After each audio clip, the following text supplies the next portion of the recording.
Pokémon, the Shiny Pokémon Attractor. This video is purely for entertainment and does not infringe on copyrights or laws. The rights to the novel and image belong to the original author. We do not claim ownership. Don't like waiting and want to listen to this fanfic in full now? Subscribe to our Patreon, where you'll find the best fanfics. Chapter 26. After confirming that the scales were proof of friendship, Wutong and Dragonite began to look at each other. Both sides were waiting for the other to speak first. Roar. Finally, Dragonite couldn't help it and shouted.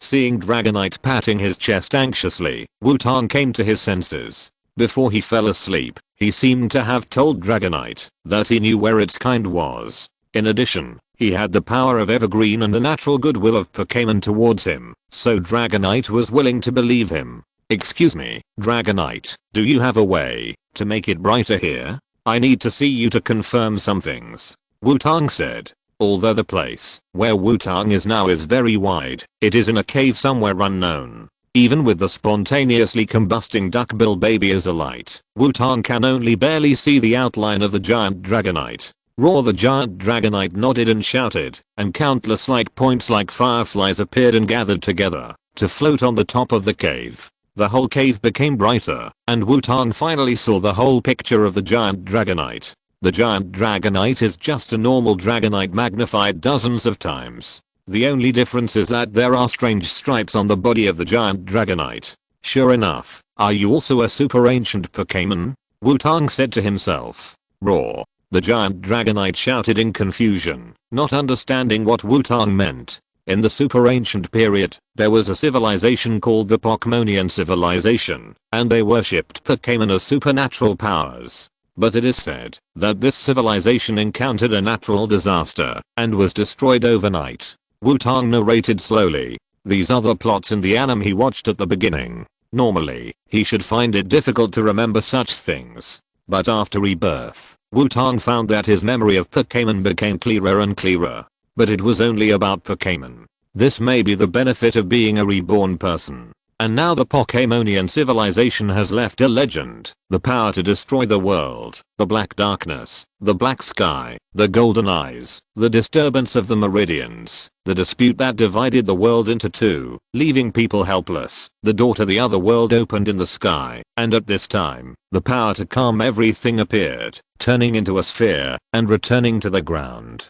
Wutong narrated the information left by the Pokémonian civilization. In fact, this piece of information can also perfectly fit the incident of the three fools in the Hone region. And those three beasts are also super ancient Pokémon. I just don't know from the perspective of time. The super ancient there is more ancient, or it is possible that the Pokémon on both sides are from the same period. Your kind are now sealed in a ruin in Mount Portoro. Of course, I don't know if they are your companions, Wutong said after telling the legend of the Pokémonian civilization.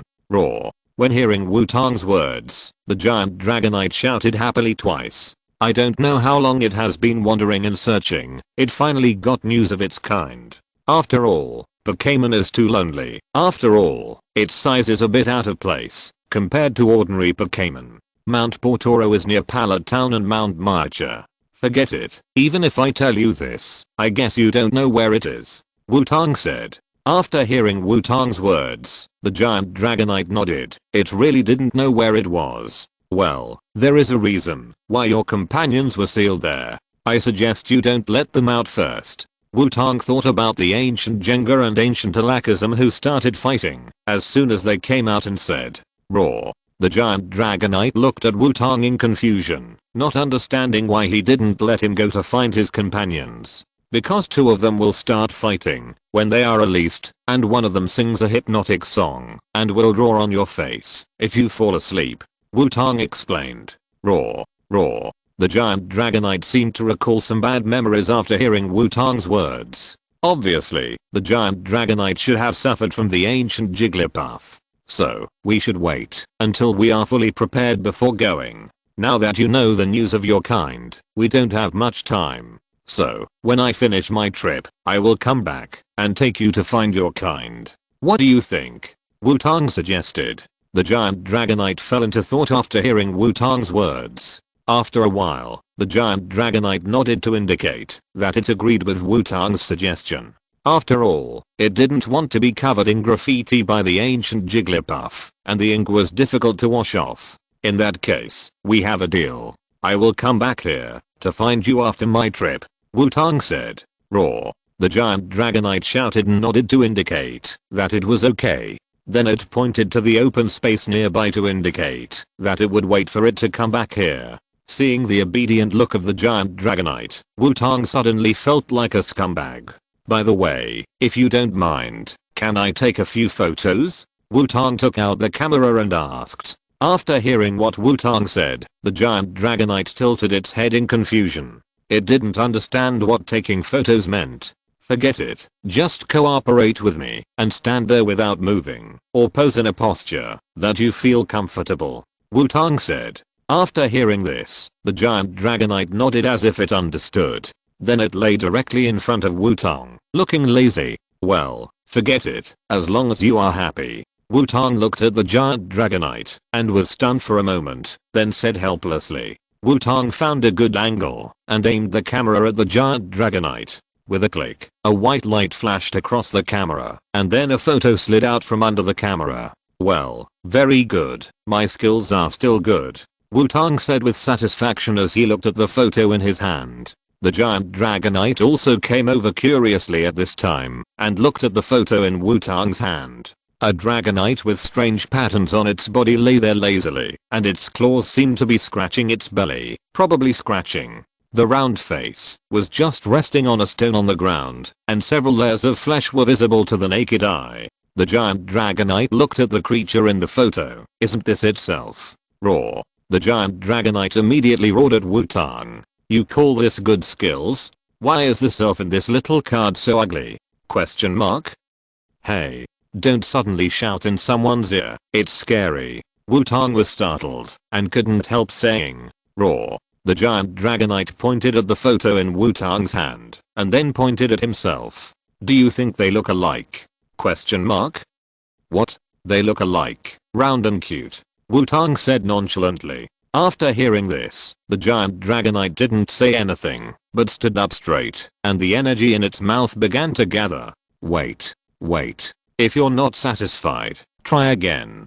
Wutong quickly admitted his mistake. Just kidding. Even the super rookie Xiaozhi can't stand the giant Dragonite's skill. Roar. The giant Dragonite shouted and posed what it thought was a good pose, then signaled Wutong to start taking pictures. Wutong had no choice but to start taking pictures again. With a click, another brand new photo slipped out. The giant Dragonite came over to take a look. It was much better than the first one.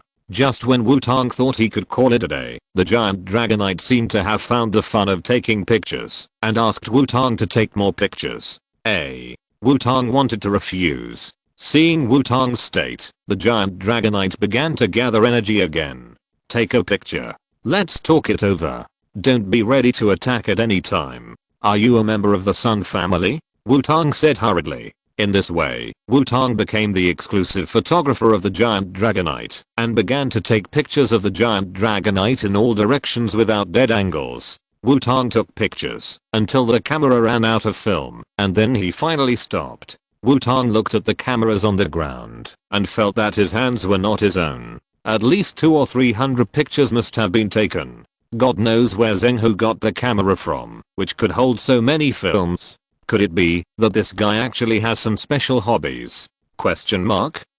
The giant Dragonite on the side carefully held the photos with his claws and checked them one by one. After all, compared to the giant Dragonite, the photos are too small. Even though the camera that Zhenghu gave to Wutong was already quite large. In this way, the giant dragonfly took more than half an hour to finally pick out 3 or 4 photos that it was satisfied with, and then carefully put them under a scale on its chest. The swamp jumper and duckbill baby who had been watching the show had already fallen asleep.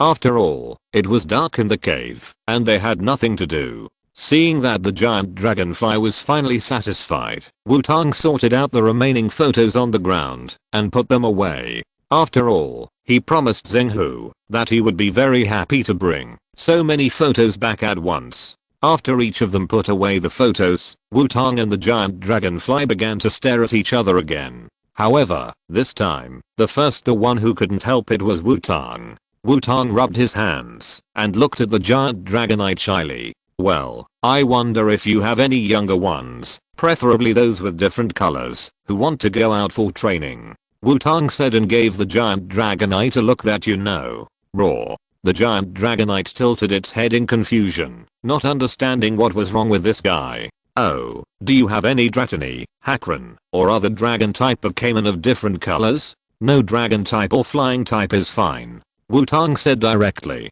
After hearing what Wutong said, the giant dragonite fell into deep thought. After thinking for a while, the giant dragonite tapped its right claw on its left claw. It understood that the guy in front of it wanted to help it raise children. Although the giant dragonite itself has no offspring, there are also some Pokémon living under its protection. Among them, there is one that accidentally came from the next area. The little guy is very naughty and usually bullies other Pokémon. And that little guy is very fast, and there are only a few people who can catch it except himself. So that little guy is usually naughty and mischievous, and the giant dragon is always thinking about finding its own kind, and there is not much time to take care of it. And although the little guy is always naughty, it has always been very measured and not as annoying as imagined. This is also the reason why the little guy can live with them all the time. After all, no community would want to have something that makes trouble every day.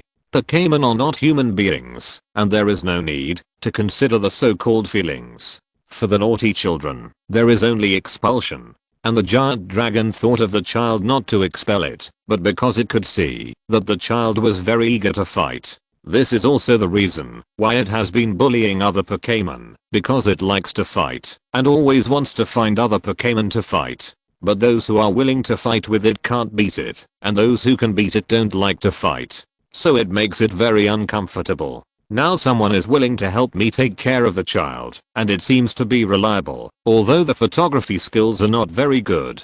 However, judging from the state of Swampert and Duckbill, Wutong should be a good trainer, and in that case, the little guy can be safely handed over to him. Roar. The giant dragonite shouted, then pointed at Wutong, and then at the ground, indicating that you should not move here. I will go by you. No, I will go find you a little guy. Wutong instantly became excited. The cub of the giant dragonite. Even if it is not a biological child, it must be a very rare Pokémon. Maybe it is the same kind of mini dragonite or Haxorus, but I don't know if it understands that I want a different color. Wutong looked at his two sleeping Pokémon, thinking about the recipe while waiting in place. After a while, the giant dragonite returned here again. Roar. The giant dragonite shouted at Wutong. Wutong immediately looked over expectantly, but did not find any other Pokémon. It seems to be a shy little guy. It should be hiding somewhere. At this time, a pink Pokémon emerged from under the wings of the giant dragonite and looked at Wutong curiously. Seeing the pink color, Wutong was surprised at first, and then became stunned. How can there be this Pokémon here? Wutong couldn't help asking. Although it was also pink, the Pokémon in front of him was not Dratini or Hakron. It was Murkrow, which should only be found in Chengdu or Sinnoh. Wutong looked at the shiny Murkrow with a complicated expression. Although it was not Dratini, it was not bad. Although it was not Dratini, it was also a shiny Pokémon. Wutong quickly changed his mood. After all, every shiny Pokémon was important to him. And now he just happened to lack a Pokémon that could deal with aerial combat. The appearance of Murkrow just made up for some of his shortcomings. Hello, Murkrow, my name is Wutong. Wutong said to Murkrow with a kind smile. Murkrow felt a sense of intimacy from Wutong, so he flew directly to Wutong's shoulder and called out. It seems that this Murkrow is still very lively. Roar. Giant dragonite called out, and then waved its claws at Murkrow. It seems that giant dragonite had already told Murkrow on the way here. Gagab. Murkrow responded twice, and then pecked Wutong twice with its beak. It seems that it likes Wutong very much. Let go, don't worry, Dragonite, I will take good care of it. Wutong vowed. The giant dragonite nodded, then called to Murkrow twice and left. Wutong looked at the giant Dragonite leaving in a hurry and thought that the giant Dragonite was afraid that it would be reluctant to leave, so it left quickly. It seems that Dragonite has deep feelings for you, Wutong said to Murkrow on his shoulder. Huh? Murkrow shook his head in confusion. Really? The giant Dragonite that left in a hurry showed a human smile and finally sent this troublemaker away so he would not be disturbed when sleeping in the future. Chapter 27. After the giant Dragonite left, Wutong and Murkrow looked at each other. Gap. Murkrow called out first and then pecked Wutong's head gently. Let me see which ball is better for you to use as a nest. Wutong thought about it and took out a green and white Pokeball with 5 water drop shaped patterns on it. This is a friendship ball, which can quickly increase the intimacy with the captured Pokémon. Well, welcome to join, Murkrow, Wutong said and stretched out the Pokeball to Murkrow. Looking at the Pokeball stretched out, Murkrow shook his wings and dodged it directly. HMM? Question mark? What's going on? How did he dodge it? Wutong looked at Murkrow in confusion. What was going on? Was this little guy going to play with him? Gap. Murkrow waved his wings at Wutong. Wutong, who had the power of Evergreen, felt Murkrow's provocative mood. Murkrow's meaning was very clear. Although I like you, you have to be able to catch me if you want to be my trainer. Interesting. It seems that you also have your principles. In this case, Swampert, Wutong shouted.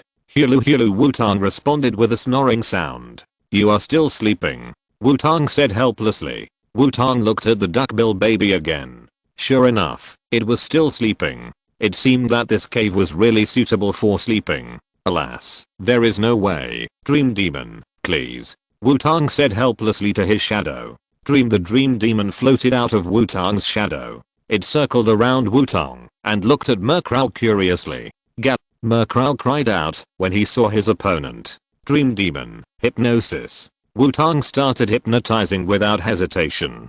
P.S. Little knowledge, although the evil type is immune to supernatural skills, hypnosis can hypnotize evil type Pokémon. The Dream Demon's eyes glowed, and waves of hypnotic waves shot at the Dark Crow. The Dark Crow looked at the hypnotic waves flying over and yawned artificially, and then when it was about to be hit, the Dark Crow flapped its wings to avoid the hypnosis. This Dark Crow likes to pretend, Wutong couldn't help saying when he saw the Dark Crow's appearance.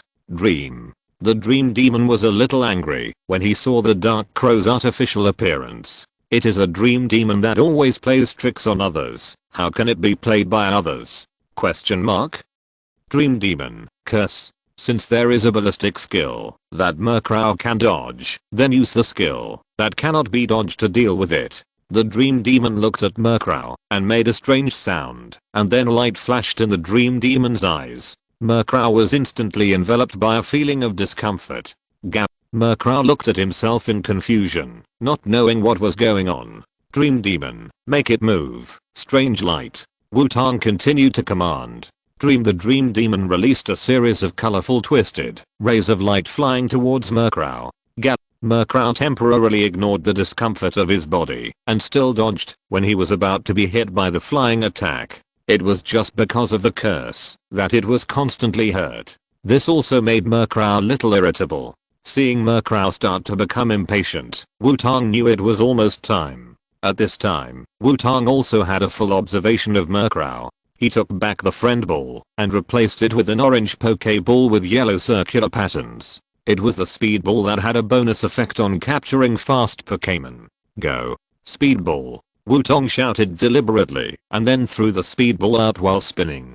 Gap. Although Wutong's strength was not small and the speed ball flew very fast, the speed was still very slow in the eyes of Murkrow. Murkrow confidently waited until the speed ball was very close to him before dodging. However, Murkrow, who thought he had easily dodged it, felt a pain in his chest and was immediately attracted to the speedball. Although you are very fast, you are still a little young. Wutong picked up the speedball and said. The speedball shook twice in Wutong's hand and then calmed down. Although Murkrow could still struggle out, it had been hit, so there was no need to continue, so it was honestly subdued. Although Murkrow was very fast, it liked to pretend to be stupid, and every time it dodged, it was in the same direction.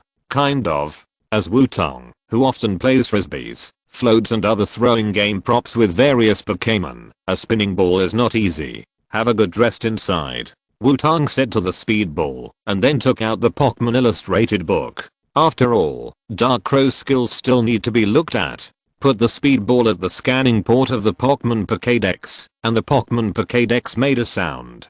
Dark Crow, a dark Pokémon, is similar to a crow, with a black body and yellow beak and claws. The feathers on its head form a shape similar to a wizard's hat, and its tail is shaped like a broom. Once it finds something chasing it, it will lure the opponent. It will cause others to get lost in dark roads, so people believe that, if they see its figure at night, something bad will happen. Master the skills: Bird Slam, Downwind, Peck, Fright, Rising Wind, Black Mist, Wing Attack. After seeing Murkrow's mastery of skills, Wutong was surprised. Murkrow not only inherited the divine Bird Slam, but even learned to follow the wind. Is this kind of talent worthy of being a cub that even a huge dragon would be reluctant to part with? Giant Koalasaurus, I'm not. I don't have it. Don't talk nonsense. Wutong felt that this operation made a lot of money. Not only did he gain the friendship of the giant dragon, he also gained a very talented shining dark crow. After taking a look at the still sleeping Swampert and baby Duckbill, Wutong reluctantly took the two Pokémon back into their elf balls and embarked on the way back. Fortunately, there was only one way back without any forks, so Wutong arrived at the cave entrance smoothly. However, looking at the cave entrance blocked by stones, Wutong could only call out the marsh jumping fish. Numa? The bogleap fish was woken up and looked around in confusion. Why did I suddenly return to this cave entrance? Was I just dreaming? Don't be stupid, marshleap fish. Move the stone away. We are going back, Wutong said. Numa Swampleap fish nodded and then pushed the boulder away. Wutong finally saw the light of day again. Because he could directly see the lighthouse, there was no need for the navigation duck to appear. Wutong successfully returned to the lighthouse. Wutong, you are finally back. Zhenghu, who had been waiting for a long time, happily greeted Wutong when he saw her return. Xiaotong, how are you? What did the giant dragon tell you?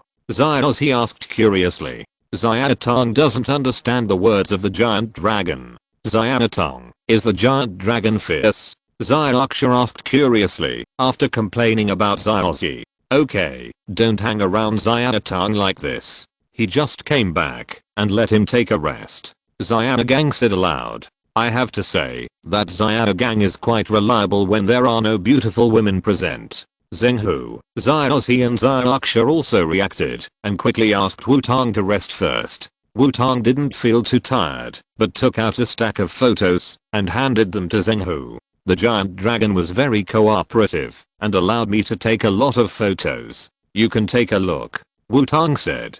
Great. Is this the true face of the giant dragon? Zhenghu took the photo, and looked at it excitedly. Hey, that's great. I also want to see the giant dragon, Xiaozhi said enviously. Stop dreaming, how could you have such an opportunity? Xiaoxia struck. However, she didn't know at this time that Xiaozhi would meet countless mythical beasts and fantasy beasts in the future, and would become friends with many of them. Seeing Zhenghu happily studying the photos of the giant dragon, Wutong shook his head. The best view had been picked out by the giant dragon himself. The rest are unwanted. However, Wutong did not attack him, but found an empty room to take a rest. It was already the afternoon of the second day, and Wutong decided to stay here for one night. The same goes for Xiaoxi and his group, and since they all have the same destination, Dryleaf City, they made an appointment to set off together the next day. After confirming that Wutong wanted to join the team temporarily, Xiaoxia immediately pulled Xiaogang aside.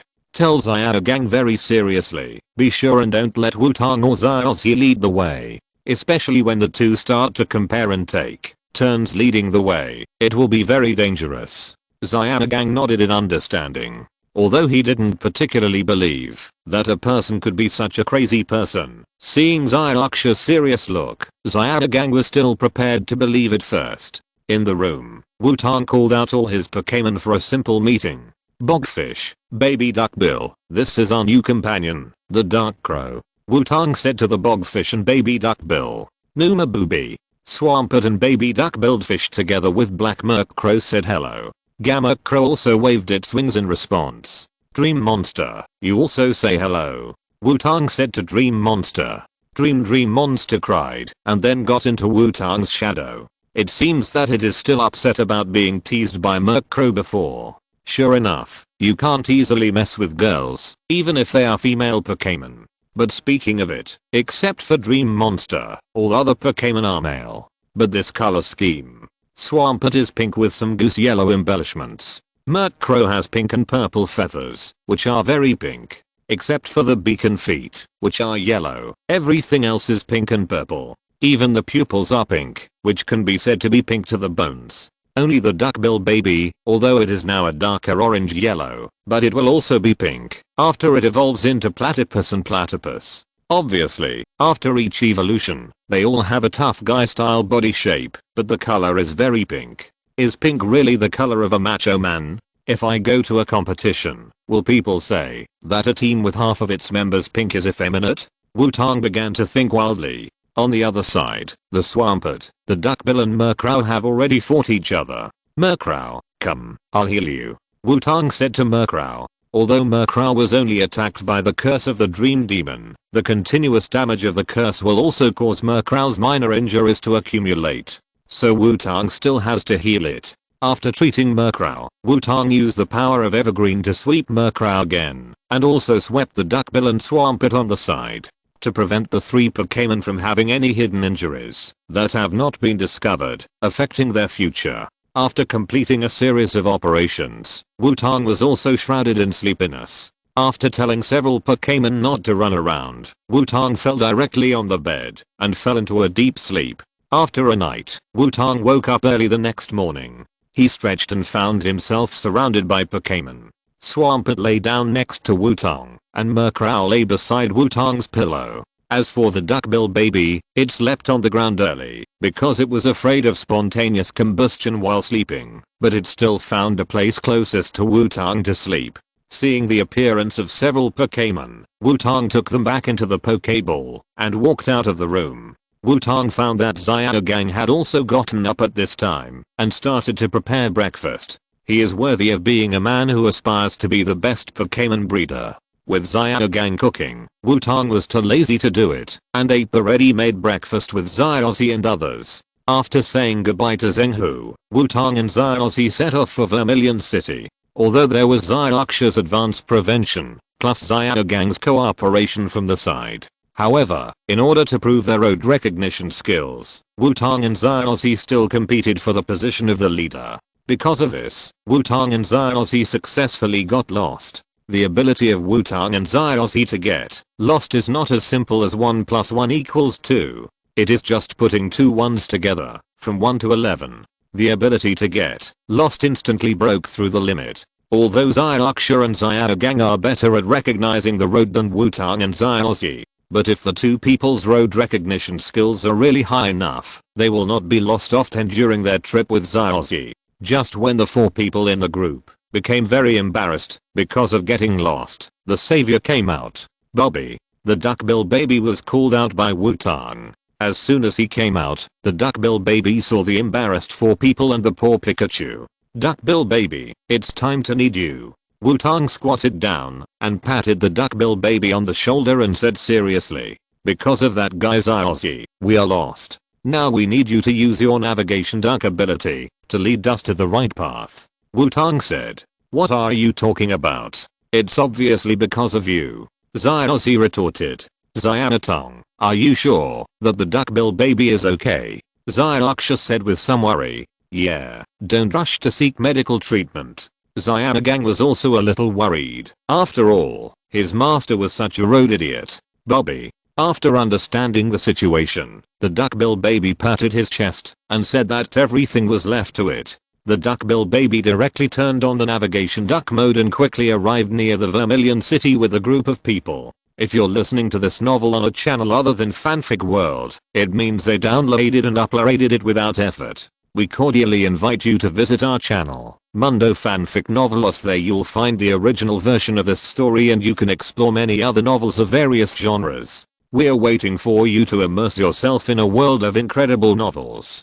Chapter 28. The old man was lost, and the old man was lost. After getting lost again and again, the god of navigation, Wutong, finally couldn't stand it anymore, and sent out the navigation duck under his seat, successfully leading Xiaozhi and his party, who were favored by the god of getting lost, to Vermilion City. Wutong held a small notebook, and muttered while writing. "What are you talking about? It's obviously because of you that we got lost," Xiaoxia retorted without hesitation. "Humph, you dare not admit your own mistakes? It's obviously because of you that I got lost." Wutong put away the small notebook and said, "It's obviously because of you too, okay?" X2 heard the argument between Wutong and Xiaozhi, and Xiaoxia and Xiaogang shouted in unison. "Fortunately, there is a duckbill baby." Xiaoxia touched the duckbill baby's head and said, "Yes, if there is no duckbill baby, we may never reach Vermilion City." Xiaogang nodded and said, at this time, he also understood why Xiaoxia said that we must not let Wutong or Xiaozhi lead the way. "Okay, let's go to challenge the Vermilion Gym," Xiaozhi said excitedly. "Wait a minute." Xiaogang grabbed Xiaozhi, who was going to the Vermilion Gym. "Look at Pikachu first." Xiaogang pointed at Pikachu lying on the ground and said. Xiaozhi lowered his head after hearing it, and found that Pikachu had collapsed on the ground. Although there was a navigation duckbill baby leading the way, because a few people got lost and deviated too much at the beginning, so they also trekked all the way for 2 days before reaching Vermilion City. Coincidentally, Wutong and Xiaogang's reserve food was all used up, and there was no place to replenish it nearby, so the few people and Pikachu didn't eat properly. "Let's go eat first." "How can we challenge the gym on an empty stomach?" Wutong said. "You are too useless. Challenging the gym requires the spirit of hunger," Xiaozhi said loudly. However, as soon as Xiaozhi finished speaking, his stomach made a gurgling sound representing hunger. "Let's go to the Pokémon Center first." Xiaozhi still lost to hunger and said. So several people came to the Pokémon Center in Vermilion City together. Wutong and Xiaozhi handed their Pokémon to Miss Joy. While waiting, a Rattata was pushed in from outside the door. "What happened to that Rattata just now? It turned black," Xiaogang said strangely. "This is the 15th one this month." Miss Joy sighed and said. "Is it done by the owner of the Vermilion Gym?" Wutong asked. "What? Why would a gym leader do such a thing?" Xiaozhi shouted immediately after hearing Wutong's words. "You are too loud, Xiaozhi. It will disturb the patient's rest," Xiaoxia said to Xiaozhi. "Ah, sorry." Xiaozhi apologized immediately. "These are all sent here after they challenged the Vermilion Gym and were defeated by the Vermilion Gym leader, Mazishi," Miss Joy explained. "Mazishi of the Vermilion Gym? Is he that powerful?" Xiaozhi couldn't help but say when he saw the rows of injured Pokémon. Of course, after all, Mazishi is a soldier. His Pokémon have been on the battlefield with him, Wutong said. However, the Raichu he is using to accept the challenge now should not be the Pokémon that went on the battlefield with him. Otherwise, basically no trainer can get the badge from him. "Your Pokémon have recovered." Miss Joy heard a prompt sound and said. Wutong's 4 Pokéballs of different shapes, Xiaozhi's Pokéball and Pikachu were pushed over together. Pikachu was holding a fruit in his hand and chewing it happily. "Pikachu, you've recovered. Let's go challenge the gym," Xiaozhi said to Pikachu. At this time, another wounded Pokémon was pushed in. That Pidgeot was also beaten badly, Xiaoxia said as she looked at Pidgeot, who was pushed into the ward. "Yeah, the leader of the Withered Leaf Gym was too heavy," Xiaogang said. Wutong didn't know what to say after hearing what the two said. Why would two people who can be regarded as gym leaders have such naive ideas? It's strange for them to give badges out of sympathy. What should be done to those who defeated the gym and obtained the badges? "Pikachu! Pikachu!" Pikachu screamed in fear when he saw the miserable state of Pidgeot and then began to shake his head. "Why Pikachu? Pikachu?" Xiaozhi asked. Pikachu. Pikachu called Xiaozhi twice. "You ask me, it doesn't matter if I get beaten like it. Isn't it okay as long as I win?" Xiaozhi said as a matter of course. Wutong was watching the interaction between Pikachu and Xiaozhi and fell into deep thought. How did Pikachu and Xiaozhi achieve barrier-free communication? I can't do this even with the power of Evergreen. Could it be that Xiaoxi's power of wave has actually awakened at this time? Or is this the unique tacit understanding between the male and female protagonists? You are right, Xiaoxi.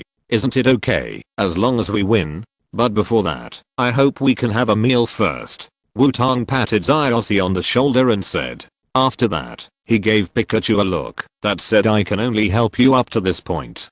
So several people went to have a meal together. Poor Pikachu still couldn't escape the fate of being burned by electricity. After the meal, they came to the Withered Leaf Gym. Okay, let's go in, Xiaoxi said, looking at the gate with lightning patterns. Then he pushed the gate open with Pikachu and walked in. You are really full of energy, Wutong said and followed. Xia and Xiaogang looked at each other and followed. Entering the gym, it was pitch black as usual, and a man and a woman appeared in front of Wutong and others. I'm here to challenge the gym. I want to get the orange badge, Xiaoxi said to the two. Gym owner, another victim has come. The man turned around and shouted, let me see. A tall and strong man who was estimated to be 2 meters tall walked out. But, so tall? Xiaogang said in shock. Is this person the gym owner of the gym? Xiaoxia also said in shock. I wonder if Mazishi can withstand the impact of the Swampert? Wutong's focus is different from that of ordinary people, looking at the strong Mazishi and said, HMM equals. After hearing Wutong's words, several people present looked at Wutong with a puzzled look. Welcome to Vermilion City, the challenger must be you, right? I can feel your powerful body hidden under your coat. Mazishi stared at Wutong and said, although I'm the challenger, please don't say it so philosophically. Also, this guy's also going to challenge the gym. Wutong pointed at Xiaoxi and said. Wutong did not refute what Mazishi said about the powerful body under the outer layer. After all, he is a blue boy with 6 abdominal muscles. After all, he is only 11 years old. How can it be so easy to train 8 abdominal muscles? Oh, this little baby is also going to challenge the gym? Mazishi looked at Xiaoxi and said, and rubbed Xiaoxi's head. I'm not a baby. I'm Xiaoxi from Pallet Town. Xiaoxi opened Mazishi's hand and said, I call everyone who loses to me baby. The one next to you is Pikachu? It's indeed a baby, and even the Pokémon he uses are babies. Mazishi said, when he saw Pikachu holding Xiaoxi and pushing him. What are you laughing at? What's wrong with Pikachu? Xiaoxi said angrily. Pika. Pikachu also let go of Xiaoxi's legs and shouted. Then I'll tell you. Go, Pokeball. Mazishi took out a Pokeball and said. Mazishi threw the Pokeball, a white light flashed, and a Raichu appeared on the field. Raichu stood in front of Pikachu, and his body, which was 2 circles larger than Pikachu, oppressed Pikachu. This is Raichu. Wutong took out the Pokémon illustrated book after seeing Raichu. Raichu, a rat Pokémon with electric attributes. It belongs to the evolution system of Pikachu. Its electric shock exceeds 100,000 volts, and even Indian elephants will faint if they are shocked. The long tail can protect itself like a ground wire, so even high voltage electricity will not paralyze it. Pikachu and Raichu stared at each other and refused to give in. If you want to escape, do it now, Mazishi mocked. Don't underestimate my Pikachu. Xiaoxi replied firmly. Mazishi and Xiaoxi began to argue about the breeding method of Pokémon. It seems that the person who will fight in the first game has been determined. Come on, Xiaoxi. Wutong cheered Xiaoxi. Xianatong, is Xiaoxi okay? Xiaoxia said a little worriedly. Xiaogang looked at Raichu on the side without saying anything, as if thinking about something. Of course there is a problem. To be honest, if Xiaoxi didn't find his advantage, he would definitely lose this time. Wutong said without hesitation. But this was the first time that Pikachu wanted to fight on his own initiative. In previous gym battles or other battles, Pikachu was still quite resistant. Hearing Wutong's words, then Xiaoxia also showed a worried expression. Several people followed Mazishi to the battlefield. As the lights came on, a very ordinary field appeared. Mazishi and Xiaoxi stood on each side. Raichu and Pikachu stood in the center of the field and stared at each other. Pikachu and Raichu's cheeks kept emitting electricity, and it was obvious that both Pokémon were ready for battle. Pikachu, use electric shock. Xiaoxi took the lead in attacking. Raichu did not dodge and directly received a full electric shock. However, the electric shock Raichu had no reaction and even wanted to laugh. Raichu, let it know what an electric trick is. Use 100,000 volts. Masashi shouted. A dazzling lightning flashed from Raichu's body and hit Pikachu directly. Pikachu screamed in pain after being hit by 100,000 volts and then lay on the ground with his eyes blank. Hurry up and let Pikachu come back. That Raichu's level is terrible and the gap in electric skills is too big. Xiaogang shouted. Come back, Pikachu. Xiaozhi shouted hurriedly after hearing Xiaogang's words. Pikachu stood up and shouted, indicating that he still wanted to continue fighting. Does Pikachu still want to continue fighting? Xiaoxia couldn't help but say. Pikachu shouted and stared at Raichu. Is your little pet quite motivated? Masashi mocked. Pikachu rushed towards Raichu with all his strength. Pikachu, don't go. Xiaoxi couldn't help shouting loudly. Pets are pets after all, and ordinary skills can deal with it. Raichu, million-ton punch. Masashi commanded. Raichu's hand emitted light and hit Pikachu. Pikachu roared, and his tail was covered with the color of steel. With a 360-degree spin in the air, the tail directly hit Raichu's fist. Sure enough, Pikachu is the trainer. Wutong muttered to himself when he saw Pikachu's appearance. I don't know who influenced Xiaoxi to intermittently forget the skills of his Pokémon. He had already taught Xiaoxi in Nabi City and let Pikachu learn Untail. But when he fought Masashi, he still started with electric shock, really afraid of causing damage to the opponent. What is this? Masashi saw that Pikachu actually used its tail to tie with Raichu's million-ton punch. After all, the current understanding of steel type in the Kanto region is not very high. People with Masashi's personality will definitely not pay attention to these. Even as a gym leader, it is normal for him not to know Untail. Pikachu. Great, another Untail. Xiaoxi saw that Pikachu successfully blocked Raichu's attack. Pikachu's tail was covered with steel color again, and it was thrown towards Raichu. Baby, you are still too naive. Raichu, 100,000 volts. Masashi commanded. QIU. Raichu burst out a dazzling lightning directly, ignoring the attacking Pikachu, and released lightning with all his strength. Pikachu's attack was hit by 100,000 volts before it hit. With bursts of black smoke, Pikachu fell to the ground again. It's a pity. If Xiaoxi had used the speed advantage of Untail at the beginning, he would have had a chance to win. Wutong shook his head and said, Pikachu. Xiaoxi couldn't help shouting when he saw Pikachu falling to the ground. Xiaoxi quickly picked up Pikachu and ran away without looking back. Xiaoxia and Xiaogang also hurriedly chased after him. This scene is really a bit familiar. Wutong couldn't help but say as he watched Xiaoxi and his group running away. It seems that Xiaoxi also ran out of the Nibe Gym in Nibe City in this way. I don't know how many times Xiaoxi has to run out like this before he can grow up. But isn't this too unfair to Pikachu? After all, although it was Xiaoxi who ran away, it was Pikachu who was seriously injured every time. Wutong couldn't help but feel a little sorry for Pikachu when he thought of this. Aren't you going to see that baby? Masashi asked when he saw that Wutong didn't leave. With Xiaoxia and Xiaogang by his side, Xiaoxi will be fine, and don't call him baby anymore. He's just too young and inexperienced. Wutong replied. Oh, then it seems that you want to challenge me directly? I don't know what your name is yet, the new baby. Masashi said provocatively. My name is Wutong, from Viridian City. It doesn't matter, you won't call me baby after the battle. Faced with Masashi's provocation, Wutong replied without getting angry. Then, call out your Pokémon. My Raichu is still very energetic. Masashi waved at Wutong and said. Then I won't be polite. Go, Swampleap Fish. Wutong called out Swampleap Fish directly. If Swampleap Fish hadn't evolved yet, Wutong might still hesitate, but the evolved Swampleap Fish has the ground attribute. Things like attribute restraint must be used, if they can be used.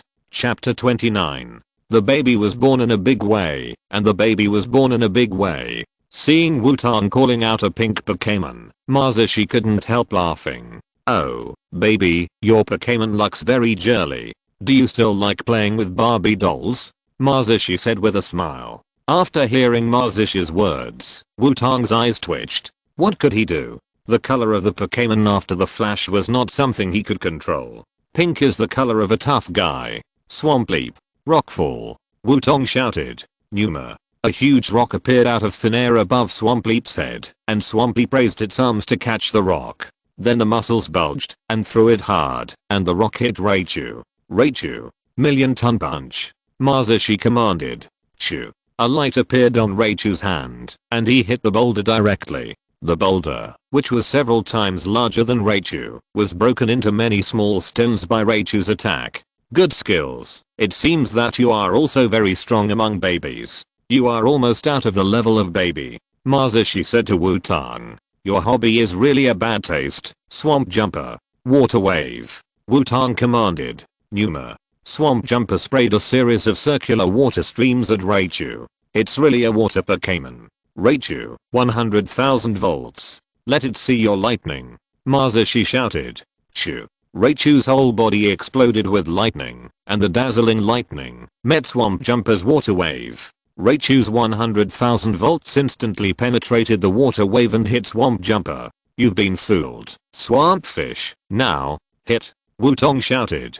Hearing Wutong's order, Swamp Fish directly hit Raichu with all his strength, despite the 100,000 volts of Raichu. Seeing Swamp Fish rushing over, Raichu increased the power a little more, but Swamp Fish was not affected at all, and hit Raichu hard. What? My Raichu's 100,000 volts has no effect?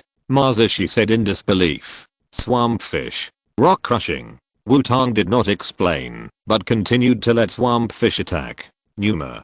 Swamp Fish rushed to Raichu again, clenched his claws into fists and hit Raichu. Raichu. Cheer up. Use a million-ton punch. Mazishi shouted hurriedly when he saw Raichu being knocked away again. QIU. Raichu stood up hard after landing, and his two small fists flashed with light and rushed towards Swamp Fish. Swamp Fish. Return double. Wutong commanded calmly. Swamp Fish stood there with a rainbow glow on its body, waiting for Raichu's attack. Raichu rushed to Swamp Fish and punched it. Numa Swamp Fish, who was attacked, showed a silly smile, and then punched Raichu. QIU Raichu was hit back by double, and flew backwards, and fell in front of Mazishi. His eyes turned into mosquito coils, and lost his ability to fight. It seems that I won. Wutong took back Swamp Fish and said. It's unbelievable. Mazishi covered his face with his hands and shouted. However, Mazishi recovered quickly, and came to Wutong across the battlefield. Congratulations, winner Wutong. This is the proof of your victory over me, representing the orange badge of the Dead Leaf Gym. Mazishi took out a badge that looked a bit like a sunflower and handed it to Wutong. Thank you, Mr. Mazishi. Wutong accepted the badge and replied. Your Swampert should not only be a water type, but also a ground type, right? Mazishi suddenly asked. Yes, Mr. Mazishi, this should be the first time you see a Swampert. Wutong replied without hesitation. Hahaha, cunning boy, but I don't hate this kind of cunning, but I hope you don't ignore the training of strength. Your Swampert is very talented in strength. Mazishi laughed twice and said. I will remember Mr. Mazishi. Wutong nodded and said. I look forward to you being able to overwhelm me in strength in the future. Goodbye then. Mazishi said, and was about to leave. Wait a minute, Mr. Mazishi. Wutong called Mazishi. What's wrong? Mazishi turned around and asked. Actually, I have something to ask Mr. Mazishi. Wutong said to Mazishi. Oh, what is it? Mazishi asked with interest. The scene came to Xiaozhi's side. Just like in the anime plot, Pikachu refused to evolve and wanted to be Pikachu's identity to defeat Mazishi Raichu to prove himself. The three members of Team Rocket who were eavesdropping outside the window were also moved by Pikachu, and they acted awkwardly to cheer on Xiaozhi and his team as they were preparing to challenge Mazishi again. Although they were directly discovered by Xiaoxia, Xiaozhi and his team still accepted it happily. Xiaozhi and his team came to the Withered Leaf Gym again with high morale, opened the gym door, and the familiar man and woman appeared in front of them again.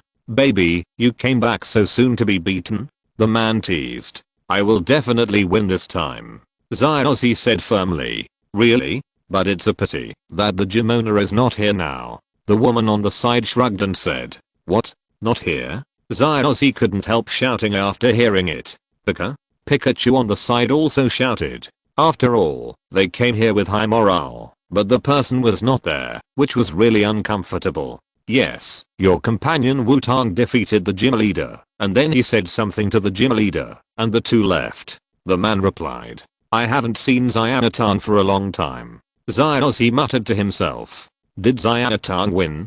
As expected, he is very strong. Xianagang nodded and said, "Are you two focusing on the wrong thing? Shouldn't we first ask where Xianatang and Mazishi went?" Xiaoxia said helplessly.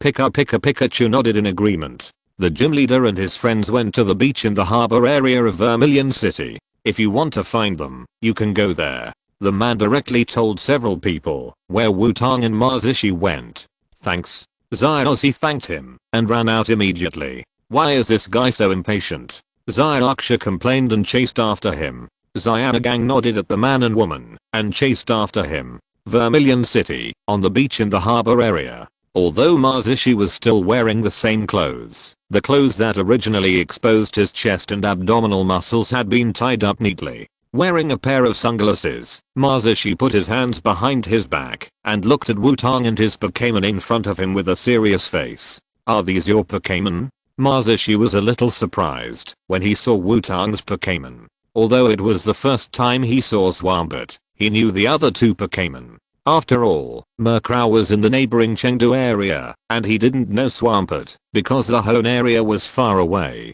As for the Pokémon in the Chengdu area adjacent to the Kanto area, Mazishi recognized it at a glance. However, the colors of Murkrow and Duckbill were obviously different from the ordinary ones. "Is your Swampert also a shiny Pokémon?" Mazishi couldn't help asking. "Yes, Mr. Mazishi, my Pokémon are all shiny Pokémon," Wutong said without hiding it. After all, such things can't be hidden. What a magical guy. But even the shiny Pokémon won't help you in the future. I ask you again, are you sure you want to continue? Mazishi shouted loudly. "I'm sure." Wutong also shouted. "Very good. Very energetic. Remember, call me instructor from now on. Do you understand?" Mazishi nodded and shouted, "I understand. Instructor Mazishi." Wutong replied.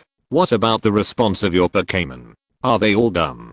Mazishi was not satisfied and continued to shout. Numa, Bobby, Gap. Hearing Mazishi's roar, Swampert, Duckbill and Murkrow were shocked and immediately responded loudly. Qiu. Raichu beside Mazishi also shouted in response, but judging from its state, it should have been used to it. After the battle with Mazishi, Wutong asked Mazishi to train himself and his Pokémon. Because Wutong felt that his body was not strong enough. After all, Swampert was obedient and did not hit him. But if Swampert forgot about it and threw himself into his arms, it would be over. So in order to prevent it, Wutong decided to make his body stronger. And the tall and muscular Mazishi was a ready-made teacher. Another reason was that Wutong wanted to learn Mazishi's method of training Pokémon. Don't think that Mazishi's Raichu was defeated by Xiaoxi and Pikachu and think he is weak. You should know that Mazishi evolved Raichu on the day he captured it and then mastered all the thunder skills. Although this sounds very ordinary, you should know that this is not in the game, but in the real world. In the game, as long as you evolve or reach a high enough level, you can directly learn skills. But in reality, it is not like this. Although there is a level judgment, the level judgment in reality is very vague, and it only roughly determines the strength of the Pokémon. In the real world, skills are not so easy to acquire. In addition to directly purchasing expensive skill learning machines, you can only learn skills through training or teaching. Of course, sometimes Pokémon will suddenly understand skills when their own strength is sufficient, but such skills also need to be trained to exert their power. For example, Swampert has just learned the Ram and Rockfall. This is also because Swampert is very proficient in the two skills of Ram and Rockfall, and it has enough strength to learn. Thinking about this, looking at Mazishi again, he can let the newly evolved Raichu learn all the electric skills. He is simply a master of skill training, right? Therefore, Wutong also wants to learn how Mazishi trains Pokémon. Although Mazishi himself may not know how he did it. Very good. Remember, keep this state. Now, Wutong, Take off your shoes and take your Pokémon to run 20 laps around the beach to warm up. Remember, do not let both feet leave the beach at the same time. Mazishi shouted. Report to Instructor Mazishi. What should I do with Murkrow? Wutong did not run laps directly, but asked. After all, it is somewhat difficult for Murkrow to run. Half the number of Murkrows. Run 10 laps. Go. Mazishi said mercilessly. Understood. Instructor Mazishi. Wutong replied and started running around the beach with his Pokémon. Huh. Murkrow on the side was speechless, bullying the bird. Question mark? However, seeing that his trainer had no intention of helping him, Murkrow could only bite the bullet and start running. Murkrow, who was originally proud of his speed, was pulled far away by Wutong, Swampert and Duckbill while running. Gaga. Seeing the trainer getting farther and farther away from him, Murkrow could only run with tears in his eyes. What else could he do with the trainer he chose? Mazishi just stood there and watched Wutong running with his Pokémon. Raichu, you also run behind them. If there is a slow one, let him know what 100,000 volts is. Forget about Murkrow. It will be fine if it can run 10 laps. Mazishi said to the Raichu beside him. Choo choo. Raichu pointed at Swampert and asked what to do with the guy who was not afraid of electricity. If it is not afraid of electricity, use the million-ton punch or million-ton kick. In short, don't let it slow down. Mazishi said. Raichu nodded and chased after it after hearing it. Gap. Murkrow, who was running hard, couldn't help but shout when he saw Raichu easily surpassing him and catching up with the front. However, Raichu soon saw 100,000 volts at the Duckbill baby, who was running at the end. Immediately, Murkrow felt that there was nothing wrong with running at the end. Wutong ran on the beach with Swamp Jumper and Duckbill baby. At first, Wutong thought it was not difficult, but after running, he found that it was not what he imagined. Running on the sand was very uncomfortable, and there was no foothold like on flat ground. Moreover, Mazishi required that both feet could not leave the beach at the same time, which was simply an outrageous requirement. Duckbill baby tried his best to follow Wutong and Swamp Jumper with his short legs. It was just the sand and his short legs that made Duckbill baby fall further and further behind. Just when Duckbill baby was about to run slowly, a lightning bolt hit Duckbill baby. The sand was directly blown up by the lightning and splashed all over Duckbill baby. Duckbill baby looked back in horror and found that Raichu was following behind. Seeing Raichu showing a smirk, Duckbill baby immediately understood what was going to happen. He struggled to run with his short legs and chased after him. QIU. Raichu seemed to have found fun and kept forcing the Duckbill baby with 100,000 volts. Bobby. The Duckbill baby shouted and exerted his potential to catch up with Wutong and Swampert. Duckbill baby, how did you catch up suddenly? Wutong was a little surprised to see the Duckbill baby suddenly catch up, but a lightning bolt hit him halfway through his words. What's going on? Wutong couldn't help shouting, looking back, and saw Raichu with a smirk. Damn it. Mazishi, this guy actually increased the difficulty. Wutong had to increase his speed. The Swampert on the side didn't care at all. A ground type Pokémon, was not afraid at all. Electricity. Swampert simply ran at full speed. However, when Raichu caught up with it, it regretted it. Seeing Swampert slowing down, Raichu was very happy. This was a chance for revenge. Raichu didn't hesitate and directly kicked with 1,000,000 tons. You ask why he didn't use the heavy punch? Because it's not as fun to hit with the fist as it is to kick with the foot. Boss, are you looking for me? A hoarse female voice appeared in Mazish's ears. Hey, Xiaoxi, you came quickly. I met an interesting little guy. Mazishi greeted and continued to look at Wutong and his Pokémon who were chased by Raichu. I told you not to call me Xiaoxi. A woman with short white hair, dark skin and muscles said helplessly. But she was still very interested in the interesting little guy that Mazishi mentioned. Chapter 30. The water was flowing, and the water was flowing. Wutong ran on the beach with all his strength. That was his youth, that would eventually pass away. Ahem. No, that was because of the 100,000 volt electric shock of Raichu behind him. At this time, he no longer cared about the fact that both feet could not leave the sand at the same time. He just didn't want to be electrocuted. The Duckbill baby on the side was also running hard. Its short legs were burning with flames because of its eagerness. As for the swamp jumper, it was the easiest one. Although its speed was not fast, its endurance was still good. Boss, is that little guy the one you said? Biscus said as he looked at Wutong, who was chased by Raichu. Yes, it's a very interesting little guy, a little cunning, but also very bold. Masashi replied. Really? What did he do? Why did he let you train him like this? Biscus asked curiously. He asked me to train him, and didn't you notice? All of this little guy's Pokémon are shiny. Although it doesn't prove anything, it's very interesting, isn't it? Masashi continued. He asked the boss to train him? Then I have to say that this little guy is really brave. Biscus said with deep understanding. You should know that as Masashi's adjutant, she can be said to be trained by Masashi. She has a deep understanding of how outrageous Masashi's training methods are. This little guy said that he hopes to be able to withstand the collision of his Pokémon, so he wants a stronger physique. So this little guy is handed over to you, a free sandbag. I think you will like it. Masashi said.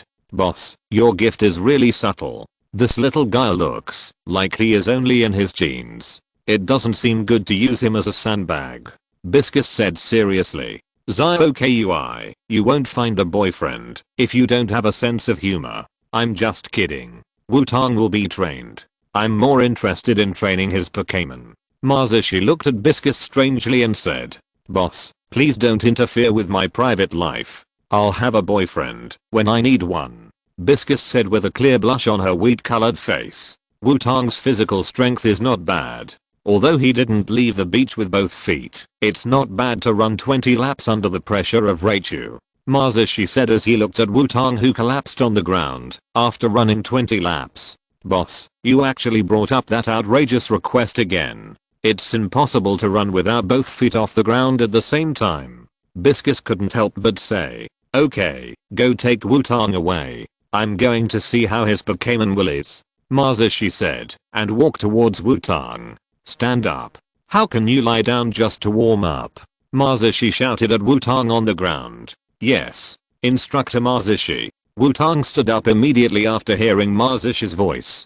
Wutong can proudly say that willpower is the only thing he thinks he can show off. After all, he is a man who did not sleep for 7 consecutive days and nights and kept brushing Flash until he died suddenly. Next, I will let you and your Pokémon train separately. Of course, if you are worried, you can stop now. Masashi said. After hearing Masashi's words, Wutong thought for a moment and nodded in agreement. After all, this is a world view of anime, and Masashi is not a third cadre of the Rocket team. As a serious gym owner, even if his personality is a little strange, he is not a bad person. It is impossible to rob his Pokémon. Very good, then someone else will be your instructor next. Xiaoxi, come and meet your students. Masashi greeted Biscus. Hello, my name is Biscus. Biscus came over and introduced herself. Hello, I'm Wutong from Tokiwa City. Wutong responded. Okay, I'll leave Wutong to you. As for your Pokémon, I hope they have enough willpower. Masashi said with a bright smile. You must be obedient and train well. Wutong said to his Pokémon. Murkrow, who had just finished running 10 laps, called out in confusion after hearing Wutong's words. What's going on? I just finished running. Are you bullying Crow? Murkrow called out to the duckbill baby a few times. Murkrow said, we are both crows. How can you not help me? Bubby? Bubby. The duck-billed baby shook his head directly. We are not the same duck at all, and I have a duck-billed mouth, not a real duck. I'm at most a platypus. Okay, you guys follow me. Raichu, it's time to train. Masashi said and left with Wutong's Pokémon. So, you want to be able to withstand the random collision of your Pokémon, right? Biscus asked. That's right, Instructor Biscus. Wutong replied happily. Then you want to enhance your ability to withstand blows. In that case, follow me. Biscus waved to Wutong and walked in the opposite direction of Masashi. Wutong followed without hesitation. Following Biscus, Wutong came to a vacant lot on the outskirts of Vermilion City. This vacant lot was obviously transformed, and there were various simple training equipment nearby. And in the center of the vacant lot, a square field was drawn with white powder. Come on. Biscuity walked into the venue without saying any more nonsense and waved to Wutong. Wutong swallowed his saliva as if he knew what he was going to face. I'm the patron of Evergreen Forest once every 10 years. Today, either I lie on the ground or she carries me back. Wutong gritted his teeth and walked up. Wutong's sandbag journey began. On the other side, Xiaozhi and his group came to the beach in the harbor area of Vermilion City, but ran away empty-handed. At this time, Wutong and his Pokémon were taken away for training. So Xiaozhi and his group, who came a step late, did not see anyone, but only saw the pits left on the beach. That was because of the traces left by Wutong and his Pokémon running, and Raichu's 100,000 volts. We won't be deceived, right? There is nothing here at all. Xiaozhi couldn't help but say. It is obvious that Xianatong and Marzishi left. You look at the traces on the ground, it seems that there was a fierce battle. Xianagang analyzed. What? Did Xianatong defeat Marzishi and be brought here by Marzishi to be killed? Xiaoxia couldn't help but guess. Pikachu called out and pointed in a direction and ran over. Pikachu. Xiaozhi saw Pikachu suddenly run and hurriedly followed. Xiaoxia and Xianagang looked at each other and followed. You are so weak. You are not even qualified to be a sandbag. Biscuit said as he looked at Wutong, who collapsed on the ground in embarrassment. Wutong, who collapsed on the ground, didn't even have the strength to reply. A person who may have been on the battlefield more than once, fought with him, an 11-year-old child. He didn't hold back at all, even if Wutong had the invincible physique of the super rookie Xiaoxi. A Pikachu suddenly ran out from the nearby bushes. After seeing Wutong, Pikachu shouted happily. Following Pikachu was the protagonist team, Xiaozhi and his 3 companions. Marzishi turned into a woman. Xiaozhi couldn't help shouting after seeing Biscuit standing and Wutong lying on the ground. Stupid. It's obviously not one person. Xiaoxia couldn't help but punched Xiaozhi on the head and said, "Excuse me, but can you tell us what happened? Why is Xianaton lying there so embarrassedly?" Xianagang, the oldest in the team, asked, "Are you Wutong's friends? I'm the adjutant of Marzishi, the boss. He asked me to help train this little guy, but he is much weaker than I thought." Biscuit relaxed and said. Wutong, who had no strength to speak, could only lie on the ground and cry silently in his heart. Regret. Very regretful. Why did he find Marzishi to train himself? So that's the case. Then what about Marzishi? I want to challenge him. Xiaozhi immediately ignored Wutong and asked. Boss, Marzishi has gone to train Wutong's Pokémon. He should be back at the gym at night. Then we can go fight him. Okay, stop pretending to be dead on the ground. You should be able to move now with your physical fitness. Biscuit kicked Wutong lying on the ground and said.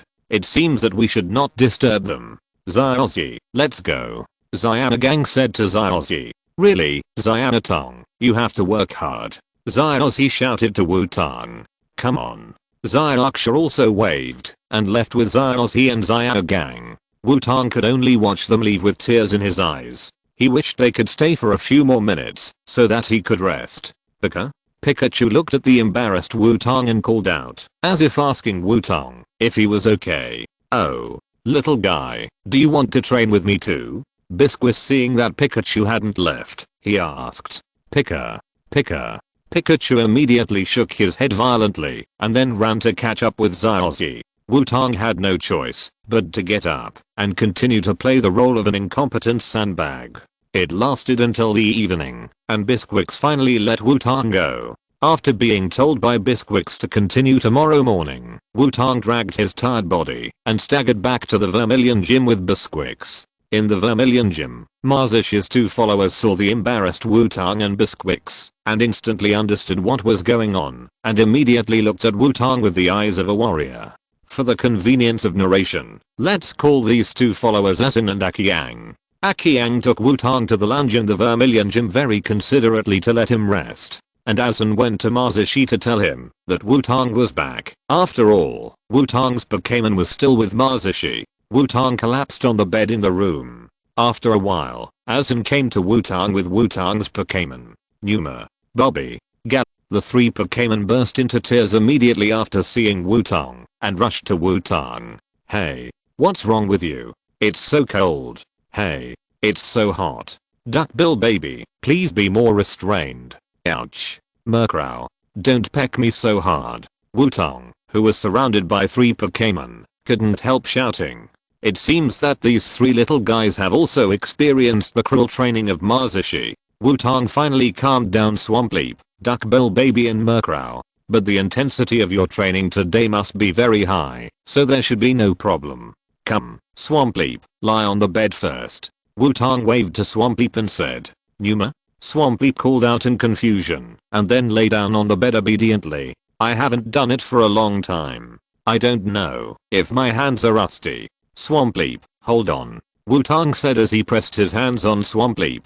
Numa? Swampleap was confused at first, then felt a pain, and then a numb feeling. Soon, the pain took over, but every time the pain faded, the feeling of comfort made Swampleap intoxicated again. Bubby? Huh? Duckbill baby and Murkrow looked at Swampleap with shock, who was shouting, and still had a comfortable expression on his face. After a strict 15 minutes, Wutong let go of Swampleap, and pushed the limp Swampleap to the side. Next, Murkrow. Wutong thought about it, and said to Murkrow. After all, Wutong was also afraid that Duckbill baby would accidentally combust, so he could only put Duckbill baby at the end. As for what Wutong is doing, it is one of the secret skills passed down from his grandparents. Since the opening of the breeding house, the Pokémon massage technique. Use top secret techniques to perform all-round massages for Pokémon of different sizes. However, this kind of massage is often accompanied by severe pain, but after the severe pain, there will be an irresistible feeling of comfort. In addition, Wutong has the power of Changpan. Integrating the power of Changpan into the massage technique, it can be said that, if there is a massage world, Wutong's current strength is definitely at the Emperor level. Of course, if you have undergone high-intensity training or fighting beforehand, the pain will be reduced. This is also the reason why Wutong gave his Pokémon a massage for the first time. After all, he was afraid that they could not bear that kind of pain. After 40 minutes of Pokémon screaming, Swampert, Duckbill and Murkrow lay there neatly, with a look of comfort on their faces. It seems that the technique is not rusty. Wutong moved his body, and said to himself, Dream Demon baby, do you want a full body massage after a long absence? Wutong said to his shadow. However, the Dream Demon hiding in the shadow as a homegirl did not react at all. Wutong shook his head with a lack of interest when he saw this state. There was no way. After all, the Dream Demon did not seem to like Pokémon massage. Although after each massage, the Dream Demon would lie on Wutong with an expression that was about to melt. It seems that the time is about the same. Xiaozhi should also come to challenge Xiaoxia, which means that the 3 idiots are also nearby. Wutong looked at the sky outside, and said to himself. After thinking for a moment, Wutong left the 3 limp Pokémon, and walked out of the room. He wanted to try something. Chapter 31. The 2 of them were fighting, but the 2 sides were still fighting. Wutong walked out of the room, and heard a sound coming from the direction of the battlefield. Has the fight started? Wutong said to himself, and then walked outside the Vermilion Gym. After walking around the Vermilion Gym, Wutong found the 3 members of Team Rocket lying on the wall and peeking. Come on, Pikachu, Misty said. That's right. If you lose, our position will be very embarrassing. Kajiro nodded and agreed. You 2 are too loud. Meow. Meow meow said to Kajiro and Misty while standing on a wooden box. Ah. Come on. Pikachu. Little imp. Command well. Meow. X3 perhaps, because Xiaozhi and Pikachu are at a disadvantage, the Rocket Trio shouted together. You 3 are really not afraid of being discovered at all. Do you think it's better for me to knock you away, or for you to be knocked away? Wutong walked behind the Rocket Trio and said. What? Who dares to be so bold? Dare to say that we will be knocked away by the Rocket Team? X3 the Rocket Trio replied in unison after hearing Wutong's words. Then the 3 saw Wutong walking slowly. The Rocket Trio trembled when they saw Wutong coming over. They remembered that they were knocked away by Wutong several times, and the Rocket Trio immediately became weak. Don't come over. We didn't do anything bad today, Misty said in the toughest tone. That's right. We are here to cheer for Little Imp and Pikachu. Kajiro also said. You two are so embarrassing. Meow meow meow said to the two who had become cowardly. It's because I know that you three didn't do anything bad, that I didn't beat you three up directly. Wutong said to the noisy three people. What? You made us so scared. Musashi said with relief when he saw that Wutong didn't mean to beat them up. That's right, I'm sweating. Kajiro nodded and agreed. I said, are you two too naive? Meow.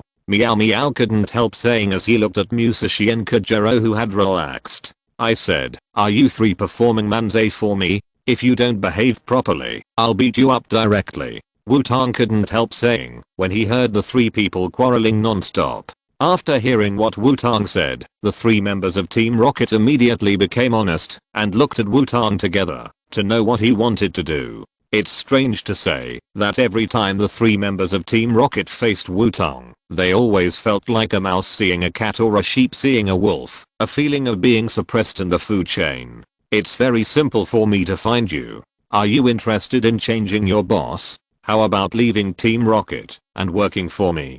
Don't look at me like this, I'm actually very rich. Wutong threw out an olive branch and said, after all, the three members of Team Rocket are really super talents, as long as they don't do bad things. It can be said that they can do everything. Wutong even suspects that if Xiaoxi and Pikachu accidentally go to outer space, they can even tinker with rockets to fly to outer space and become a real Team Rocket. I think you have great potential. You are actually not doing well in Team Rocket. As long as you work for me, I can give you super high salary and treatment. How about it? Are you interested? So no matter whether it succeeds or not, Wutong must try it. After hearing what Wutong said, the three members of Team Rocket were stunned. After all, it was the first time someone said these words to them. However, the three members of Team Rocket looked at each other after just a few seconds and found that each other's eyes were unexpectedly firm. Although I don't know what you like about us, Musashi said first, but we still have to thank you. After all, it's the first time someone wants to actively recruit us. Kajiro continued. We will not betray Boss Sakaki, meow. So don't say that anymore, meow. Meow meow firmly rejected Wutong's proposal. Seeing the determination of the Rocket Trio, Wutong felt sorry for it. Sakaki's personality charm is really strong. Although these three guys often do stupid things, they are unexpectedly firm when needed. The Rocket Trio is also ready to be beaten. After all, they rejected Wutong's recruitment without hesitation. If Wutong gets angry and attacks them directly, it is not impossible. Forget it. Remember not to do bad things, otherwise I will beat you directly. However, the imagined attack did not appear. Wutong just waved his hand and left. Gone. Musashi was relieved to see Wutong leave. Didn't he attack us?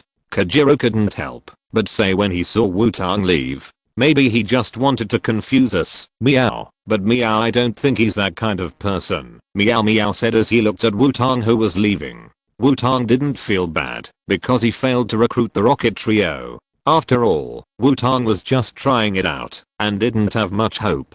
Back in the Vermilion Gym, the battle between Mazishi and Xiaoxi was coming to an end. Perhaps it was because he used too much electricity when chasing Wutong and the others during the day. So when he fought Xiaoxi at night, he couldn't use electric skills very early. Xiaoxi, with Xiaogang's reminder, began to use Pikachu's speed to fight guerrilla warfare with Raichu. Finally, he found an opportunity to successfully defeat Raichu. Oh my god. I lost twice in one day. Mazishi couldn't help but say when he saw Raichu lying on the ground in a familiar posture, covering his forehead. Great, Pikachu. We won. Xiaoxi picked up Pikachu and said happily. Pikachu was also very happy. Congratulations, Xiaoxi from Pallet Town. This is the proof that you defeated me. The orange badge representing Vermilion City. Mazishi said, and took out a badge and handed it to Xiaoxi. QIU. Raichu, who woke up, also clapped his two little paws to congratulate Xiaoxi and Pikachu. Congratulations, Xiaoxi, and congratulations, Pikachu. Wutong also congratulated Xiaoxi and Pikachu. Xiaotong, you are back alive. Xiaoxi blurted out after seeing Wutong. What do you mean I'm back alive? Have I been fine all the time? Wutong replied directly. but you were lying on the ground and couldn't move in the afternoon? Xiaoxi continued. Hearing Xiaoxi's words, Wutong remembered the time when he was a sandbag for biscuits and couldn't help but feel a headache. Okay, don't mention that scary thing. Since you have finished the challenge, let's continue. Wutong said. It's dark outside. I want to sleep in the bed. Xiaoxia said. Yes, it's very dangerous to travel at night. You may encounter some strange things. Xiaogang lowered his head slightly and said with a gloomy face. I feel a little tired too. Let's rest here for a night and leave tomorrow. Xiaoxi also agreed. Pikachu just wants to have a good rest now. Wutong, do you want to run away? The training in the evening is about to start. Xiaoxi will be here soon. Masashi patted Wutong on the shoulder and said. Haha, Instructor Masashi, you are joking. How can I run away? Wutong felt the pressure and said. Hahaha. That's good, but it is important to supplement nutrition before training. Let's go. I will take you to taste the nutritious meals of our Dead Leaf Gym. Masashi said with a smile. After that, Masashi directly put his arm around Wutong's shoulders and took him to the restaurant of the Vermilion Gym. Wutong couldn't help but turn around and signaled Xiaoxi, Xiaoxia and Xiaogang with his eyes to save him. However, these three guys did not hesitate to sell out their teammates. The three of them turned their heads away tacitly, pretending not to see Wutong's eyes. Wutong could only look at Pikachu again, but Pikachu was also stunned when he saw Wutong looking at it and then fell to the ground in a pretentious manner, looking exhausted. These guys are disloyal. Wutong couldn't help but say. What's wrong, Wutong? What are you talking about? Masashi heard Wutong's voice and asked. No, nothing. Wutong shook his head quickly to indicate that he didn't say anything. Arriving at the cafeteria of the Vermilion Gym, Wutong saw that his Pokémon had already arrived in the cafeteria in advance. It is estimated that Asanoraki Yang went to his room to find him and found that only his Pokémon were there, so he brought them here. But at this time, Wutong's Pokémon were all looking at the food in front of them with a tangled look on their faces. Wutong came to his Pokémon and saw that they all had a plate in front of them. There were different foods on the plate, but they all looked very good. However, Wutong keenly discovered that things were not that simple, because Swampert, Duckbill and Murkrow all looked at the food with complicated expressions. And each of them had a little less food. It seemed that they all took a bite, but for some reason they didn't continue to eat. Swampert, it's understandable that Wutong and the Duckbill baby were not used to the food of the Withered Leaf Gym, because they were used to the food they made. But Murkrow had the same expression, which was very intriguing. After all, Wutong had never cooked for it. How is it? Does our food look good? Masashi patted Wutong on the shoulder and said. Yes, it looks good. Wutong nodded and said.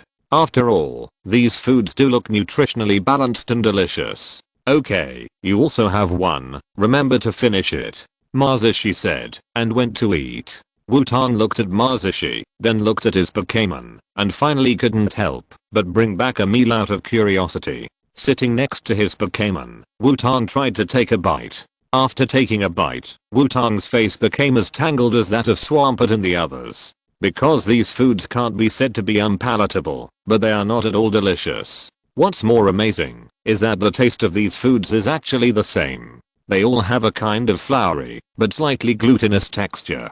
Wutong ate the food with gritted teeth and told Swampert and the others to eat it all. Swampert, Duckling and Murkrow saw that their trainers had eaten it all, so they couldn't refuse and followed Wutong to eat all the food on their plates. After eating, Wutong was taken away by Biscuits, while Swampert, Duckling and Murkrow followed Masashi like warriors who wanted to go to the execution ground.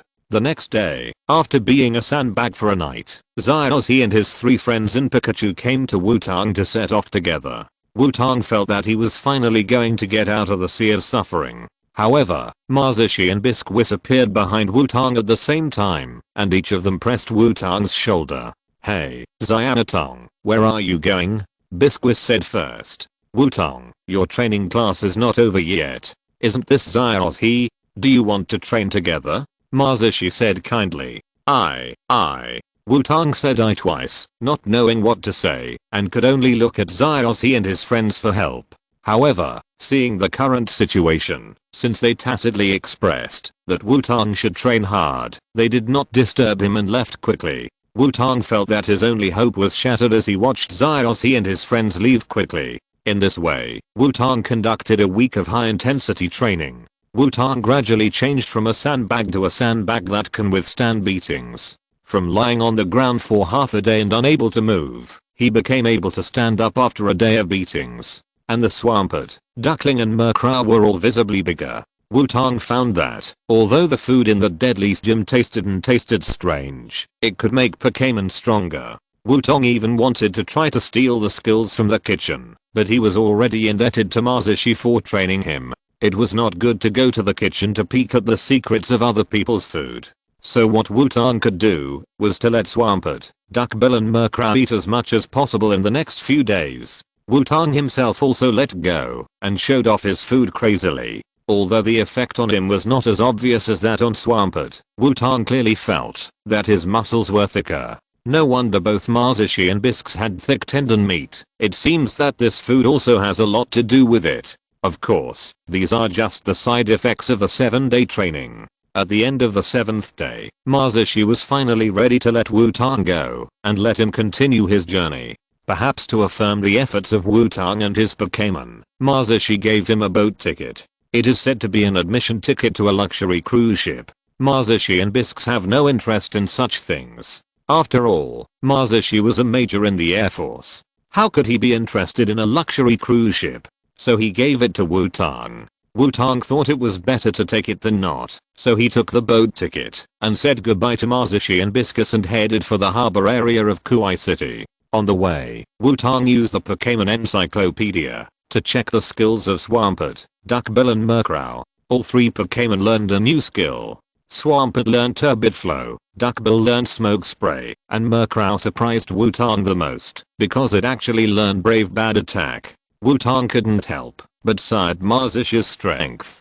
Because the harbor area was a clear target, Wutong found the harbor area without getting lost. At the same time, he also saw a huge cruise ship parked at the port. With the help of the ship, Wutong got on the cruise ship. "Welcome sir to the St. Anne's, have a good time," a waiter said to Wutong, and continued to greet other guests. What?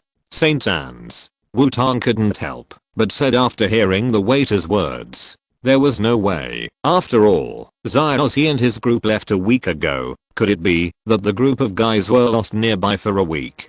Question mark? Chapter 32. The boat was so busy that it was difficult to get out of the water. It was Wutong's first time to take such a luxurious cruise ship, and he couldn't help but wander around the cruise ship out of curiosity. When Wutong arrived at the cruise ship, it was about to start, so there were already countless people on the cruise ship. Faced with this noisy and complex environment, Wutong's beast-like instinct felt a hint of danger. "Come out, Duckbill baby." Wutong directly called out the navigation god Duckbill baby. After being trained by Xiaoxia, the Duckbill baby can already control the fire attribute energy attracted to him. As long as he doesn't completely lose consciousness or his emotions fluctuate greatly, the Duckbill baby will not spontaneously combust.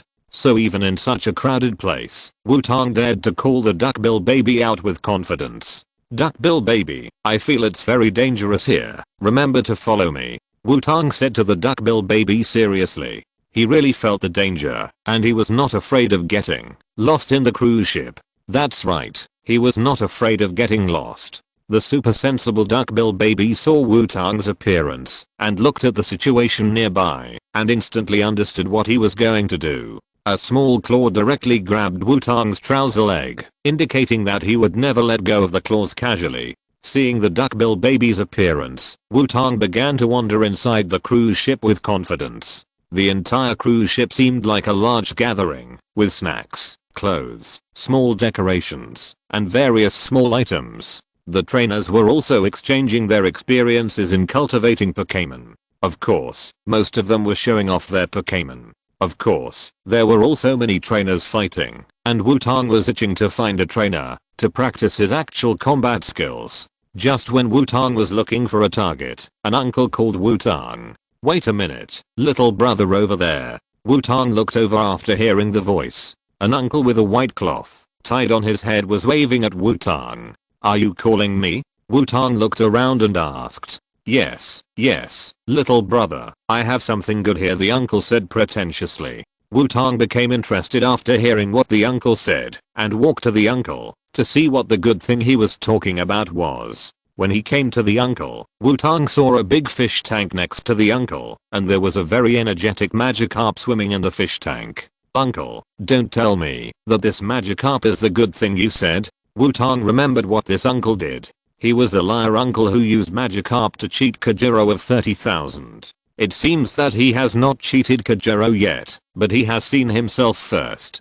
It seems that the young man is also a person who knows the goods. If it is an ordinary Magikarp, how can I say it is a good thing? My Magikarp is not ordinary. My Magikarp can produce gold. The liar uncle looked around halfway through his words, and then pretended to whisper to Wutong. "You are playing with me in a strange aquarium. It produces gold. Why don't you produce diamonds? Uncle, next time you want to cheat people, at least put in some money, at least make this Magikarp golden." But Wutong didn't want to be a sucker and left directly. If the uncle really got a golden Magikarp, Wutong might be willing to gamble on his luck and be a sucker once. After all, the golden Magikarp is the shining Magikarp.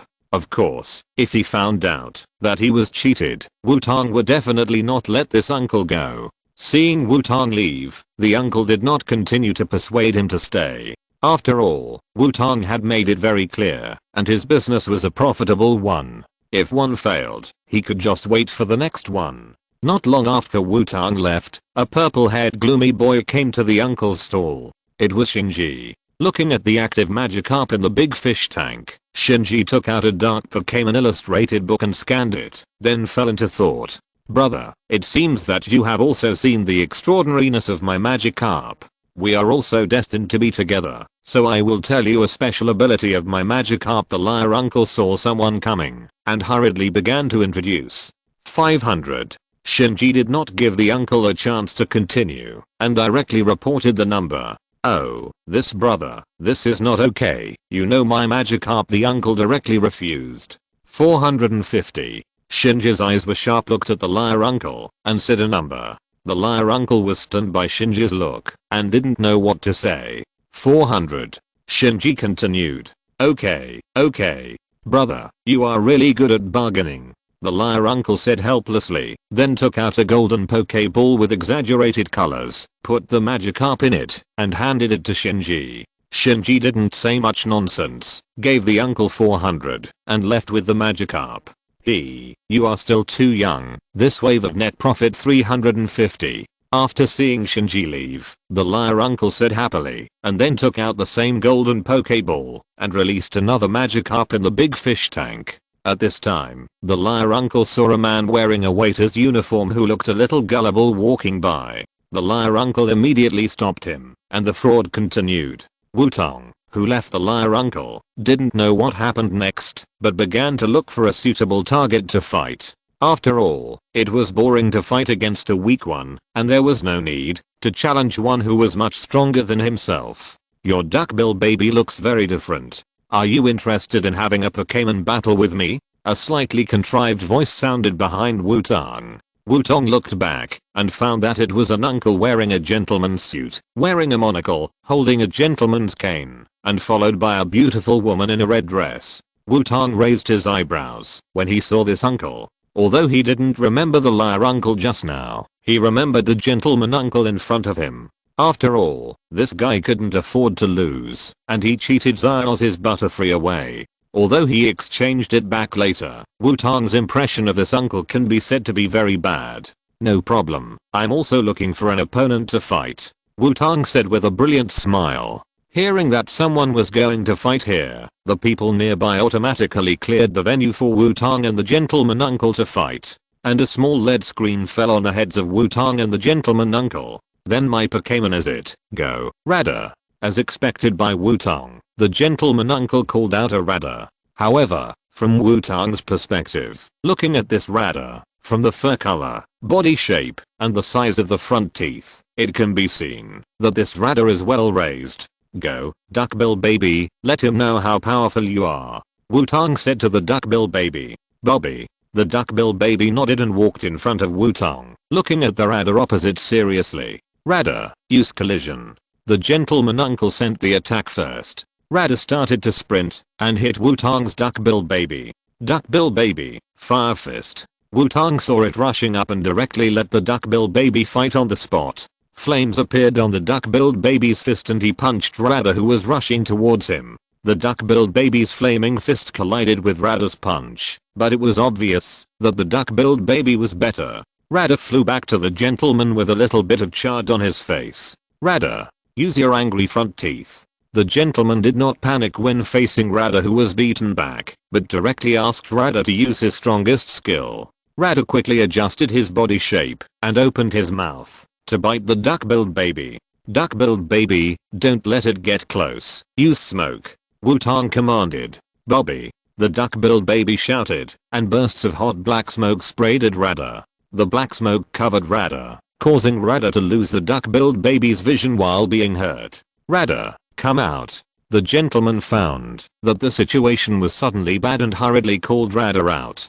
Duck-bill baby, don't let it go. Flame wheel. Wutong would not let the gentleman uncle take Radar away and then say something like this is a draw. Bobby. The duckbill baby's body instantly ignited with flames, and then he rolled forward and rushed into the black smoke.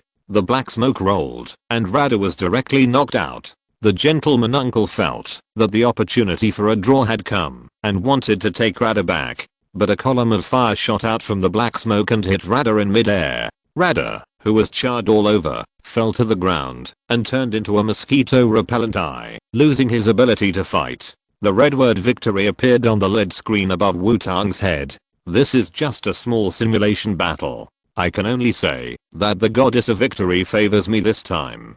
But I hope you can strengthen your strength. After all, such a battle is too boring. Wutong said in the tone of the gentleman uncle. You. Hearing Wutong's words, the gentleman uncle couldn't keep up his gentlemanly appearance at this time, and his voice was a little trembling. So are there any warriors willing to challenge me? Wutong ignored the gentleman uncle and looked around and asked. Xiaotong, come and fight with me. Xiaozhi jumped out excitedly at this time. Oh, isn't this my good teammate Xiaozhi? Where are my other two good teammates Xiaoxia and Xiaogang? Wutong gritted his teeth after seeing Xiaozhi. Wutong was still upset about the three people abandoning him without hesitation. Hahaha, don't say that. Come on, Xiaotong, have a Pokémon battle with me. Xiaozhi laughed and changed the subject after hearing what Wutong said. Humph, come on, I also want to see how strong you are. Wutong was too lazy to continue to care about Xiaozhi's appearance and simply took up the battle. The gentleman uncle on the side saw that no one paid attention to him, so he could only leave with his female companion in shame. It seems that he has no chance to exchange Pokémon with Xiaozhi this time. Wutong felt angry when he thought of this. He didn't know what Xiaozhi was thinking. He actually listened to the gentleman and exchanged Pokémon with him. And the one he exchanged was Batamax. He was abandoned once when he was Metapod, and after he evolved, he was abandoned again after winning the battle. No wonder he left Xiaoxian without hesitation after finding his true love. He has been fighting hard and uncomplainingly. I'll still use Duckbill baby. You call your Pokémon out. Wutong said that he would not exchange Pokémon. Fire type. Then it's decided that it's you. Go, Squirtle. Xiaozhi chose Squirtle, which restrains the fire type beyond Wutong's expectation. Squirtle, Squirtle. Squirtle appeared and shouted with full of vitality. Bobby facing the familiar turtle face. Duckbill baby greeted. Squirtle? Squirtle, Squirtle. Squirtle was stunned when he saw the Duckbill baby, and then he looked at Wutong behind the Duckbill baby happily. Hey, isn't this Xiaoxi? Is this the trainer you chose? Wutong greeted him happily after seeing Squirtle. What, Squirtle? Do you know Xiaotong? Xiaozhi said a little jealously. Squirtle, Squirtle. Squirtle called Xiaozhi twice. You said Xiaotong was your former boss? Xiaozhi said in surprise. Squirtle, Squirtle. Squirtle nodded and continued to call. What? He is your role model? Xiaozhi continued to be surprised. Wutong on the side was speechless. How did you achieve barrier-free communication? Okay, let's stop reminiscing about the past. Let me see how much you have improved. Wutong said. Squirtle squirtle. Squirtle nodded seriously. Duckbill baby sprays flame. Wutong took the lead. Bobby. The duckbill spewed out a mouthful of fire, shooting at Squirtle. Squirtle.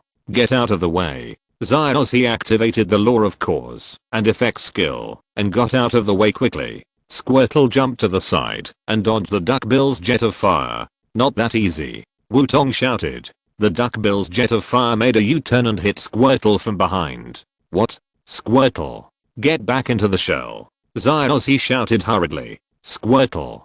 Squirtle shouted and got back into the shell. Duckbill rush. Explosive punch. Wutong shouted. The duckbill stopped spraying fire and rushed forward directly, exerting force with his whole body and punching hard on Squirtle's shell. Squirtle. Hold on. Use the water gun. Xiaozhi shouted hurriedly. Squirtle. Squirtle screamed in pain and a stream of water shot out of the shell. It seems that Squirtle intends to fight to the end in the shell. Duckbill ducked quickly. Duckbill duck, don't stop. Fire wheel. Then spray flames. Force it out. Wutong continued to shout. Bobby. Duckbill ignited flames and crashed into Squirtle again, knocking Squirtle into the sky and then spewed out a mouthful of flames. It began to burn Squirtle's shell. Soon Squirtle couldn't stand the heat and showed his head. The last blow. Thunder punch. Wutong shouted. Bobby.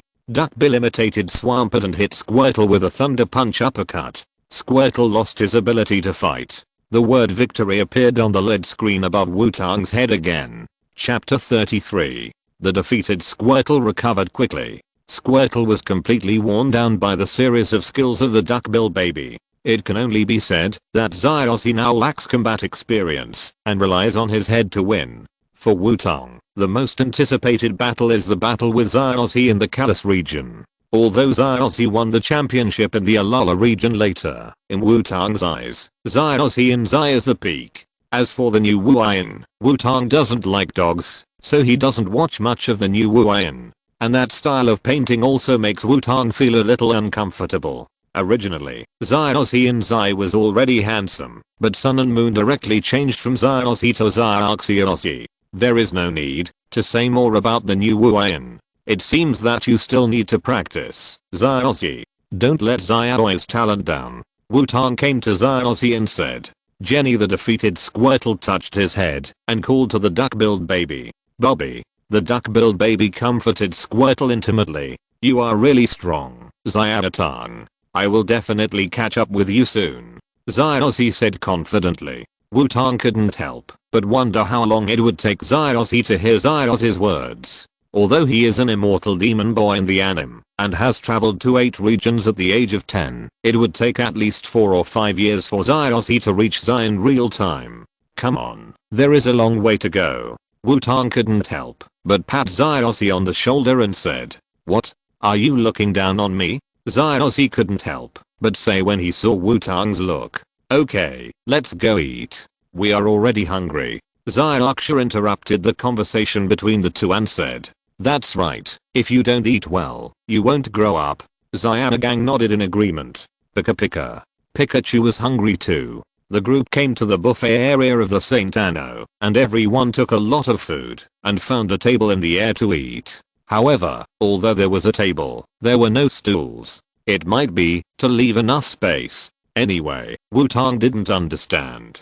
Wouldn't people in the upper class get tired of standing? Although there were no stools, it didn't stop the appetite of several people. They stood next to the table and started to eat. Wutong didn't forget his Pokémon either and called out Murkrow and Swampert. Murkrow was inconvenient to eat because it had no hands, so it fell on Wutong's head. Wutong shone one hand into his own mouth and the other hand into Murkrow's mouth. As for the dream demon and Wutong's shadow, Wutong put some food on the shadow when no one was paying attention and let the dream demon take it in and eat it himself. Because Wutong mentioned that Xiaozhi hadn't seen Squirtle for a long time, Squirtle and Pikachu ate together. As for other Pokémon, Xiaozhi didn't seem to want to call them out. Hey, the trainer of the duckbill baby, are you having fun here? A voice sounded. Wutong looked over and saw the gentleman uncle walking towards Wutong and his friends with his arm around his female companion. "Excuse me, who are you?" Wutong deliberately pretended to be unfamiliar and asked. "Haha, you really know how to joke.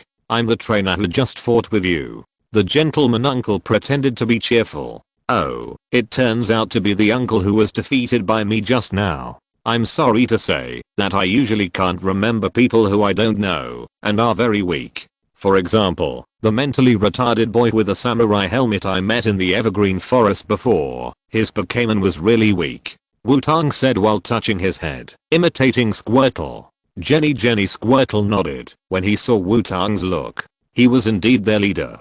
His patting of the head was smooth and pleasing to the eye. After hearing what Wutong said, the gentleman's eyes twitched and the lenses on his face almost broke. It was not that he couldn't remember. "I think your memory is not good.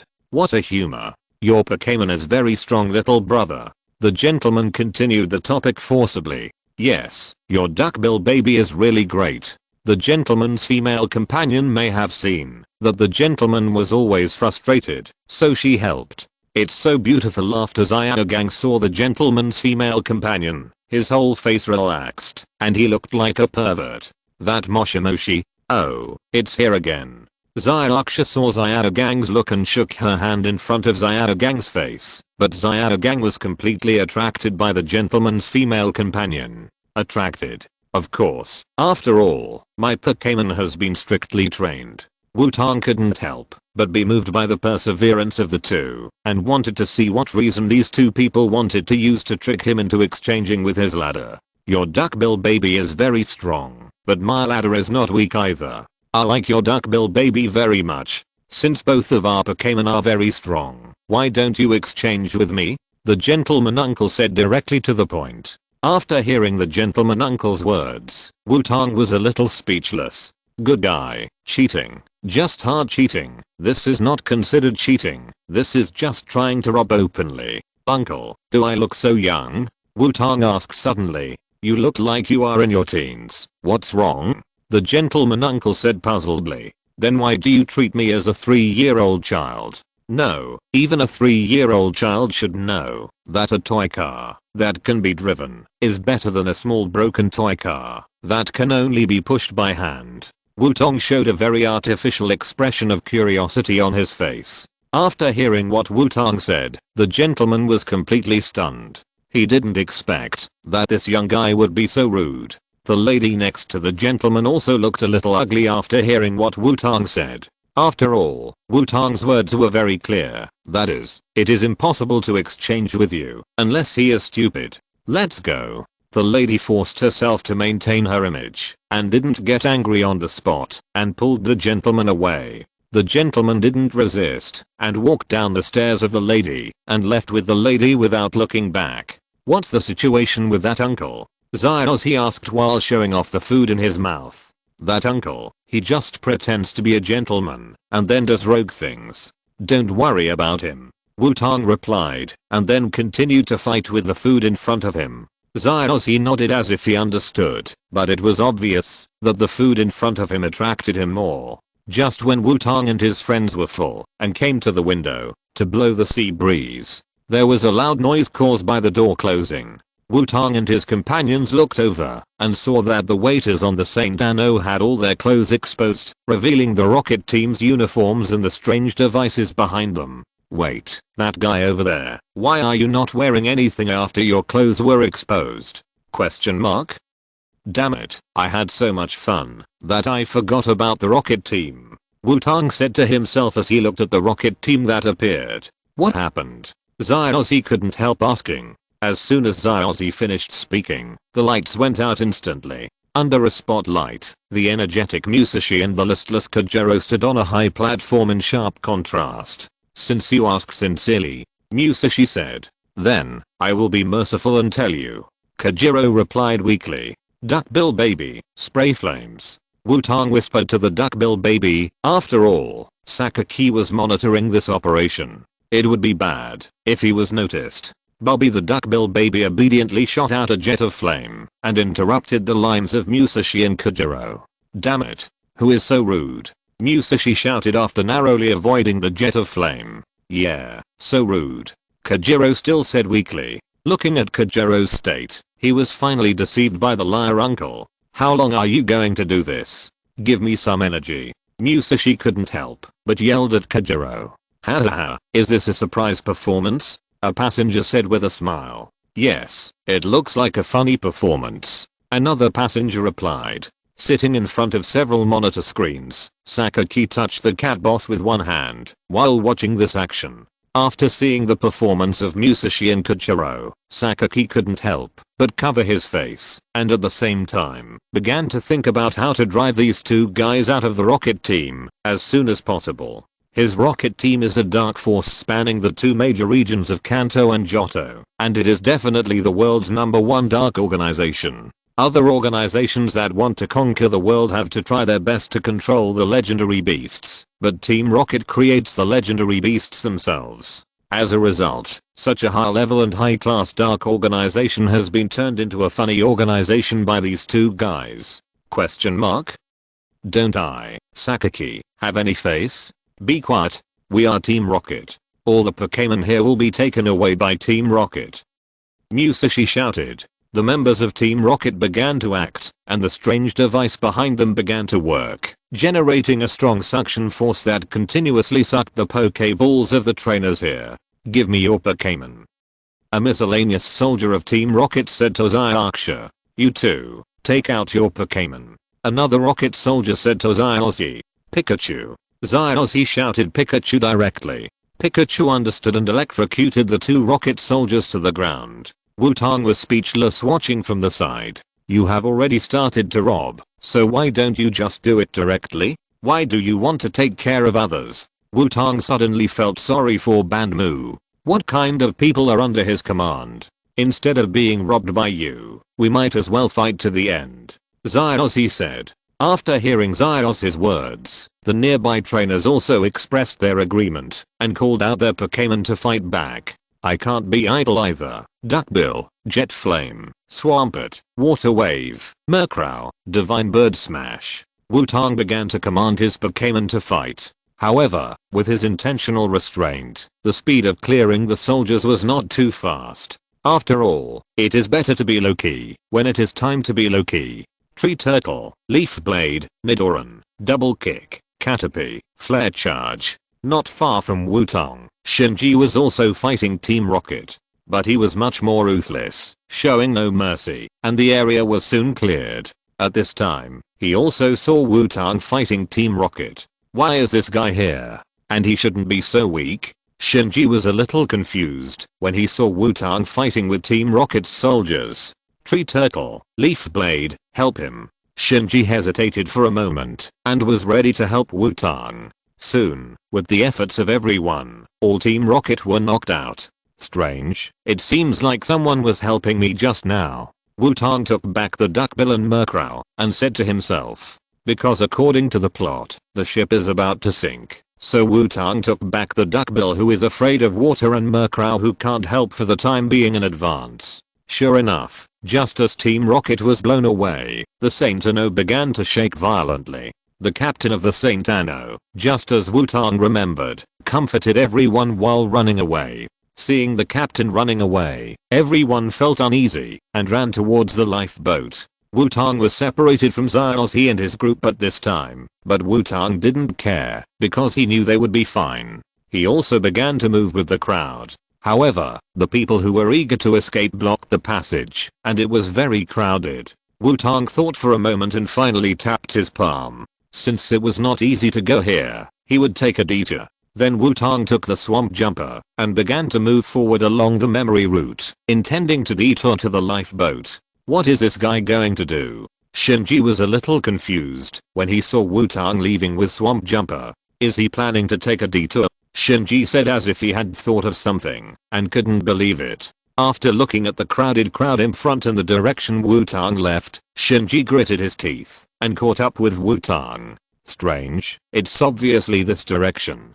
Wutong said puzzledly as he looked at the unfamiliar people nearby. Numa? The Swampert on the side was also puzzled. It felt that its trainer didn't seem to have a clear understanding of itself. Wutong. Where are you going? A voice sounded from behind. Shinji. What a coincidence that you are also running for your life. Wutong couldn't help but say after seeing the person running back. You guys still know the current situation, then why are you walking deep into the Saint Dan? Shinji couldn't help but say when he saw Wutong's appearance. What? Deep? Wutong was shocked. Before Shinji could reply, the Saint Dan began to shake violently again. Wutong and Shinji had to hold onto the wall to maintain their shape. Damn, is it too late? It's really no good to meet you. Shinji said as he looked at the Saint Dan that kept shaking without any intention of stopping. In that case, Swampert, Rock Crusher, Duckbill, Flame Jet, Murkrow, Divine Bird Slam. Wutong released his Pokémon to attack the wall.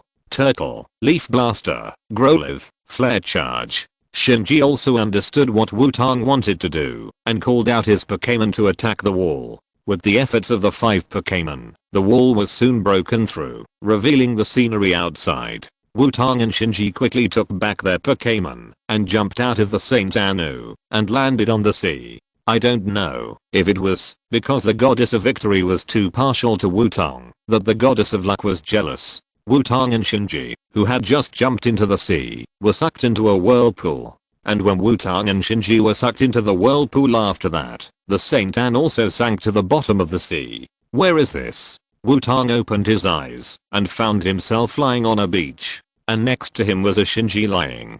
Wutong sat up with difficulty and looked around. Am I stranded on a desert island? Wutong couldn't help but say. Chapter 34. The sun was shining brightly and the sky was dark. Wutong looked at Shinji who had not yet woken up and then began to check if his Pokémon was still there. Touching his waist, Wutong found that all the Pokéballs were there and he breathed a sigh of relief. Hey, my dear friend, wake up quickly, the sun is really shining on your butt. Walking to Shinji's side, Wutong pushed Shinji and said, what are you talking about again? Shinji, who had woken up, raised his head with difficulty and looked at Wutong gloomily. Although Shinji's physical fitness was not bad, he felt pain all over his body and his head was a little dizzy after being baptized by the whirlpool. Don't worry about these details, but it seems that the two of us are stranded on a desert island. Wutong looked at the surrounding environment and couldn't help saying, looking ahead, there is an endless ocean, and behind is a forest. There is no trace of human habitation around, but the occasional bird call proves that there are living things on this island. After hearing what Wutong said, Shinji became more sober and looked around. Let's search the island first. Maybe the place we landed is just desolate. Shinji stood up and said, after all, it is in the Pokémon world. It is not so scary to be stranded on a deserted island. As long as there are Pokémon on the island, there is water and food, there is no big problem. At most, it will take a little longer. Training the flying or water Pokémon can still return to human society. That's right, let's go. I think that direction is good. Wutong said and planned to lead the way. You. Follow me honestly. Don't walk around. Seeing that Wutong still wanted to lead the way, Shinji instantly got angry and said to Wutong, you scared me. What's wrong, my dear friend? Why are you so angry? Are you hungry? I still have a lot of food in my bag. Wutong said to Shinji without realizing the point. Shinji felt a headache when he saw Wutong holding the pink backpack in his hand. Didn't this guy realize how bad he was at finding his way? I have a headache now. Stop talking nonsense. Shinji said and started walking into the forest. What a strange guy. Swampert, Duckbill, Murkrow, come out. Wutong put his backpack on his back and called out his Pokémon. After all, no one knows what Pokémon exist on the island. It would be troublesome if he encountered a Pokémon with a bad temper and a strong sense of territory. Shinji also called out several of his Pokémon, including Turtle, Nidoran and Growlithe. As expected, it was Shinji. He was strict about catching Pokémon. So far, he only had these Pokémon. Where is your dream demon? Shinji asked when he saw the Pokémon Wutong called out. After all, that dream demon left a deep impression on him, not because of its color, but because of its dirty skill pool. It's lazy, so it won't come out unless it's necessary. Wutong explained. After all, his dream demon doesn't like strangers and is a bit of a homebody. It hides in its shadow every day and doesn't even bother to come out to eat. Sometimes Wutong really wants to go to his shadow and see if there is a luxurious computer inside that attracts the dream demon. But how can the dream demon play the computer without hands? Seeing that Wutong suddenly fell into thought, Shinji felt that it would be better not to talk to him at this time, otherwise he might get into trouble. So the two of them and 6 Pokémon began to explore the forest. The whole forest is dense, but it also reveals that there is no trace of human survival. Although the forest near the city is also very vibrant, there are always people shuttling back and forth, so there are some more obvious roads. The forest that Wutong and Shinji are exploring now does not have any traces of that. It seems that the situation is worse than expected. Wutong couldn't help but say as he looked at the surrounding environment. Shinji didn't say anything, but frowned and looked around. He felt a little strange that there was no Pokémon in such a vibrant forest. This was obviously wrong. It's a bit too quiet, Shinji suddenly said.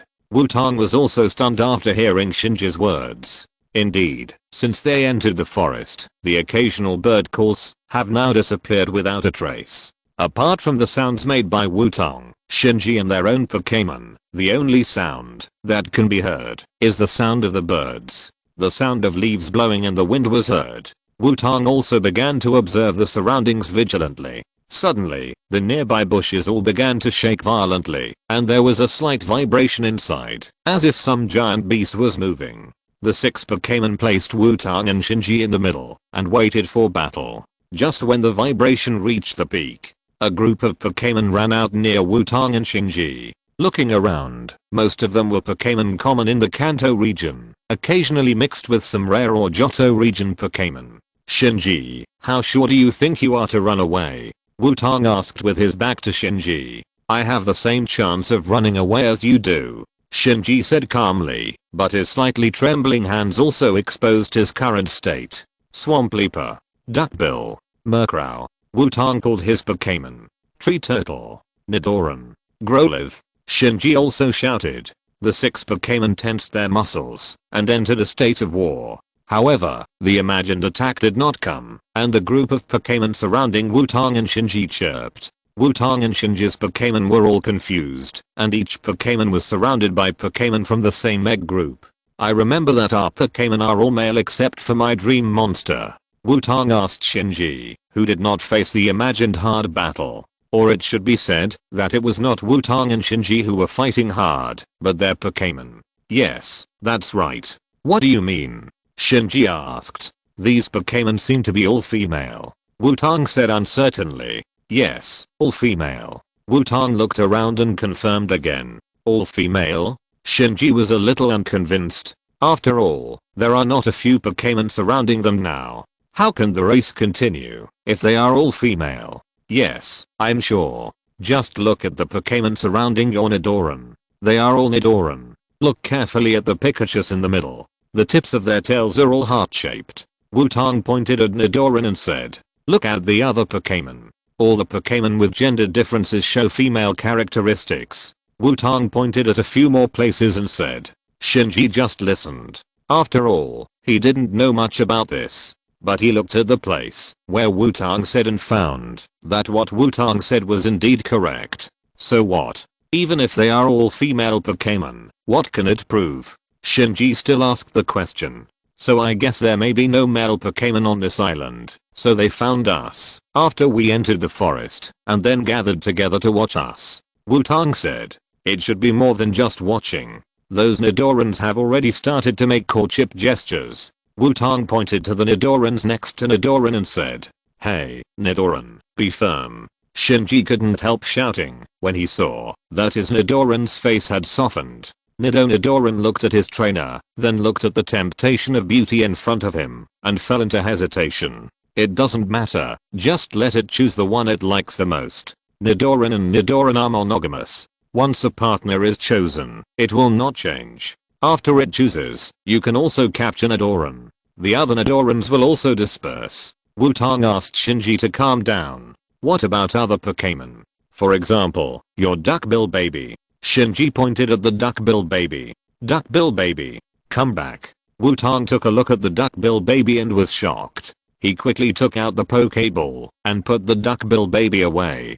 Due to the character of the duckbill baby, it is not easy to reject others or other Pokémon. This also led to the female Pokémon surrounding the duck-billed baby to think that the duck-billed baby had agreed, and they almost forced themselves on him. Fortunately, it was discovered in time, otherwise the duck-billed baby would have grown up.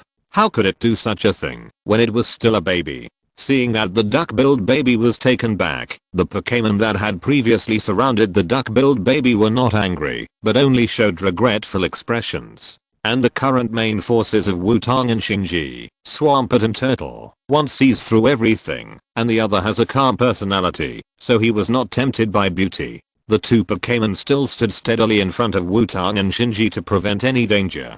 By the way, your Growlithe is not in a good situation either. Wutong pointed at Shinji's Growlithe and said. Shinji looked over in confusion, and found that his Growlithe was the dog has now forgotten everything. Growlithe stood up, hugging its two front paws, and its head still looked like it was about to melt. I know a veterinarian with good skills who specializes in eggs for cats and dogs. Do you want me to introduce him to you? Wutong patted Shinji's shoulder and said. Shinji, who heard Wutong, patted Wutong's arm speechlessly, and then looked at his Growlithe with a gloomy face. In fact, he was just looking at it a little tangled. But who made Shinji have a cold face? Growlithe. 1, 2, 3. Shinji called Growlithe, and then counted 3 numbers. Woof. Hearing Shinji's call, Growlithe turned around stupidly. When he heard Shinji start counting, his stupid expression changed instantly, and he quickly got rid of the Pokémon around him, and ran to Shinji's side. He squatted beside Shinji with an upright posture, with a serious face, as if he was going to defend his trainer to the death. My dear friend, do you have a nickname called Pavlov? Seeing the sudden change of Caterpie, Wutong said to Shinji. What Pavlov? Did you hit your head when you were washed ashore? Why do you always say strange things? No, you seem to be like this all the time. Shinji glanced at Wutong and said. How can your words be so cold? How can you, a person with a temperature of 37 degrees, say such cold words? Wutong said artificially. If you have time to act, why not take a look at your Murkrow first? Shinji said coldly. Is it my turn again? Wutong turned back helplessly and began to search for the figure of Murkrow. Wutong was stunned after seeing Murkrow, because Murkrow did not look like he was happy, but was communicating with the group of bad Pokémon surrounding him. Then, in Wutong's speechless eyes, Murkrow began to compete with those bird Pokémon in flying speed. Because there were many Pokémon surrounding Murkrow, Murkrow competed in groups. However, because Murkrow's flash power seems to be in speed, there is not even a bird Pokémon that can fly over it. But Murkrow, you win, so why do you still mock others? How can you find a partner after you leave here like this? Wutong suddenly began to worry about Murkrow's lifelong event. Who are you two? A heroic female voice sounded. Wutong and Shinji looked in the direction of the voice, as if they saw a savior. Familiar dark blue uniforms and dark pink circle hairstyles. A wild Miss Junsha and a wild Miss Joai appeared. How did you two get here? If you don't answer well, I have the right to arrest you. Miss Junsha said seriously. Wait, we are both good people. This is my Pokémon illustrated book to prove our identity. Wutong took out his Pokémon illustrated book and said. Afterwards, Wutong told Miss Joai and Miss Junsha about his experience with Shinji. After Miss Junsha verified with Junsha of Vermilion City, Miss Junsha and Miss Joai also believed that the two were not bad people. After helping the two drive away the Pokémon that surrounded them, Junsha and Joai took the two to the other side of the island. There is a simple temporary camp here, and a speedboat is parked on the beach. You two are really lucky. It's really not easy to be swallowed by the whirlpool on the sea and return to the land safely. Miss Joai said. Wutong could only smile bitterly, and Shinji on the side did not respond. If possible, who would want to experience the taste of being swallowed by a whirlpool? Miss Junsha, what's the matter with this island? If I'm not mistaken, there seem to be only female Pokémon on this island. Wutong asked curiously. This is actually not a secret. I don't know why, as long as the Pokémon eggs are born on this island, or the hatched Pokémon are female. Miss Junsha began to explain happily. Yes, but the Pokémon eggs brought from outside have no effect and the Pokémon eggs laid by the Pokémon on the island can also hatch male Pokémon. Miss Joy continued. So the researchers speculated that there was something wrong with the magnetic field of the island itself, but because this kind of research is not very meaningful, they just took pictures of me and Joy regularly to see the situation here. Miss Junsha continued. After hearing the joint explanation of Miss Junsha and Miss Joy, Wutong nodded. It seems that there is really nothing wrong with the research on this island. There is no real meaning. After all, it just makes the Pokémon eggs fixed to hatch females. The types of Pokémon hatched are still uncontrollable. Even if two Pokémon of the same species come here to lay eggs, it will only increase the number of females of that species. The only effect may be to increase the number of female Pokémon with scarce females. Excuse me, when can we leave? Shinji asked politely. We haven't finished our work today, so we can take you to away tomorrow.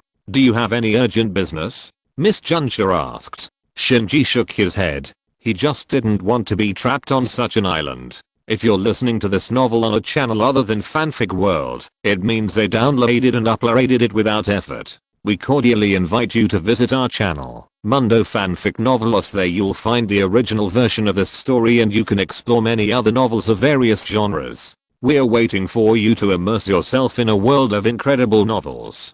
Chapter 35. The next morning, in order to leave the island as soon as possible, Wutong and Shinji took the initiative to help Joy and Junsha with their work. The four of them came to the forest on the island to record the current survival and number of Pokémon on the island. Everyone, come out. Wutong called out his Pokémon. Shinji also threw out his Pokéball and called out all his Pokémon. However, this time, not all the Pokémon on the island appeared. Because Miss Joy and Miss Junsha had explained to the Pokémon on the island yesterday, Wutong and Shinji's Pokémon were not brought to them for a blind date. So this time everyone maintained their original living habits. However, when he saw the Swampert and the Wood Turtle, he couldn't help but come up and rub against them to show his charm. While Wutong and Shinji were working hard, Wutong's Murkrow ran into trouble. Bo, a Pidgeot that lost the game with Murkrow yesterday, came to Murkrow again. The two Pokémon started competing again, but in terms of speed alone, Pidgeot really couldn't beat Murkrow. However, this Pidgeot seemed to have set his sights on Murkrow, and after a short rest, he started to compete with Murkrow again. The two Pokémon competed back and forth for countless times, making Murkrow a little scared. This Pidgeot has good perseverance. Wutong couldn't help but admire the perseverance of this Pidgeot. Shinji didn't say anything, but from the way he kept staring at Pidgeot, it could be seen that he had become interested in this Pidgeot. After all, Shinji's team is still lacking a Pokémon that can deal with aerial battles. Regardless of the skills he has mastered, the perseverance shown by Popo is enough to arouse Shinji's interest. After all, Pokémon with insufficient perseverance cannot stick to his training. As for Murkrow, what should he do? Who asked this guy to mock him after competing with him? He asked you to love him, but you insisted on competing with him in speed. If you want to compete in speed, you can compete in speed. After you win, you even mock him. Now that Popo has targeted him, Wutong wants to take this opportunity to temper Murkrow's temper. How can he be the boss if he is not stable? After all, Murkrow is called Crow Leader after it evolves. It's not okay to have this kind of personality all the time. Finally, after countless competitions, Murkrow finally couldn't bear it anymore and quickly flew behind Wutong and hid. Murkrow hiding behind Wutong showed his head and stared at Popo, then shouted.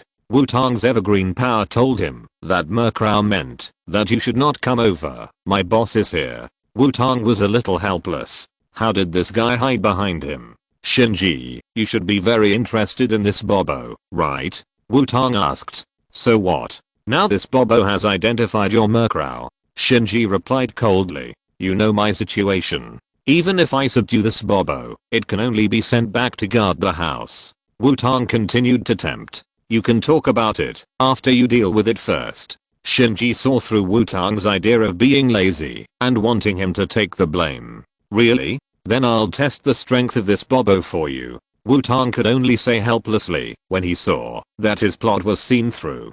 Dark Crow, don't hide.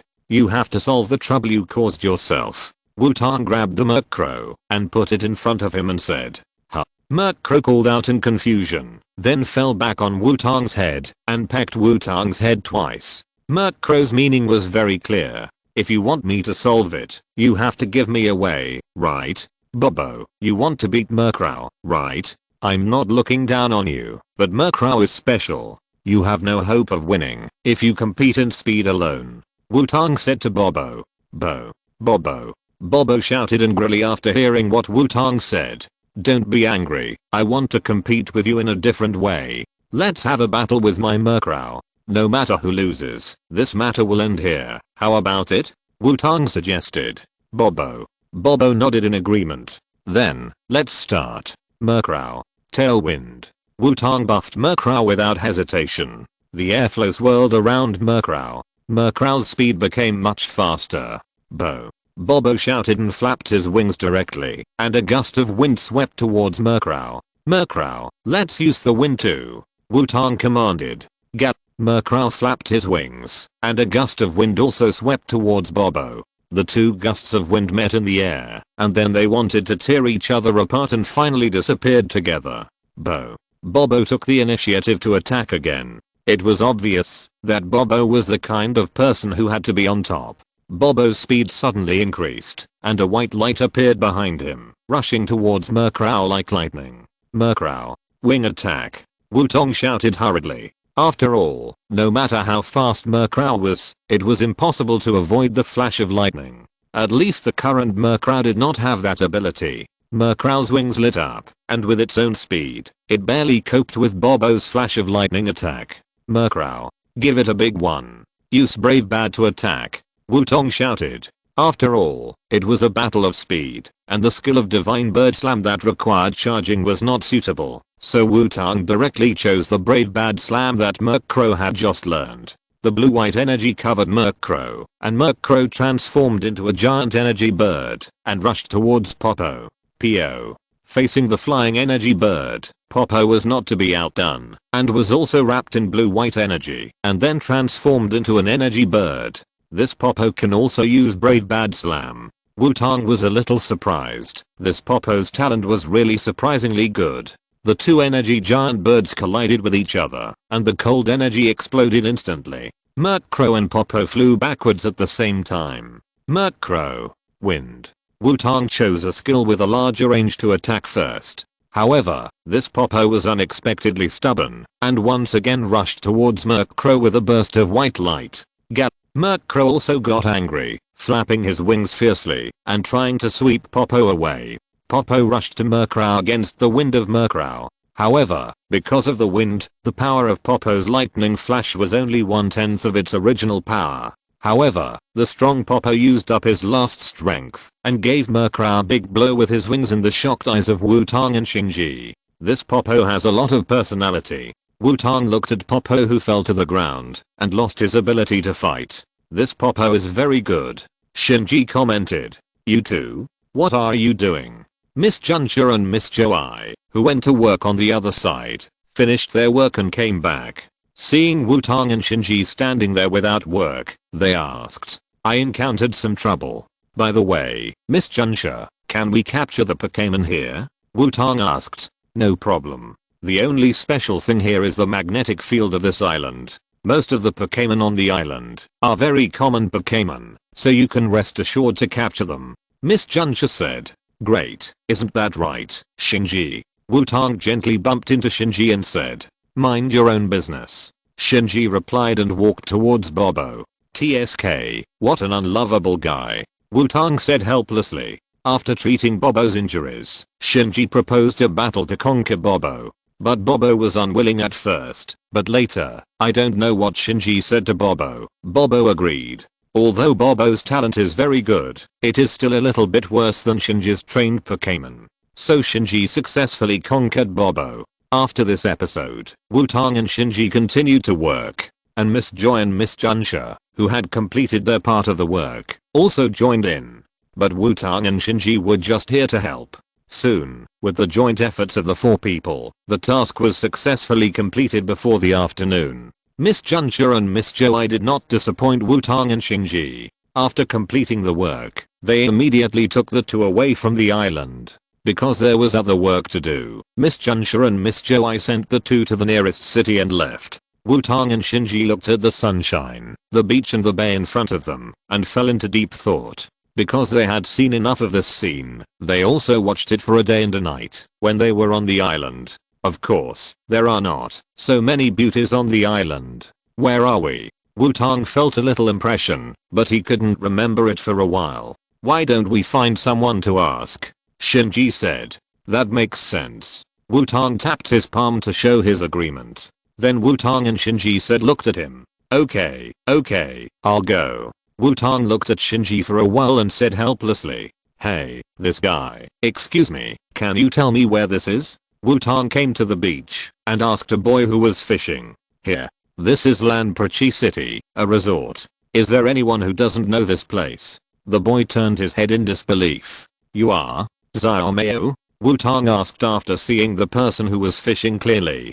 Do you know me? Are you my fan? Sorry, if you want an autograph, I'm afraid you have to say sorry, because my autograph is only for beautiful girls. Xiaomei said with a shake of his hair. No, you think too much. My name is Wutong. My grandparents are good friends with Dr. Oak. Wutong immediately retorted after hearing Xiaomei's narcissistic words. Oh, you are Wutong? Hello, grandson of grandpa's good friend.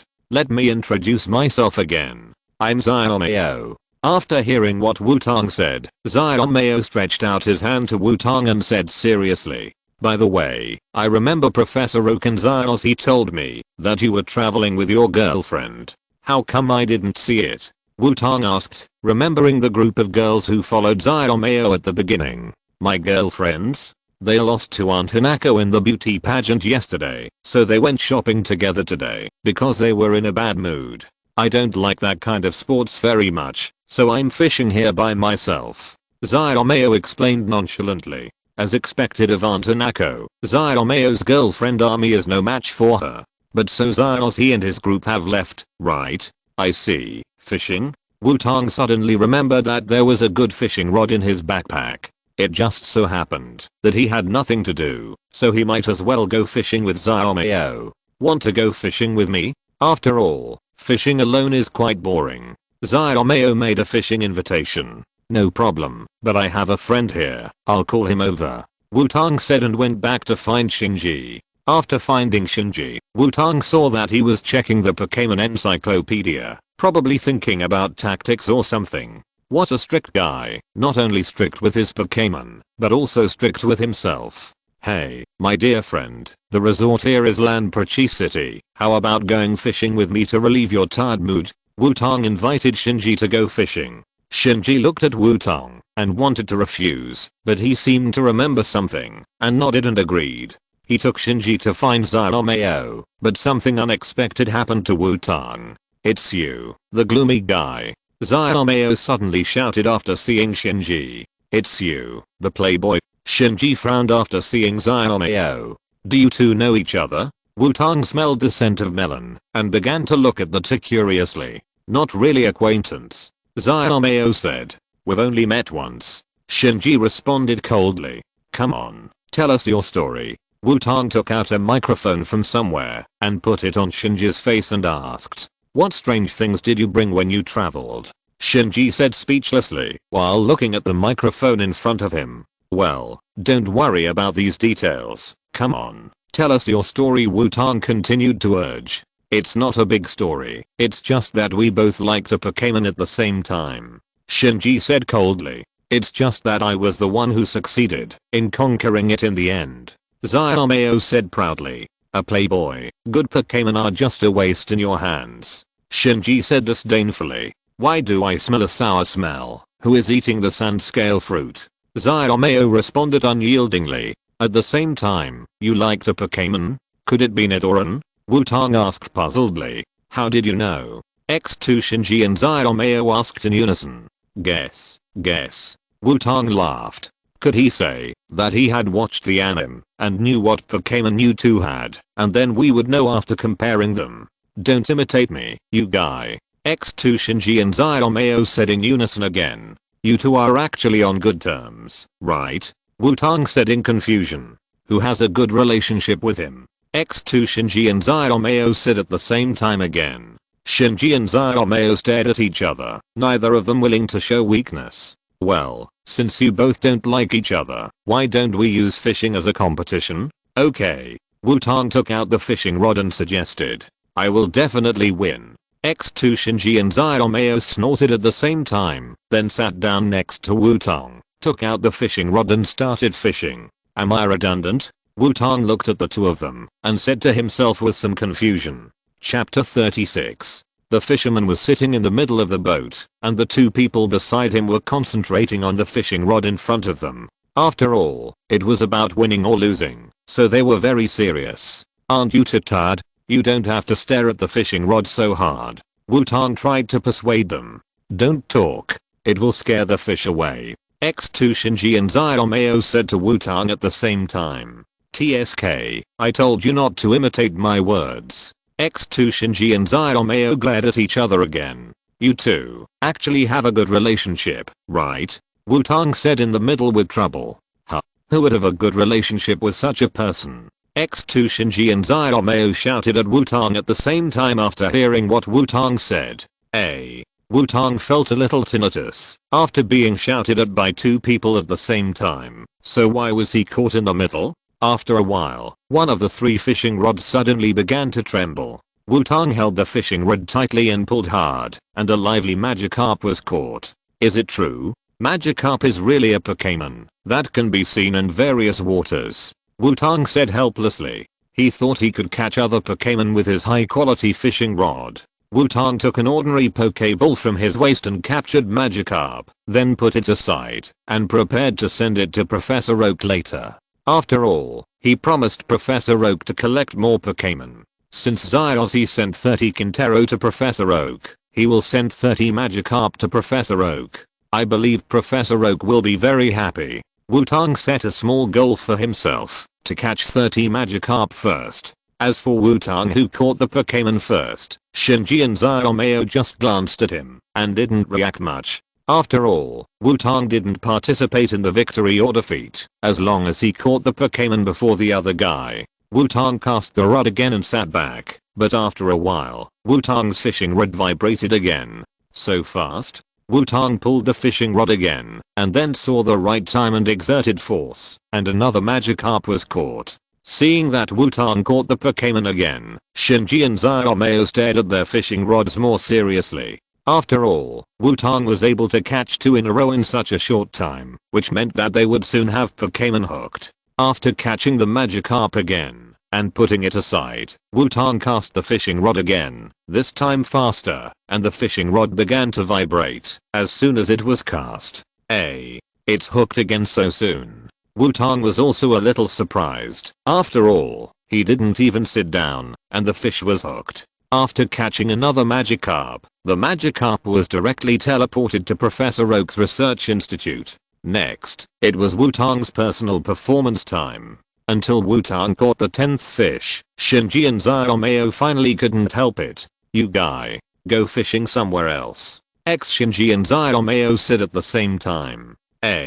What's going on? Am I being excluded? Wutong was shocked and didn't understand what happened. However, seeing the fierce size of the two, Wutong still ran to the side to fish honestly. Although Wutong changed a place, the Magikarp continued to be hooked. It seems that the small goal will be achieved soon. But why did only Magikarp fall? It's hooked. After Wutong left between Shinji and Xiaomei, Xiaomei's fishing rod finally shook for the first time. Xiaomei stood up excitedly and then began to pull the fishing rod continuously. Soon, a Magikarp was caught. It seems that victory is mine. It seems that not only your skills in catching Pokémon are not good, but your fishing skills are also average. Seeing that Shinji still had no catch, Xiaomei sneered.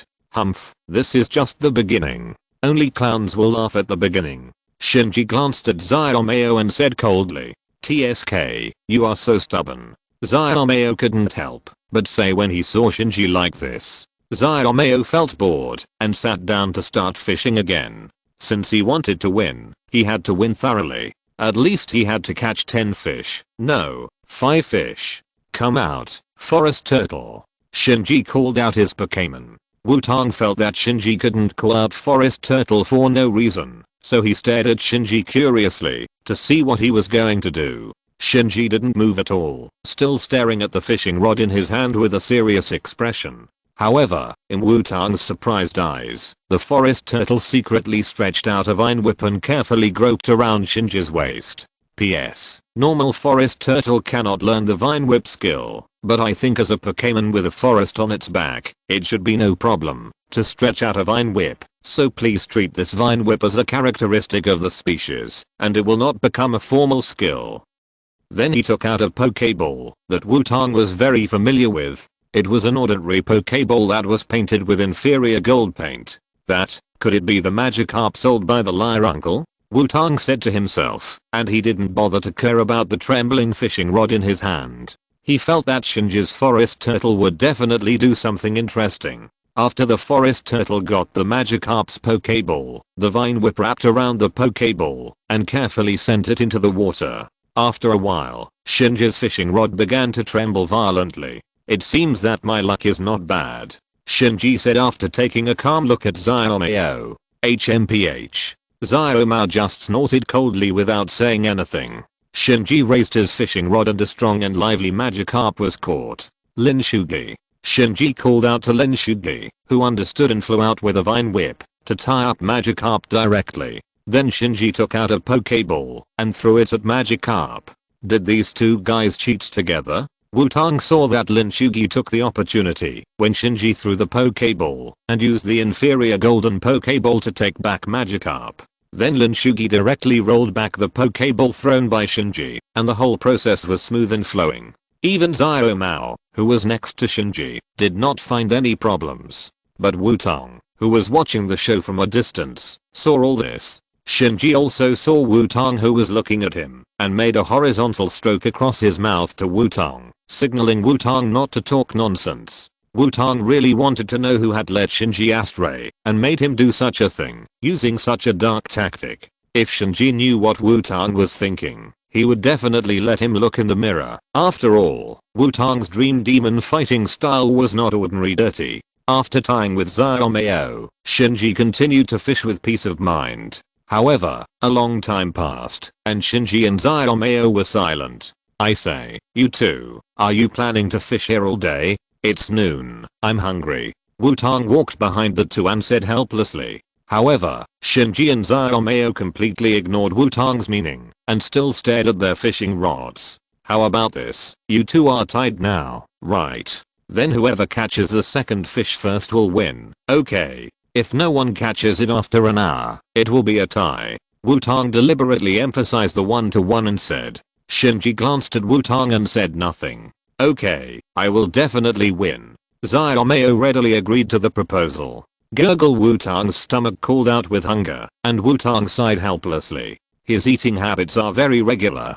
If he didn't eat at the appointed time, he would be very hungry. Wutong thought about it, walked in front of the Forest Turtle, and whispered a few words to the Forest Turtle. The Forest Turtle looked at Wutong, then looked at his trainer and nodded. The Forest Turtle quietly stretched out the vine whip again and performed another god-level operation. However, this time Xiaomao found something unusual. Wait a minute. You guy. Are you cheating? Xiaomao suddenly called a halt and then said to Shinji. This Magikarp is the same as the one just now. The color of the whiskers, the gloss of the scales, and even the body shape are the same. Xiaomao directly pointed out the evidence. Oh, I forgot that Xiaomao is the grandson of Professor Oak. Others may not be able to find it, but Xiaomao's knowledge will definitely find it. Wutong said, knocking on his palm. Shinji looked at Wutong, the teammate who was a jerk, speechlessly. Wait, you said this playboy is the grandson of Professor Oak. Shinji found the point.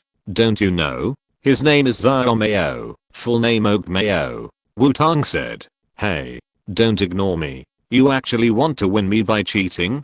Don't dream. We are still tied at 1-to-1. Xiaomao said confidently. After hearing Xiaomao's words, Wutong and Shinji were both stunned. Shinji's naturally gloomy face showed a complicated look. Is it really good to use such a dark tactic on such an innocent child? It's good to be young. Wutong sighed on the side. Xiaomao, who had just started out, was indeed very immature, but he would grow rapidly after the quartz conference and become mature and stable in an instant. You two, what are you doing? Why are you looking at me with that expression? It seems that you are impressed by my intelligence, but it's useless. Our competition is not over yet. Since we are all trainers, let's do it the trainer's way. Xiaomao took out the Pokeball and said to Shinji. Sure enough, Xiaomao only looked full of sarcasm when facing Xiaozhi. That's just what I want. I also want to know how strong Professor Oak's grandson is. Shinji said without showing any weakness.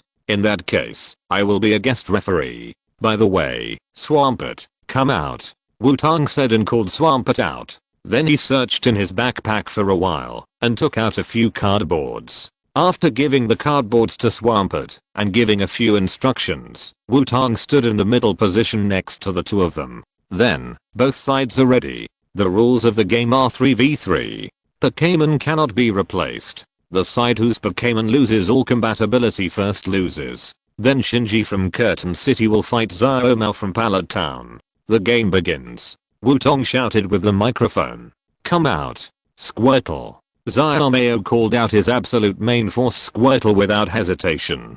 Go, Forest Turtle. Shinji also sent out his initial Pokémon Forest Turtle. TSK, did you make a mistake in judgment? Xiaomao said with a little regret. He thought Shinji would not be the first to send out the Forest Turtle that had already appeared. After all, it is easy to be targeted if the attributes are exposed in advance. I didn't expect that I would make a mistake in judgment. Just when the two sides were preparing to fight, Wutong Swampert raised his arms and held a piece of cardboard with a big number 1 written on it and passed through the middle of the two sides.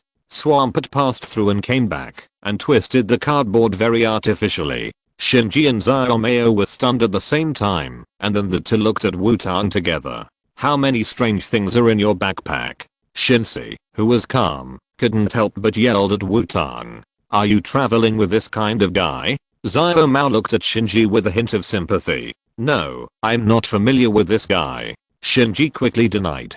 Hey, what are you two doing? If you keep talking, the referee will sentence you to passive competition. Wutong took out 2 cards, 1 red and 1 yellow, from somewhere and said, who is it because of? X2 Shinji and Xiaomao said to Wutong at the same time after hearing what Wutong said. Forest Turtle. Flying Leaf Knife. After calming down, Shinji took the lead in launching an attack. The body of the Forest Turtle shook, and leaves that rotated like blades flew towards the Card Turtle. Card Turtle. Retract into the shell. Then rotate at high speed. Xiaomao did not panic, and quickly began to organize a counterattack.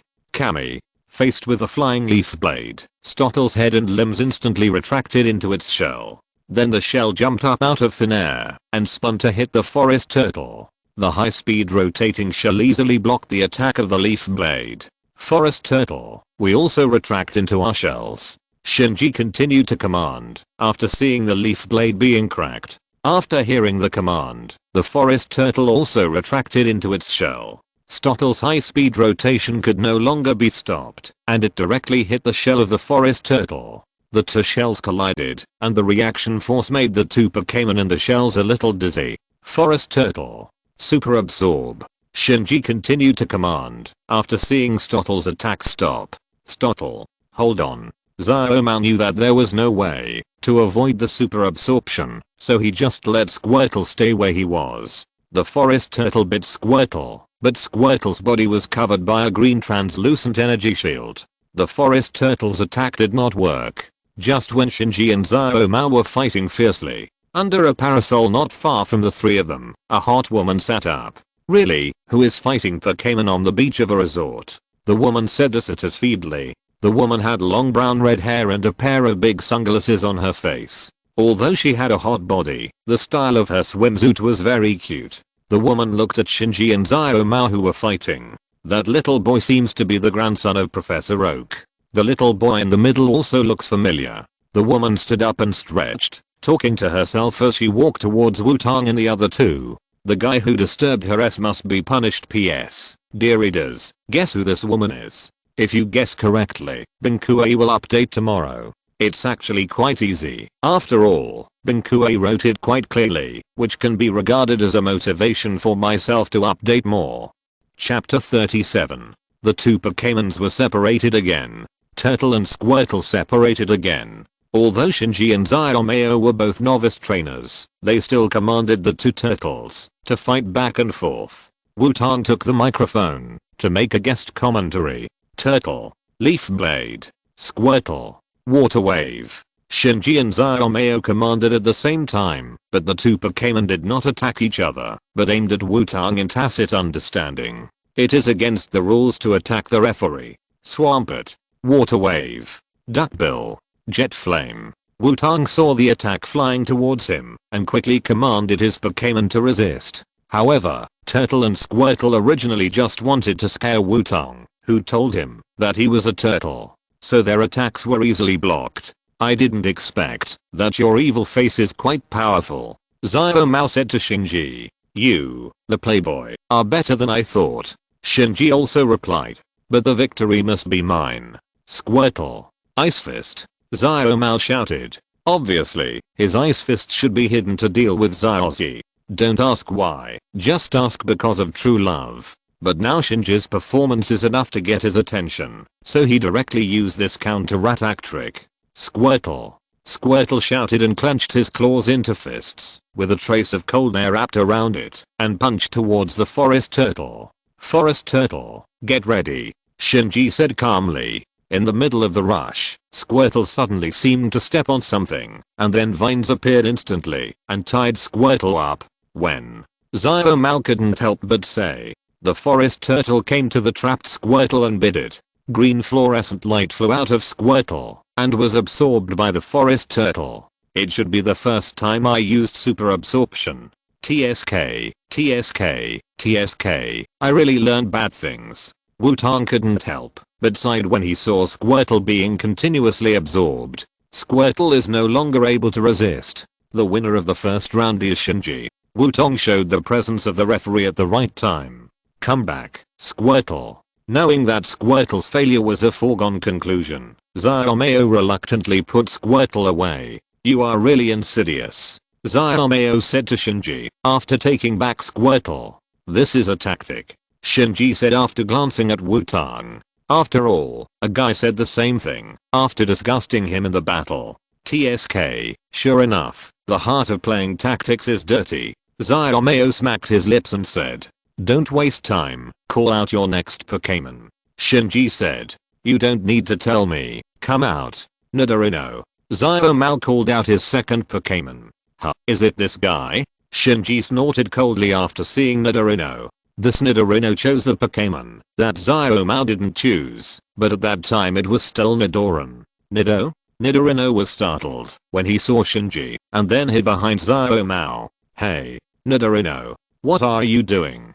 Xiaomei couldn't help shouting when he saw Nidorino's state. Nidorino called Xiaomei twice. It said that it chose you because the guy on the opposite side, Shinji, had a face that was too scary. Why did you suddenly want to fight him? Aren't you afraid that he will eat you? Wutong said as a translator.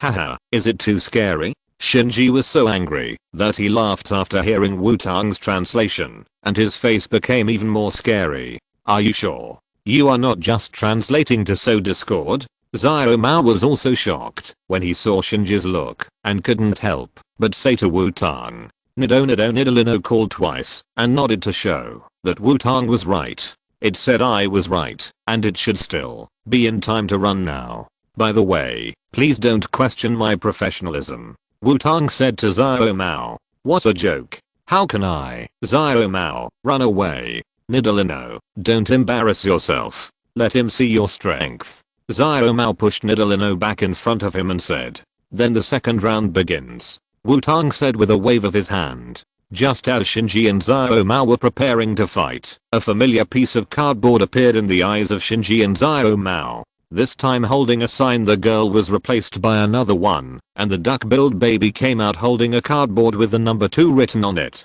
Shinji and Xiaomei stared at the duck-billed baby at the same time, and the forest turtle and Nidorino also stared at the duck-billed baby. The duck-billed baby was stared at by 2 people, and 2 other Pokémon were looking at him covetously. He was so uneasy that he spontaneously combusted again. "No, my cardboard," Wutong said with heartache when he saw the duck-billed baby and the cardboard burning together. However, the cardboard turned into ashes under the flames of the duck-billed baby's spontaneous combustion in just a moment. The duck-billed baby walked back to Wutong with his paws raised in vain, feeling a little embarrassed. "Is this little guy's personality like this?" The woman with brown-red hair came over and said to herself when she saw Wutong's condition. Obviously, she recognized Wutong after getting closer, but she did not directly stop the fight between Shinji and Xiaoxia. After all, the fact that 2 rookies could fight like this made her a little interested in watching. She was not surprised that Professor Oak's grandson had such strength, but it was very interesting that the little guy with a bad face, who had the upper hand, could suppress Xiaoxia.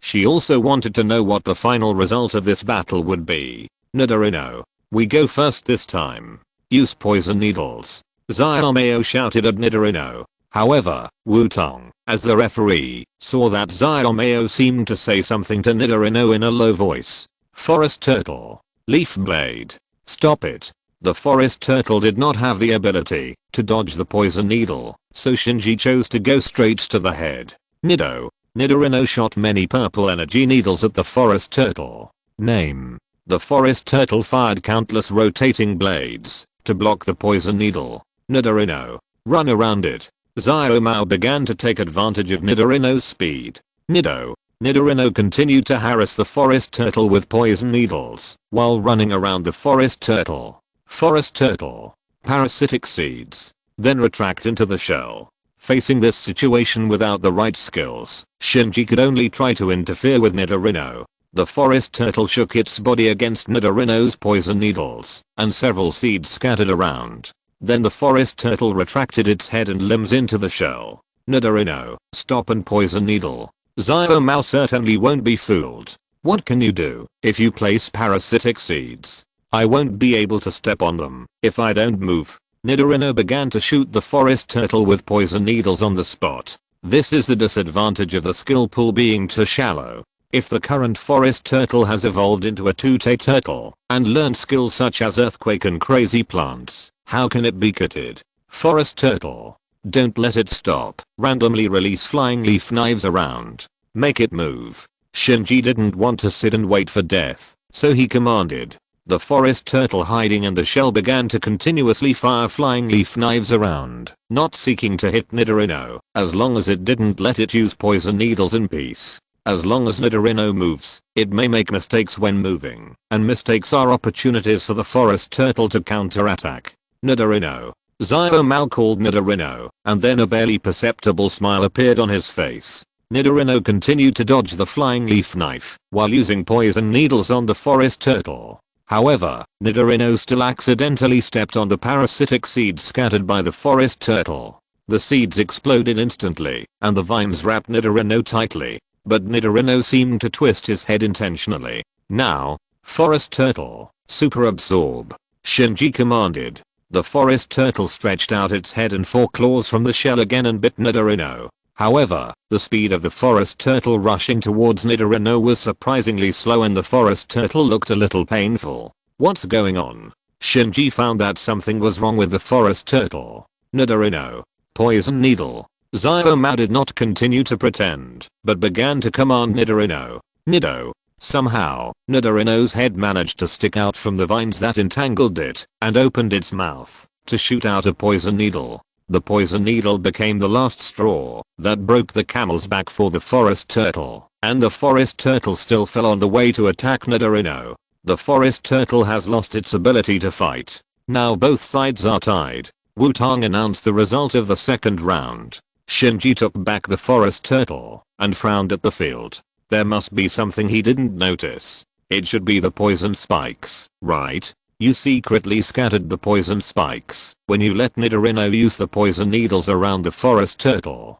Wutong said when he saw Shinji's look. Yes, I learned this from you. This is a tactic. Xiaoxia said proudly. It's worthy of it. It was Xiaoxia, grandson of Professor Oak. Although he looked a bit lazy and like a playboy now, His fighting talent was not weak at all. Humph, you are so dirty when playing tactics. Shinji said this to Xiaomei. Xiaomei didn't mind, because he suddenly found that it was also good to cheat people, especially when he saw the other side with disbelief and didn't understand what happened. Some strange hobby seemed to have planted a small seed in Xiaomei's heart. Wutong looked at the two people and fell into deep thought. Things didn't seem to be going well. Why did these two guys start to play dirty? Who started them? You three.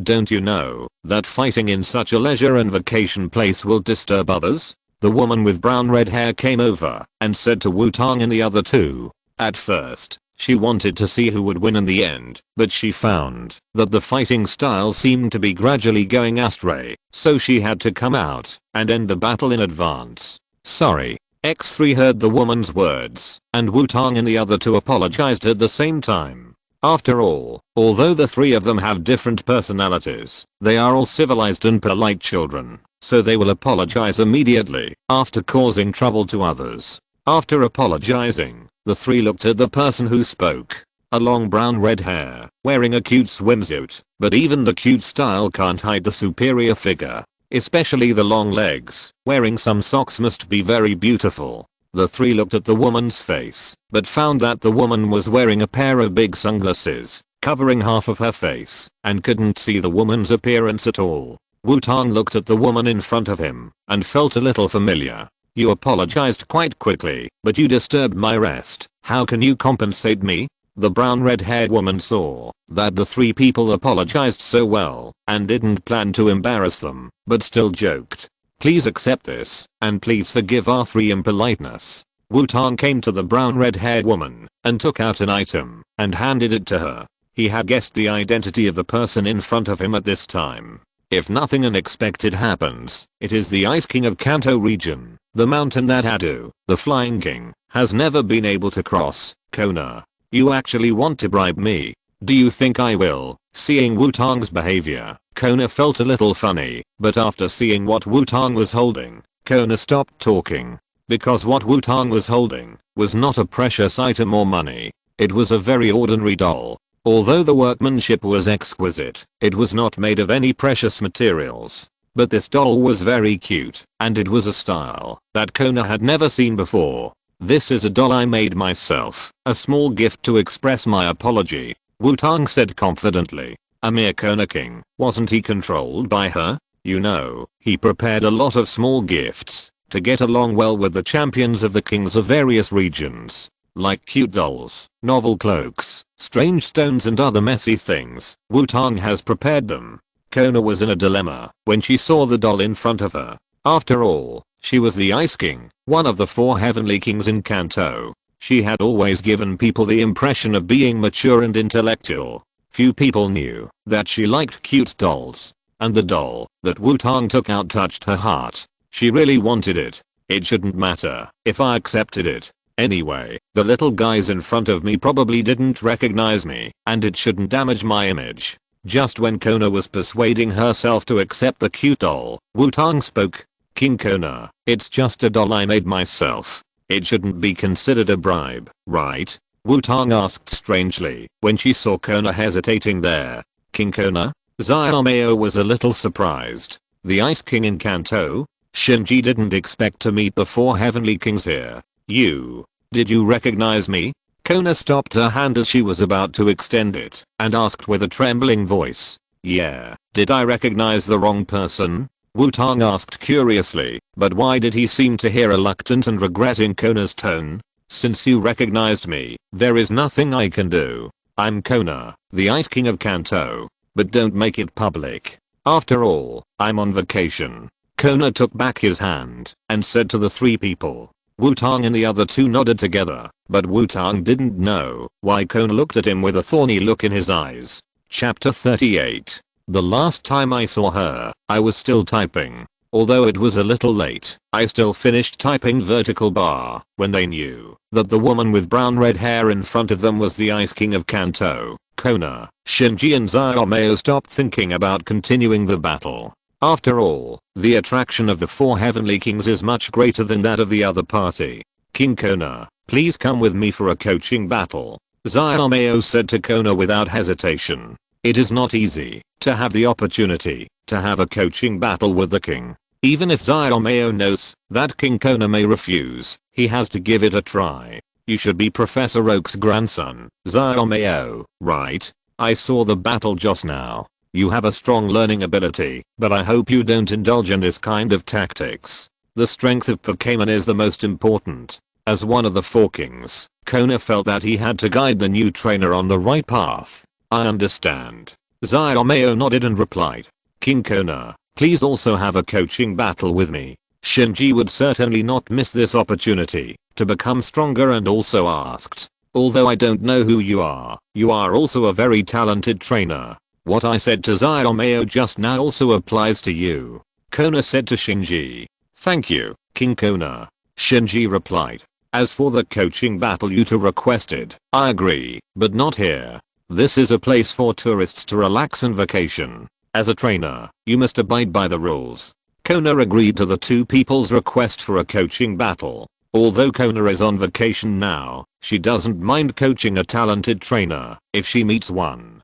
King Kona, please let me participate in the coaching battle. Wutong said, of course, not wanting to miss this good opportunity. Oh, really? You should be the grandson of Grandpa Aquan and Grandma Xingzi. Wutong, shouldn't you want to be a Pokémon breeder? Why do you also want to participate in the coaching battle? Kona looked at the doll in Wutong's hand and said deliberately. King Kona, do you know my grandparents? Oh, by the way, please accept this doll. Although it may not match your temperament, it is a little gift from me. Wutong handed over the doll again and said.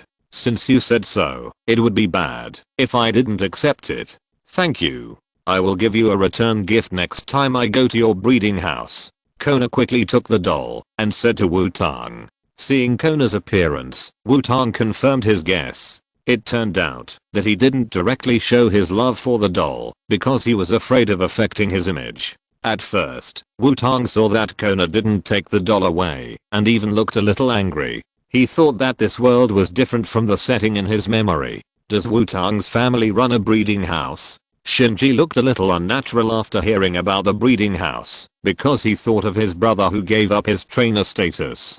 Don't you know? Wutong's grandparents, Grandpa Quan and Grandma Xingzi, are Pokémon breeders who are ranked at the top in all regions. Their status in the breeding world is equivalent to my grandfather's status in the scientific research world. Xiaomei said strangely. Shinji was also a little surprised. He didn't expect that Wutong, who always had a seizure, had such a background. No wonder, although this guy always did some strange things, he was very good at breeding Pokémon and had relevant knowledge about Pokémon. But why did Wutong look so surprised that Kona Xianwan knew his grandparents? Shinji continued to ask. According to my grandfather, because Grandpa Quan and Grandma Xingzi prefer simplicity, their houses and clothes are very ordinary, and breeders of their level are not easy for ordinary people to see, so they rarely communicate with outsiders. Xiaomei said. I don't know what happened, but after Kona showed up, the relationship between Shinji and Xiaomei actually eased a lot, and they could even start gossiping. What does this have to do with Wutong's behavior? Shinji asked in confusion. Don't worry, listen to me. Wutong has loved Pokémon since he was a child, and his family runs a breeding house, so he hangs out with Pokémon every day, and the champion is usually very busy, so he has never seen people like the champion in his own breeding house. Xiaomei continued. Then here comes the point. I don't know what happened to Wutong, but he always thought his family was very poor, so he never thought that his grandparents were actually he is a very powerful person, so they thought it was impossible for them to contact the champion. In fact, he has taken care of almost all the Pokémon of the champion, but he doesn't know it. Xiaomei said, and looked at Wutong strangely. Listen to what you said. Shinji's expression was complicated after listening, and he stopped talking halfway. After listening, you feel that Wutong is a little stupid, right? I felt the same way. After listening to it, Xiaomei took over Shinji's words and said.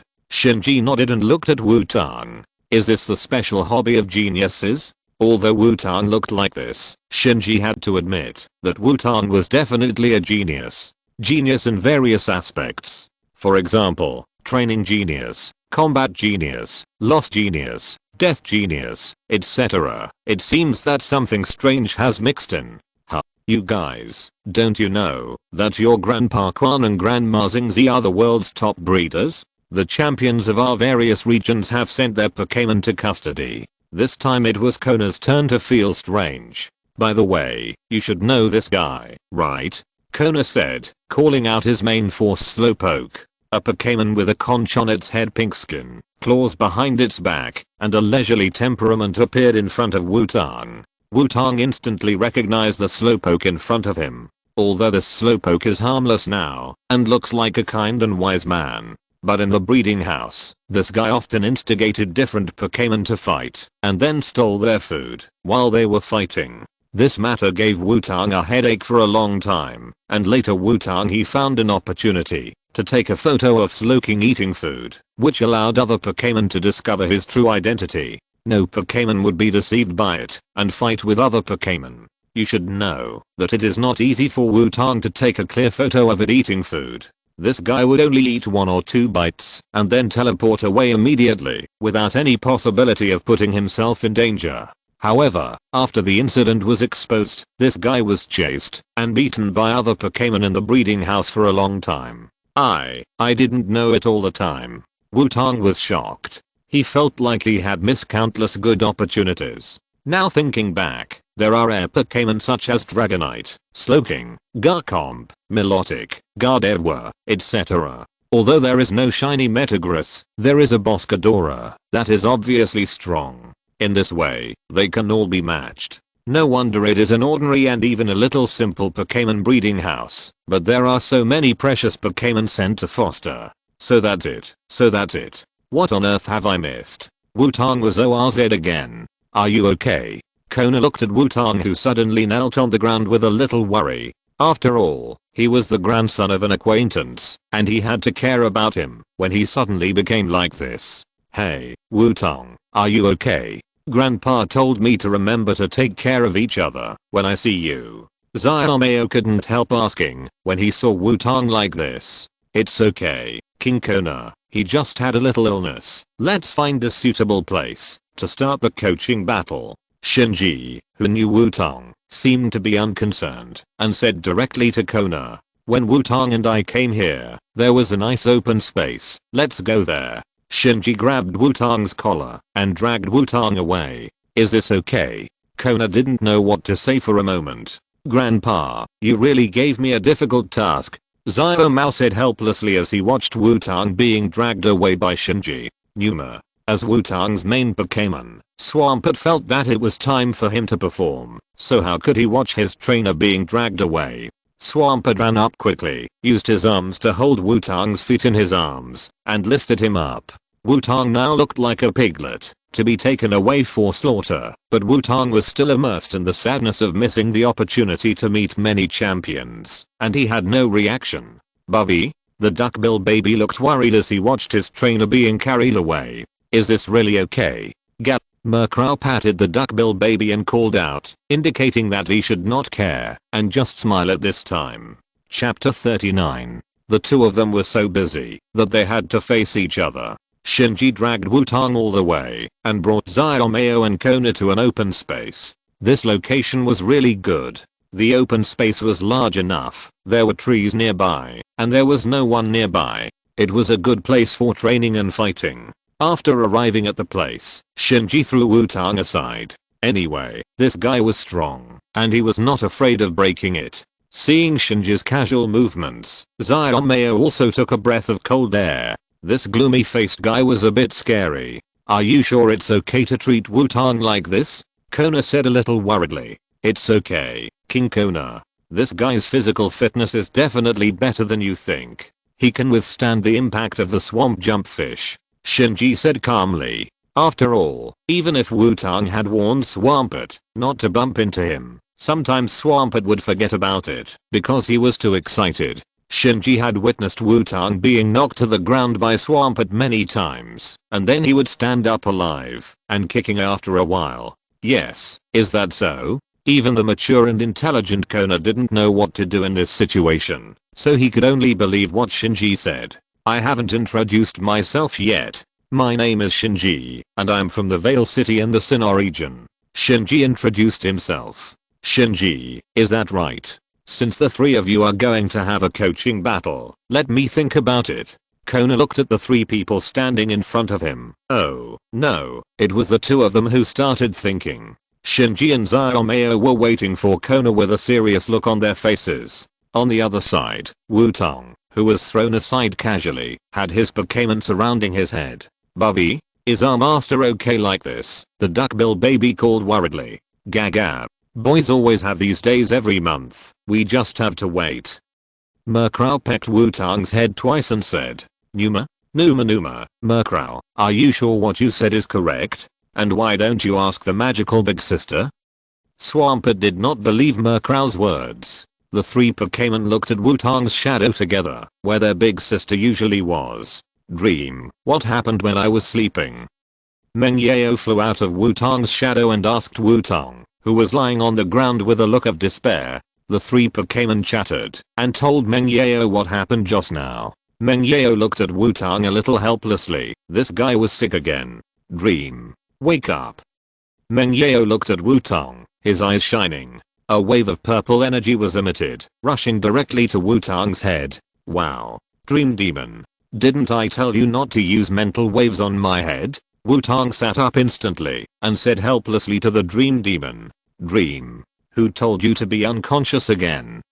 Dream Demon turned around and shouted. Really, there is no need to use mental waves. Forget it. Anyway, there are plenty of opportunities to meet those kings and champions if we continue to travel. Wutong shook his head and stood up. Gap, is our master's direction lost due to the big sister? Murkrow whispered to the duckbill baby in the swamp jumper. Bubby, it shouldn't be. The duckbill baby replied uncertainly. Numa, it's impossible. The master's level of direction loss can only be caused by nature. Swamp jumper said seriously. You three, what are you talking about there? Wutong looked at the three Pokémon and asked. Numa, Bobby, Gaga. The three Pokémon shook their heads quickly to indicate that they didn't say anything. To be honest, although you all have good talents, you are still too weak. After all, you have just started traveling. There is nothing we can do about it. Kona said with some embarrassment. After all, a coaching battle must be effective to be called a coaching battle. Although Shinji and Xiaomei performed well, they were only good compared to rookie trainers who had just started traveling. In Kona's eyes, these two guys were no different from babies. Shinji and Xiaomei did not refute Kona's words. After all, what Kona said was true. It's just a few months since we started traveling, and we haven't even gathered all 6 Pokémon. It would be a joke to emphasize that we are strong in this state. In this case, why don't you, King Kona, fight with the 3 of us at the same time? The battle is good, so that we can understand the gap between us and the top trainers. Wutong suggested. That's fine. Wait, Wutong, when did you get up? Kona thought this was a good idea, and then he found that Wutong had stood next to Shinji and Xiaomei without knowing when. You recovered really fast, Wutong. Xiaomei was also a little surprised. Shinji just glanced at Wutong and didn't say anything. Don't worry about these details, King Kona. What do you think of my proposal? Wutong asked. I have no objection. Shinji said. I think it's okay too. Xiaomei also thought there was no problem. Since you 3 think it's okay, then let's do it this way. Seeing that Xiaomei and Shinji both agreed, Kona decided to do it this way. Then, all 3 of you come together. You can use as many Pokémon as you want. As for me, Slowking, I'll leave it to you. Kona said to the Slowking beside him. Yeah, no. Slowking nodded steadily. Go, Swampert. Wutong directly chose his main general. Forest Turtle, leave it to you. Shinji did not hesitate and sent out the Forest Turtle directly. Crawler, it's your turn to perform. Xiaomei chose Crawler as expected. While Wutong was struggling, Shinji and Xiaomei both treated their Pokémon. Although it was just a simple treatment, it was still no problem to have a coaching battle. The 3 of them sent out their initial Pokémon at the same time. Dream Demon, then I go. At the same time, the 3 of them did not send out many Pokémon. After all, the more Pokémon, the stronger they are. Unless the number reaches a sufficient level, one person's skill can drown people. Otherwise, for people at the level of the King of Kings, they are just giving away experience. You start first. Kona said. Forest Turtle, Leaf Blade, Squirtle, Water Wave. Shinji and Xiaomei commanded at the same time, and Squirtle launched an attack together. Kona had no reaction to the two's attacks. Yanuo, Slowking stood there and tilted his head, then uttered a questioning cry. Sure enough, the Flying Leaf Blade and Water Wave merged in the middle, and the imagined skill stacking did not appear. The Flying Leaf Blade was wetted by water and turned into soft leaves and fell to the ground. The ring of Water Wave was cut by the Flying Leaf Blade and fell to the ground. Don't make trouble, you guy. X2 Shinji and Xiaomei glared at each other at the same time when they saw this situation. That's what I should say. X2 after hearing what the other said, they said at the same time. Don't imitate me. X2 you two are actually very close, right? Kona couldn't help asking. Who would have a good relationship with this guy? X2 Yanuo? The Slowking was also confused. Swamp Jumper, drop the rock. Wutong commanded when he saw the opportunity. Numa. Swamp Jumper threw a rock. The rock hit the head of the Slowking with a sound of breaking wind. Yanuo. At the moment, when the rock was about to hit the Slowking teleported to avoid the rock, and then shouted at Wutong with an unhappy face. That expression clearly said, you little jerk, you sneak attack, you dare not confront it head on. P.S. Slowking normally can't learn to teleport, but in the comics, there are cases where Kona's Slowking uses teleport, so let's just assume that Kona's Slowking is special. After all, he is also one of the 4 heavenly kings. TSK, it really doesn't work. Wutong couldn't help saying when he saw that his sneak attack failed. Little Wutong, this kind of fight won't work. Slowking, telekinesis. Kona smiled and commanded Slowking to fight back. As one of the 4 heavenly kings in the Kanto region, she must change Wutong's twisted fighting style. Yanuo. Slowking's eyes glowed blue, and Swampert flew up instantly. Then Swampert began to make close contact with the ground. Squirtle. Retract into the shell and spin at high speed. Forest Turtle. Parasitic Seeds. Xiaomei and Shinji also knew that this was not the time to quarrel and began to use their own Pokémon to support Wutong. Squirtle. Squirtle retracted into its shell, and the shell spun at high speed and hit Slowking. In order not to affect Squirtle, Forest Turtle began to scatter seeds near Slowking, hoping to restrict Slowking's actions. Yanuo, do you two want to dance too? Slowking called out and stretched out his 2 claws behind his back. The blue light in Slowking's eyes became brighter. The Squirtle stopped halfway through its flight, and the Forest Turtle scattered. The seeds that went out were also hit back to the Forest Turtle. Then Squirtle directly controlled and hit the Forest Turtle. Slowking slowly turned its 2 claws, and the 3 Pokémon flew into the air together, and then collided with each other. Numa named Kami. The 3 Pokémon all turned into circles after falling to the ground. Call out your other Pokémon. Kona said. It's enough. Xiaomei took back Squirtle and said. Yes, thank you, King Kona. Shinji took back the Forest Turtle and had no intention of continuing to fight. After all, the Ice King didn't even use the ice skills, and he easily solved our main force with just a telekinesis. There is no need to say more about the difference in strength.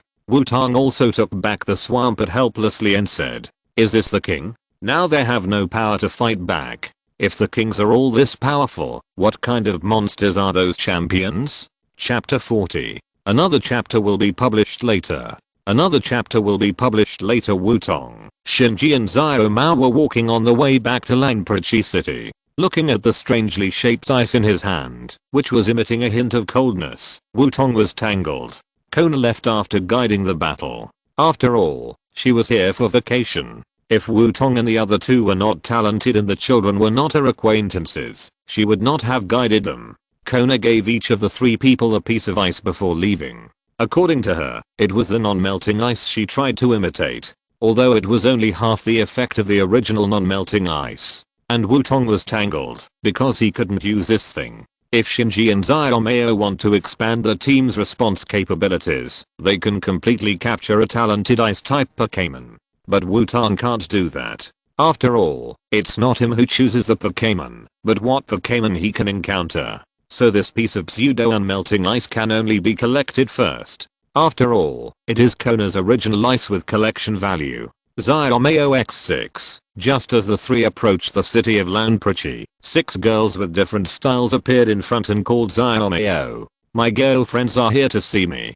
Goodbye, single dogs. Xiaomei greeted the 6 girls and said to Wutong and Xingji, "Humph, playboy." Xingji snorted disdainfully. "Hey, Xiaomei, where are you going next?" Wutong asked curiously. After all, Xiaoxi's next stop should be to challenge Nancy in Golden City. If Xiaomei also wants to go, Wutong is very interested in seeing what Xiaomei looks like when he is turned into a doll. My next stop is Yuhan City. I heard that the perfume there is very famous. My girlfriends are very interested. Xiaomei waved his hand and left with his girlfriends. This guy. Wutong felt a little sorry. It seems that he should have missed the terrifying period of Nazi. "I'm leaving too," Xingji suddenly said. Are you going to abandon me as a partner and travel alone?" Wutong said deliberately. "I was going to challenge the Dead Leaf Gym, but because of a guy, I not only failed to challenge the gym, but also almost ended up on a deserted island." Xingji looked at Wutong calmly and said slowly, "I wish you good luck in martial arts. Have a good journey. I will cheer you up in my heart." Wutong said immediately. "Come on, too." Xingji nodded with satisfaction and left. "Then, I will also find a boat to Golden City. Come out, Duckbill baby." Wutong called out the Duckbill baby and continued to travel alone. "I want to see you. I want to see you.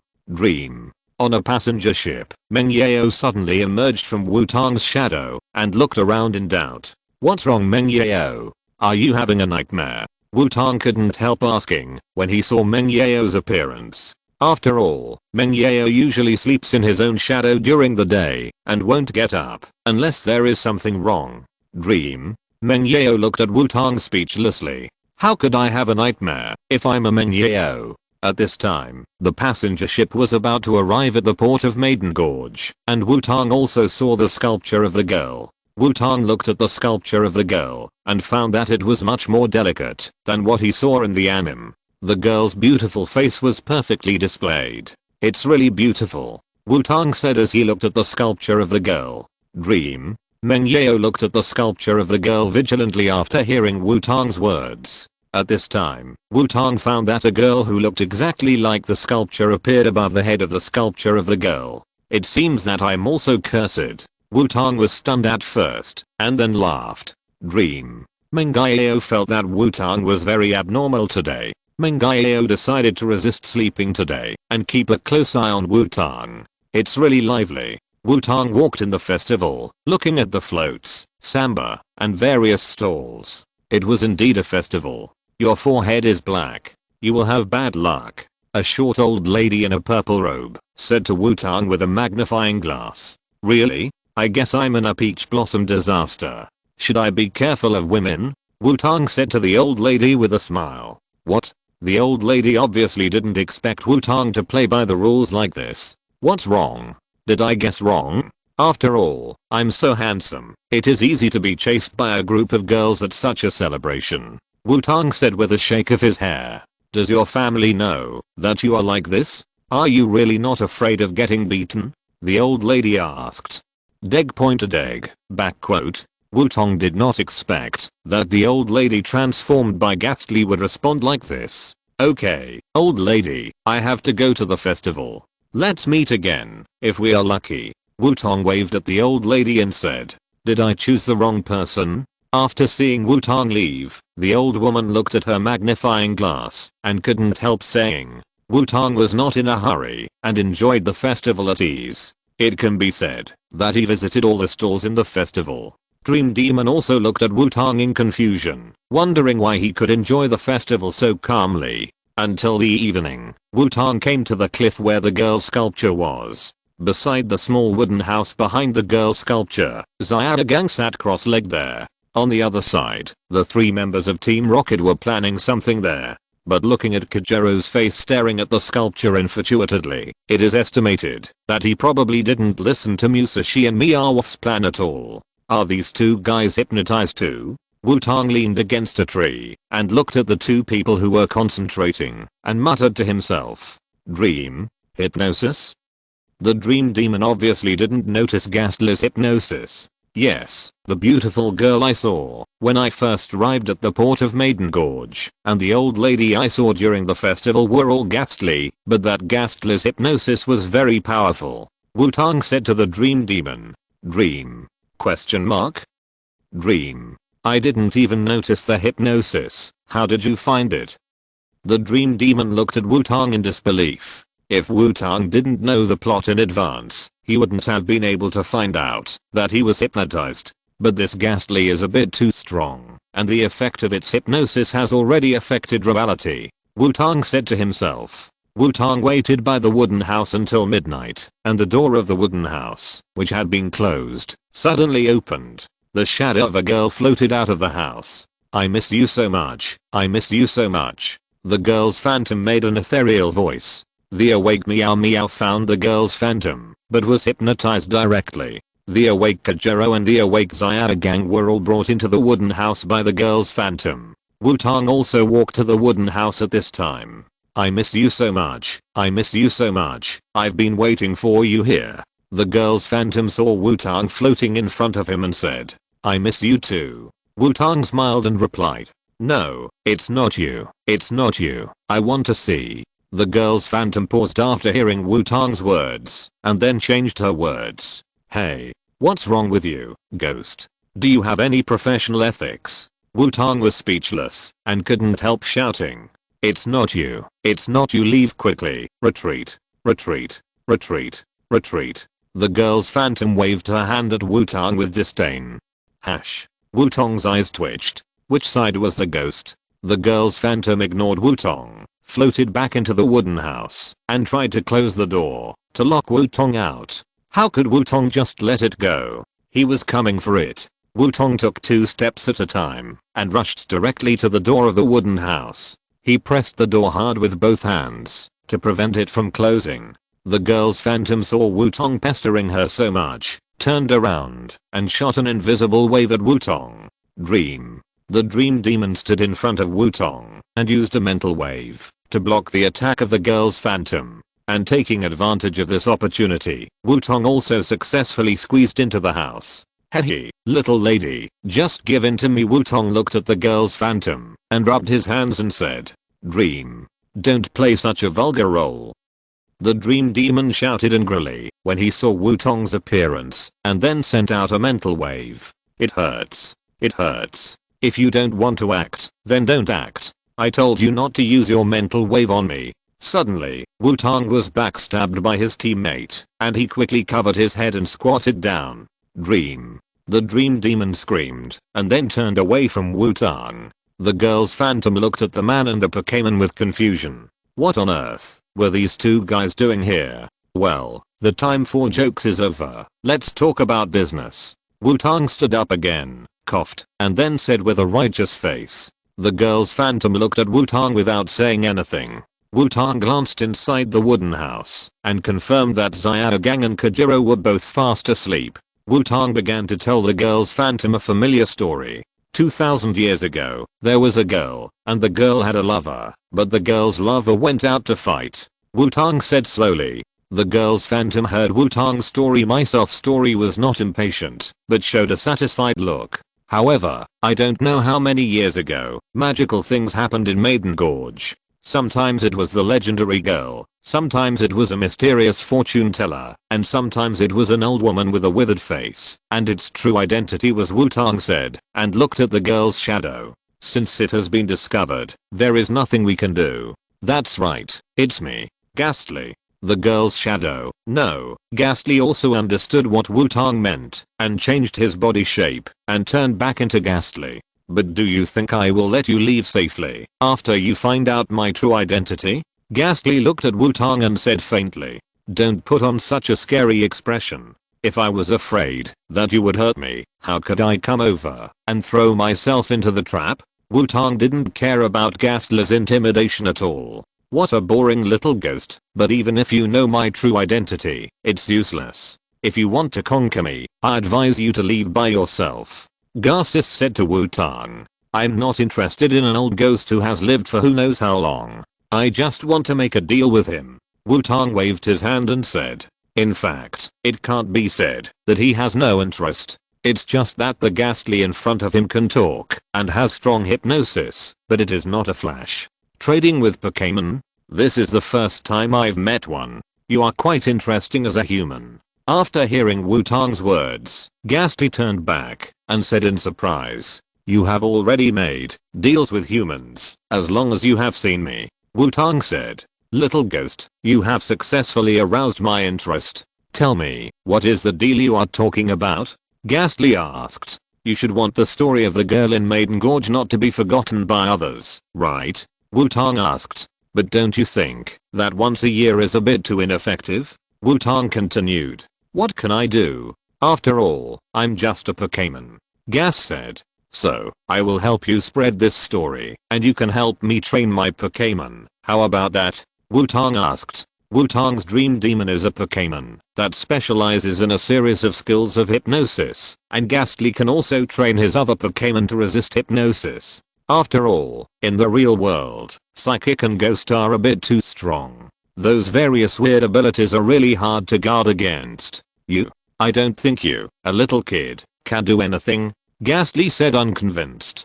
Don't you know there is an old saying that money can make Ghastly turn the mill? Wutong said. Is that what you mean? Ghastly said, turning into a millstone and starting to rotate by himself. I didn't say I really let you turn the millstone. Anyway, I have a way to spread this legend. How about it? Do you want to believe me? Wutong said helplessly.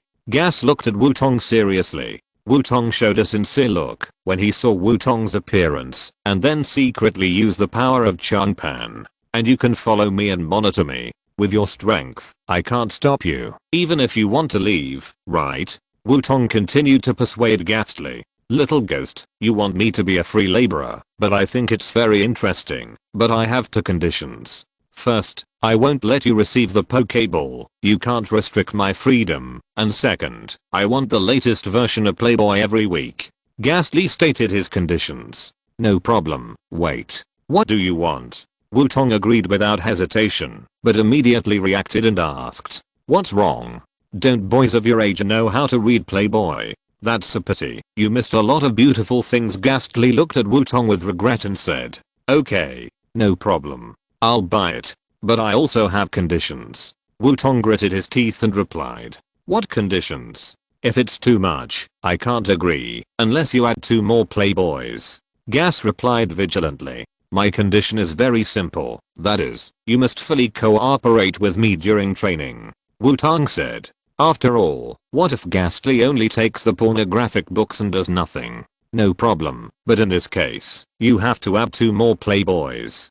Ghastly bargained. You old pervert. What do you want so many books for? Wutong couldn't help but roared. Humph, 1 for collection, 1 for appreciation, and 1 for preaching. Isn't that the basics? Ghastly replied as a matter of course. Wutong suddenly felt a headache. Chapter 41. After successfully abducting Ghastly, Wutong set off overnight to continue to Golden City. After all, he didn't want to get lost with Xiaozhi and his group. But before leaving, Wutong thoughtfully moved Kajiro and Xiaogang out of the wooden house. In order to prevent the two from catching a cold, Wutong also covered them with a quilt, but Wutong only had a spare quilt, so they could only let the two sleep in the same quilt for 1 night. Because there were more mosquitoes at night, Wutong also scattered some petals with mosquito repellent around the two, which were red. After doing all this, Wutong left with satisfaction. Your character is unexpectedly bad, little ghost, Ghastly said as he watched Xiaogang and Kajiro loving each other.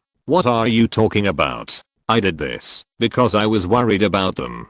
Wutong said with a righteous face. Hehe, I almost believed it. Ghastly said with a sinister smile.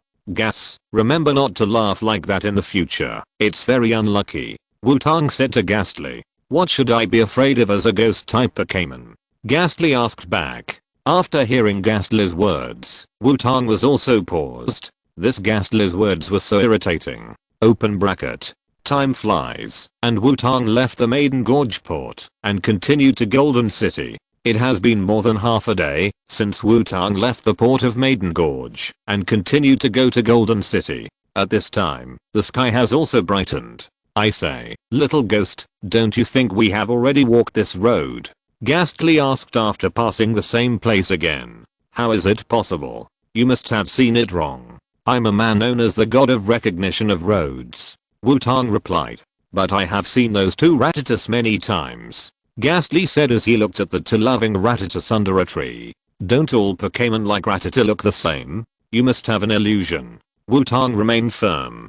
But, the food they eat has not changed. Ghastly said as he looked at the two Rattatas feeding each other an unknown nut. It's a coincidence. They are all in the same forest and the types of food are similar. Wutong continued to comfort Ghastly. The problem is that these two Rattatas are both male. Encountering 7 or 8 pairs of 2 male Rattatas that look exactly the same, eat exactly the same, and are still in love in one day. Do you think this is possible?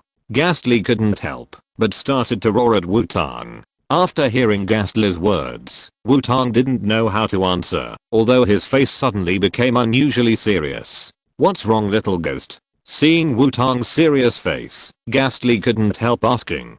Be careful, old ghost, we must have been hypnotized. The one who can hypnotize you must be a scary guy, otherwise how could such a ghost wall thing happen? Wutong said while observing the surroundings vigilantly. So, you little ghost will never admit that you are lost, right? Ghastly shouted at Wutong. What are you talking about, old ghost? I'm a god of knowing the way. How could I get lost? Wutong also shouted at Ghastly. Aren't you already lost? Didn't I say that I was hypnotized when I met a powerful Pokémon? Wutong and Ghastly started a meaningless quarrel.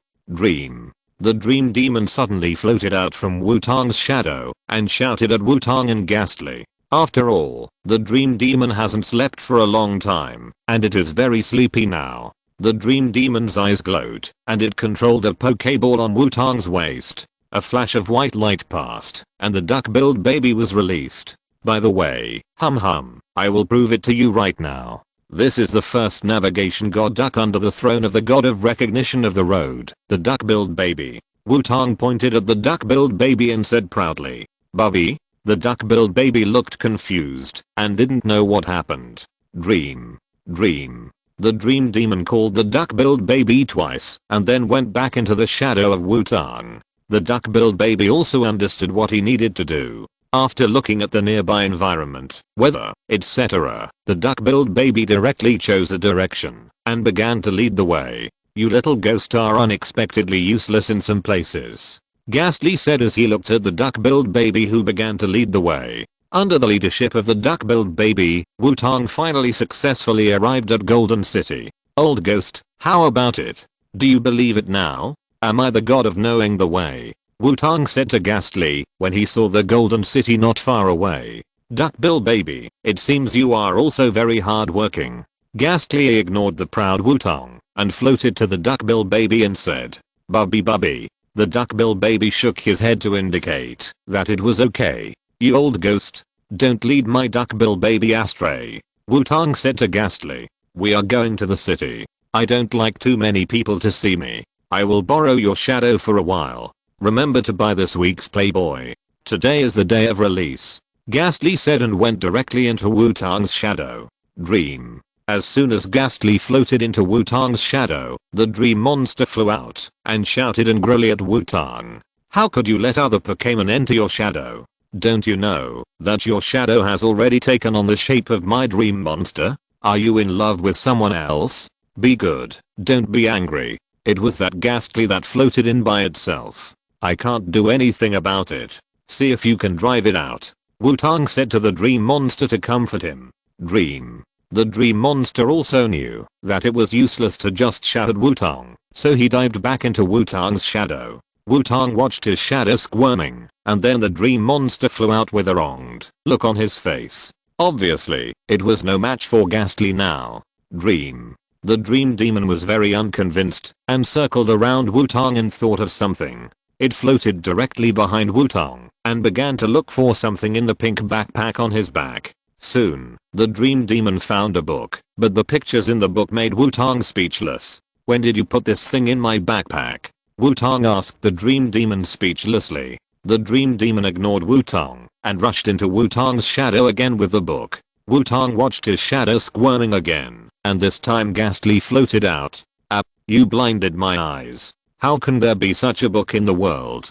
Garcis floated out and howled to the sky. Wutong also looked at Ghastly with sympathy. After all, the book that Meng Yao brought in just now was full of philosophy, which was a fatal blow to an old pervert like Ghastly. But Wutong was also speechless. When did Meng Yao put such a terrible thing in his bag? Wutong felt that it was time to sort out his backpack, so as not to put any strange things in it again. Damn it, little ghost. Now, immediately, go buy me a Playboy, otherwise my eyes will go blind. Ghastly said to Wutong, and his eyes cooperated to perform a falling effect. How can you, a ghost type Pokémon, go blind? Wutong didn't care. However, seeing Ghastly's pitiful appearance, Wutong decided to take it to buy books first. Ghastly no longer had any intention of entering Wutong's shadow and directly turned into a pendant and hung on Wutong's backpack. Of course, it was fake. It was just that Ghastly used hypnosis. I don't know what the principle of this old ghost's hypnosis is. It feels like it's almost catching up with the 72 transformations. After entering Golden City, Wutong began to look for a bookstore, and the duck-billed baby took the task of leading the way. After all, Golden City is the largest city in the Kanto region. If Wutong is allowed to walk around by himself, he may not be able to get out of this city. Turning left and right with Wutong, the duck-billed baby led Wutong to a bookstore. Walking into the bookstore, Wutong began to look for the Playboy magazine. After a round, Wutong successfully found it, but after seeing the price, Wutong was tangled. Because he found that this magazine was unexpectedly expensive. You know, a Pokeball is only 300, and an ordinary evolution stone is only 3000. And this magazine is 500?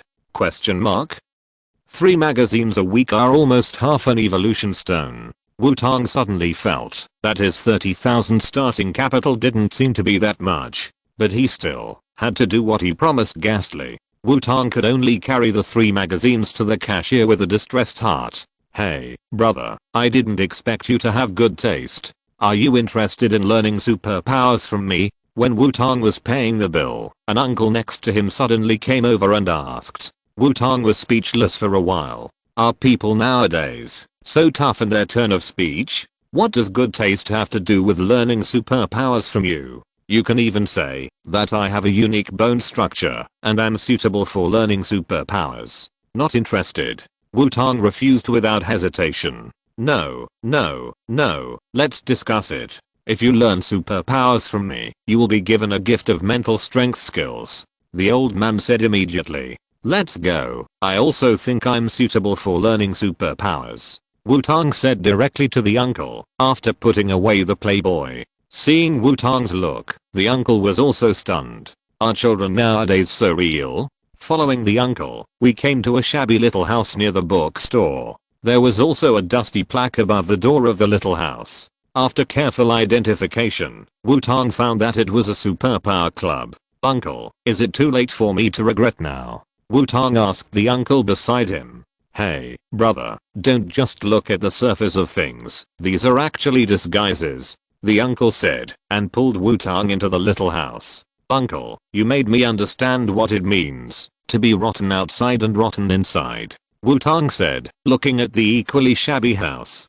Hey, don't care about these details. Come on, this is the initiation gift of our club. The uncle said as he took out a pink CD. Wutong took the CD and looked at the uncle in front of him in confusion. He actually gave me something good right away. Even Wutong, who came here to take advantage, was a little scared. This was a little too easy. Uncle, you don't want to cheat me, do you? Wutong said to the uncle vigilantly, but he didn't return the skill learning machine in his hand. After all, Wutong was sure that this skill learning machine was real. Actually, I came to you for help. As for this skill learning machine for mental strength, it was made according to the method passed down by my grandfather, the uncle said as he took out a stack of identical pink CDs. Wutong saw the thick stack in the uncle's hand and understood why the uncle would give him the skill learning machine without any care. Okay, I'll believe you for now, but what do you want me to do for you? Wutong asked. I hope you can defeat Nazi on behalf of the Superpower Club, said the uncle. Goodbye. Wutong turned around and left without hesitation. Hey, don't do that, don't do that. The uncle quickly grabbed Wutong. The uncle began to tell Wutong his story. Originally, there was only one superpower club in Jinhuang City, and at that time, his superpower club was very popular. Until the arrival of Nazi's family, especially after the establishment of Jinhuang Gym, all the members of the club went to Nazi to learn superpowers. He also tried to challenge Nazi, but was easily defeated by Nazi without any surprise. And the uncle wanted someone to defeat Nazi once in the name of the Superpower Club. Then what is your superpower, uncle? Wutong asked curiously. Since you want to know, I'll show you. Watch, the uncle said, and started to use his superpower. Wutong looked at the uncle expectantly, to know what he would do. However, after waiting for a long time, Wutong did not find any changes. Uncle, you haven't changed at all. Wutong asked in confusion. Take a closer look, the uncle said to Wutong. Wutong looked left and right but still saw no change. Didn't you notice that the mole on the left side of my face moved to the right side? The uncle pointed to a black mole on his face and said. Wutong felt a headache.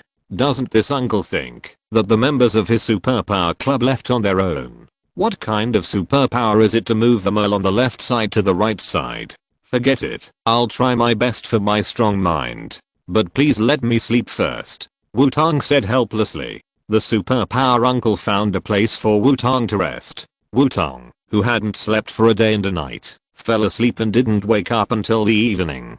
Under the uncle's guidance, Wutong came to the Golden Gym, but there was a simple house next to the Golden Gym with a handmade gym logo on it. Where is this? Wutong said to himself as he looked at the gym next to him. This is a fighting gym. Although it is a self-proclaimed gym, they failed to compete with Nancy for the gym qualification in Golden City, but they have never been convinced, so the gym has not been closed. The superpower uncle explained. Then let's warm up here first, Wutong said and walked in. The superpower uncle wanted to stop him, but after thinking about it, he gave up and followed him. Wutong remembered that, if he won the gym, he could get a flying kick or a fast punch. Although he was not very interested, it would be good to give it to Professor Oak. If you're listening to this novel on a channel other than Fanfic World, it means they downloaded and uploaded it without effort. We cordially invite you to visit our channel, Mundo Fanfic Novelos. There you'll find the original version of this story and you can explore many other novels of various genres. We're waiting for you to immerse yourself in a world of incredible novels. Chapter 42. The two of them were so busy that they were busy. Wutong walked into the fighting gym. To his surprise, there were many people in the gym. Everyone in the gym wore uniform white training clothes and had a band tied on their heads. Next to each person stood a fighting Pokémon, training with their trainer. But they were basically ordinary fighting Pokémon of the Monkey King and arm strength lineage. In the deepest part of the gym, a muscular square-faced uncle sat cross-legged there. On both sides of this square-faced uncle were the fast punch man and the flying leg man. It seems that this square-faced uncle should be the owner of this fighting gym. Hey, isn't this Xiaozhi, whose disciples were snatched away by that little girl Xiaozhi? The square-faced uncle saw Wutong and the superpower uncle coming over and teased. Woot, how much better are you than me? You were suppressed by a little girl from the beginning, and in the end, even the gym qualification that was about to be obtained was snatched away. As he retorted disdainfully, are you here to pick a fight? Woot jumped up instantly and glared at Xiaozhi. It was obviously you who started the trouble. What? Do you think your mole is healed again? Believe it or not, I will move it to your butt this time. Xiaozhi was not afraid of Woot, who was several times stronger than him. If you dare to touch my beauty mole, I will tear you into 8 petals. Woot threatened Xiaozhi. Wutong felt that he had no chance to interrupt the topic. The gym members who were training on the side all seemed to have not seen half of it, as if they had long been accustomed to it. Tell me, what are you doing here this time? Forget about borrowing money. If you don't have food to eat, I can give you a few meals for free. Woody calmed down again and said to Azhi, you think too much. My new disciple is going to challenge Nazi, but I want to warm up, so I came here to find you. Azhi said pretentiously.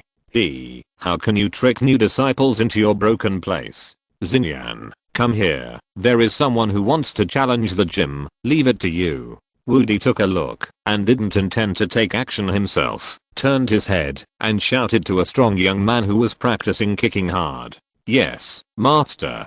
Hearing Woody calling him, the strong young man named Xinyan came over, and next to him was a fearless boy. Come on, boy, let me see your strength. I hope you don't lose too badly. Woody said to Wutong. My name is Wutong. Don't worry, you should worry about your apprentice. Wutong, who was finally remembered, replied.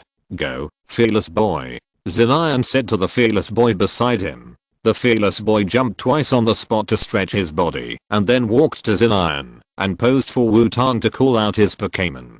Go, Murkrow. Wutong thought about it and called out Murkrow. After all, Murkrow didn't seem to have participated in a serious battle. Gap, Murkrow shouted with full of energy after flying out. Ha ha ha ha, is this your apprentice? As the Pokémon is so pink and not masculine at all. Did it dye it this color on purpose? Wood mocked after seeing Murkrow. Although he knew that Wood's face was aimed at Azhi, his words still made Wutong very unhappy. Murkrow, fight quickly, follow the wind, and then blow the wind. Wutong said to Murkrow with a brilliant smile. Although Murkrow had been with Wutong for a short time, it knew that when Wutong showed this expression, it meant that his mood had begun to become unhappy. The airflow around Murkrow began to swirl and then wrapped around Murkrow's body. Murkrow's speed increased a lot. Then Murkrow flapped its wings and a gust of wind swept towards Fearless Boy. Fearless Boy, flying knee kick. Nobuhiko directly chose to let Fearless Boy attack. Fearless Boy jumped high, bent one knee, and shone with light, and crashed into Murkrow. Murkrow, get out of the way, scat. Wutong didn't care. With Murkrow's speed and the tailwind, if he was hit by Fearless Boy's flying knee kick in the air, he might as well go home. Murkrow showed a serious light of excitement when facing Fearless Boy flying over. When Fearless Boy's knee was about to knock Murkrow's face, Murkrow moved, and Fearless Boy spun around. The boy flew past Murkrow. Then Murkrow slapped Fearless Boy's butt with one wing, giving him a speed boost. This habit must be changed. Wutong frowned as he watched Murkrow's thrilling performance. If it weren't for the fact that it was still Murkrow and hadn't evolved into Crowhead, Wutong would have thought that its characteristic was overconfidence. After all, it was too confident. Facing an attack, it didn't dodge until the last second. How much confidence in its own speed it needs. However, Wutong's Murkrow has a hidden characteristic, Mischief Heart, and it will indeed be overconfident after evolution. Fearless Boy, who didn't hit the target and was slapped on the butt by Murkrow, crashed directly into the sandbag beside him. The characteristic of the flying knee kick made Fearless Boy hurt himself instead of hurting the enemy. Fearless Boy, adjust your state. Use a million-ton heavy kick. Nobuhiko did not lose his composure for a temporary defeat, but continued to command Fearless Boy to attack. The Fearless Boy jumped up again and turned 360 degrees, kicking Murkrow with a glowing light on his legs. It seems that Nobuhiko's training direction for the Fearless Boy is to make him a flying kicker. Murkrow, Brave Bird attack. Wutong planned to end it as soon as possible. After all, Wood was the main goal this time. Murkrow cried, and his body was covered with energy, and he turned into a giant energy bird and rushed towards the Fearless Boy. The giant energy bird collided with the Fearless Boy's million-ton heavy kick. The giant energy bad-doomed a lot in an instant, but successfully suppressed the Fearless Boy. The million-ton heavy kick of the Fearless Boy was directly broken, and then he was knocked to the ground by the slightly dimmed giant energy bird. The Fearless Boy lay on his back on the ground, his eyes spinning in circles, and he lost the ability to fight. Murkrow became very excited when he saw the Fearless Boy who had lost his ability to fight, and began to circle in the sky. The reaction damage of the Brave Bird attack seemed to be nothing, and did not affect Murkrow at all. Yes, you are much stronger than I thought, but Xiaozhi, why is your apprentice a bird player? Where is his psychic Pokémon? Woody looked at Xiaozhi with contempt. Although he knew what was going on from the beginning, he didn't expect that Xiaozhi would not even look for a trainer with a psychic Pokémon. Well, our psychic club is very tolerant. Xiaozhi found a far-fetched reason. Humph, since you defeated Nobuhiko, you are also qualified to challenge me. What do you think, kid? Do you want to give you some time to rest? Woody is worthy of being a martial artist, and he is still quite martial. He also asked Wutong if he needed a rest. No, my Pokémon is in good condition now. Wutong glanced at the excited Murkrow and said, after all, this is the first time that Murkrow has seriously fought between trainers. Really? As long as you can defeat me, you can choose one of my fast punch Lang and flying leg language. But the premise is that you can defeat both of them. Flying leg Lang, you go first. Woody said. Flying legs Lang walked in front of Woody and shouted at Murkrow. Fearless Boy was his most satisfied disciple, but Murkrow bullied him like that. As his master, he had to get back at him. Gap. Murkrow saw this guy with spring legs and no neck coming out and wanted to avenge his apprentice. I'll slap you with a big slap. Flying legs Lang. 2 consecutive kicks. Woody had no intention of yielding and directly let Flying legs Lang attack first. Flying legs Lang kicked out directly on the spot. Murkrow, move. Wutong shouted hurriedly. Murkrow was a little confused. Even if the necklace spring legs were longer, it was impossible for him to kick on the ground. However, Murkrow immediately knew why Flying legs Lang kicked on the spot. In the meantime, Flying legs Lang's kicking leg stretched out directly and kicked Murkrow from the side with a perfect arc. Murkrow reacted at the last moment and twisted his body forcibly, only letting Flying legs kick brush against his body. However, Murkrow felt pain after just a brush. Murkrow, move. Divine Bird Strike. Wutong said with a raised voice. At this time, Wutong also discovered Murkrow's problem because he had been with him for a short time. And because of his naughty character, Murkrow would not execute his command in the first time. This is fatal in battle. Murkrow listened to Wutong's words this time and started to move. Just as it moved away, Flying legs second kick kicked past the position where Murkrow had just been. Murkrow also saw this kick, and it knew that if it had not moved just now, it would have been kicked again. Murkrow's trust in Wutong increased a lot. Murkrow obediently began to rise into the air, but because of the restriction of the roof, Murkrow could not climb much higher. After reaching the highest point it could reach, Murkrow turned around and fell directly, rushing towards Feature Lang with a strong airflow. Feature Lang. Roundhouse kick. Woody commanded. Feature Lang jumped up, his body began to rotate, and his 2 legs stretched out again, hitting Murkrow like 2 whips. Murkrow's eyes became serious, and then in the surprised eyes of Wutong and Woody's unbelievable eyes, cleverly shuttled between the gaps between Feature Lang's legs, Murkrow could also adjust his posture to avoid attacks that could not be avoided. Murkrow successfully arrived in front of Feature Lang with a whirlwind, and then hit Feature Lang hard. Dark Crow. Peck. Wutong quickly recovered from his surprise and did not waste this opportunity to let Murkrow continue to attack. Murkrow's beak glowed and pecked at Flying legsman fiercely. After all, it was a battle, not a gentle peck when playing with Wutong. Flying legsman could not stand the continuous attacks and fell to the ground without the ability to fight.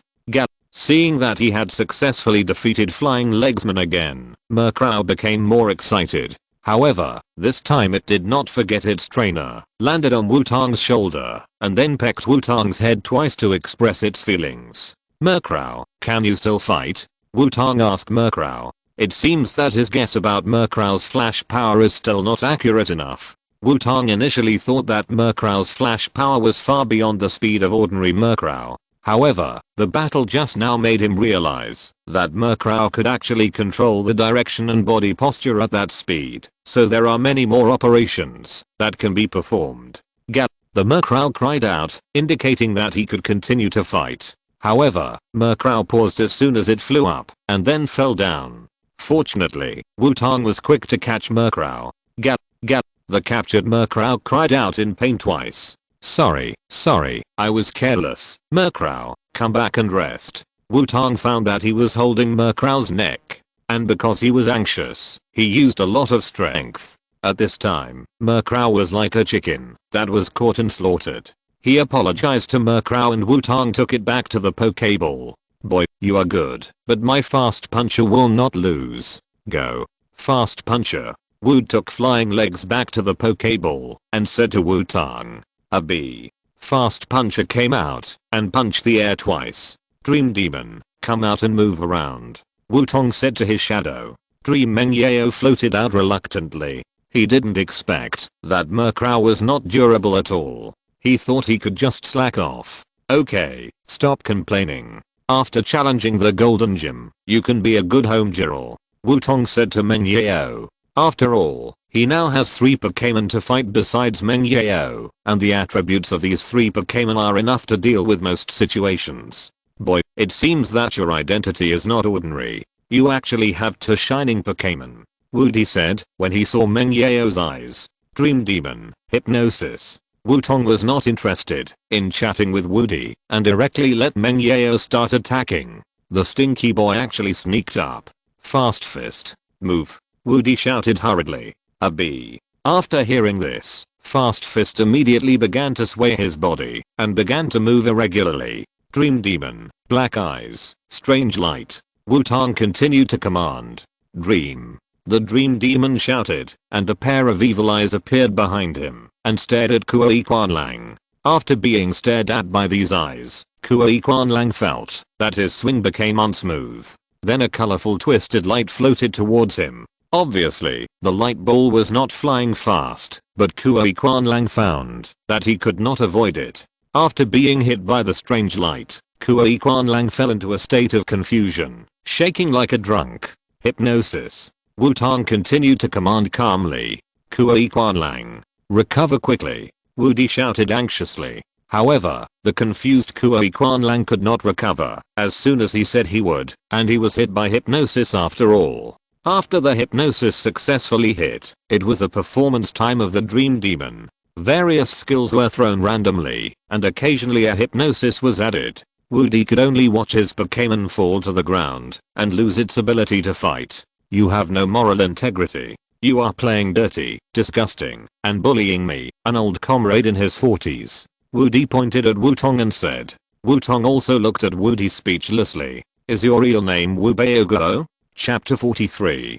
The old man was very happy. Woody sighed as he looked at Kui Kwanlang, who was lying on the ground and had lost his ability to fight. He felt that he might really be old. Boy, you defeated me. Although I don't have a badge to give you, choose one of my 2 old friends. They should be able to go further in your hands. Woody said to Wutong. Wutong thought for a moment and decided to take Kui Kwanlang away. After all, it would be better for him to take it now than to let Gao Heo get it later. After choosing, Wutong left. Azhi also looked at his old opponent with a complicated expression and followed Wutong away. Because Azhi saw confusion and retreat in Woody's eyes. Xinyan, are you interested in inheriting this dojo? Looking at Wutong and as he leaving, Wood asked Xinyan beside him. Wutong didn't hear Xinyan's answer and didn't know it. After leaving the fighting dojo, Wutong didn't go directly to the Golden Gym next door, but decided to go and treat Murkrow first. After all, Murkrow should be the main force against Nancy, and it can't do it in its current state. Xinyan and Wood's strength exceeded Wutong's expectations. I thought Murkrow could be easily solved, but it almost turned over. Under the leadership of Azhi, Wutong came to the Pokémon Center to treat Murkrow. Wutong looked at the sky outside and decided to fulfill his promise to Ghastly. After saying hello to Azhi and asking him to wait for him here, Wutong began to look for the TV station in Golden City. Of course, it was the duckbill baby who led the way. Little ghost, where are you taking me? Ghastly asked Wutong when he saw that no one was nearby. Go do what I promised. Wutong replied. I didn't expect you to keep your promise. I wanted to stay with Playboy for a few months and then leave. Ghastly said without hesitation. Hey, you old man, don't say this kind of thing. And is this your original plan? Wutong said to Ghastly speechlessly. Hehe, it depends on how well you do. Ghastly replied. With the help of the navigation god Duck Baby, Wutong successfully found the remote Golden City TV station. Because it was past the time to get off work and the location was remote, there was no one nearby. But seeing that there were still many lights on in the TV station building, it should be the staff of the evening program. Little ghost, where is this? Ghastly asked curiously. This is the place to help me fulfill my promise. Old ghost, how about it? Do you have the ability to take me in? Wutong asked. You little ghost, you don't want to trick me into doing bad things for you, do you? Garcis looked at Wutong suspiciously. What are you thinking about? It's because of your request for 3 playboys every week. I wanted to solve it with money, Wutong said to Ghastly. In fact, he also wanted to call his grandparents for help, but he had to play a pity game with Ghastly first. What if this old ghost softened his heart and revealed some special skills? Garcis laughed twice, then swelled up and rapped Wutong. Hey, you are made of poisonous gas. You want me to die? Wutong hurriedly stopped. Little ghost is really troublesome. I'll leave you a tube. Ghastly looked at Wutong with disdain and said. Then Wutong really felt that there was an extra tube sticking out of his mouth. Wutong has begun to doubt whether Ghastly is some hidden beast. Could it be that it is actually Algus? At this time, Wutong didn't know how people outside saw him, but seeing Ghastly's confident look, he boldly walked into the TV station. What's going on? Is this sensor door broken again? The security guard looked at the sensor door that he suddenly opened and asked in confusion. Wutong boldly left the security guard. It seemed that Ghastly should have used hypnosis to make others unable to see him. As for the duck-billed baby, he had put it away before he came in again. After all, Ghastly's body is 95% made of toxic gas, and if the duck-billed baby accidentally ignites a fire, Wutong will be in big trouble. Although he didn't know if it could be ignited, Wutong still thought it was better to be safe. Wutong ran around in the TV station, found a studio that was broadcasting live, and walked in. Old ghost, do you want to tell the story yourself, or do you want me to help you? Wutong asked.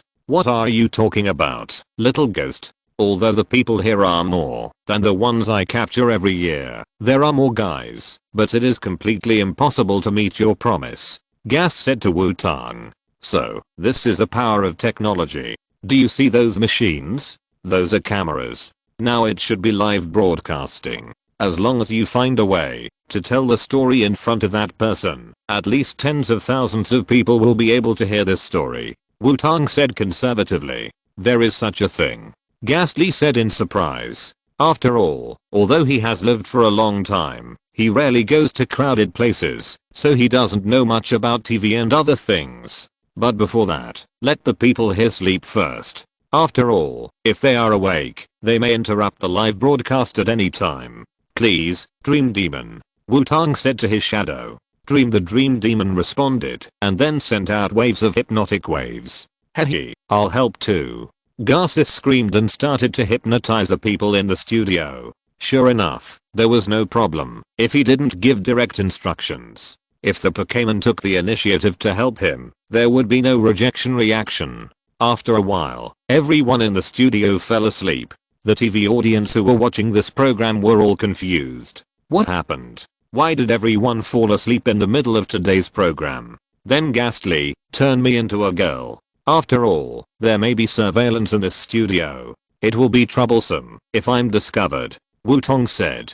Garcis didn't refuse, so Ghastly's hypnosis is more than just a skill. I want to see you. I miss you so much. The audience watching TV found that a beautiful girl who had never been seen before suddenly appeared. The girl began to tell her story and expressed her longing for her lover, hoping to let more people know about this. The people watching the show didn't think about the ghost, but just watched it as an Easter egg of the show. However, under Wutong's deliberate processing, the girl's story became more touching, and coupled with the girl's beautiful face, the audience all began to empathize. After telling the story afterwards, Wutong left the Golden City TV station under the cover of Ghastly. Ghastly was also very satisfied with Wutong's performance just now, and said that he would not abandon Wutong for a while. Wutong was too lazy to pay attention to this lustful old ghost, and called the duck-bill baby back to the Pokémon Center. At this time, Murkrow had also recovered, and Wutong was ready to officially challenge Nancy.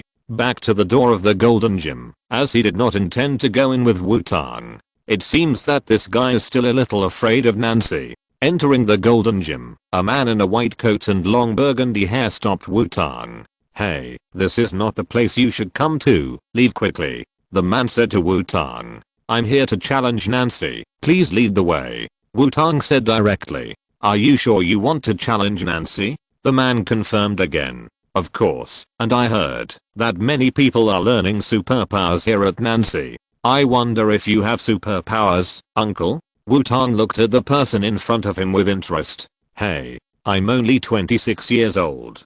Don't call me uncle. But since you want to see it, I'll show you." The 26-year-old uncle took out an iron spoon. The man stared at the iron spoon. His face turned red, and then the iron spoon bent down by itself. "Oh, so amazing."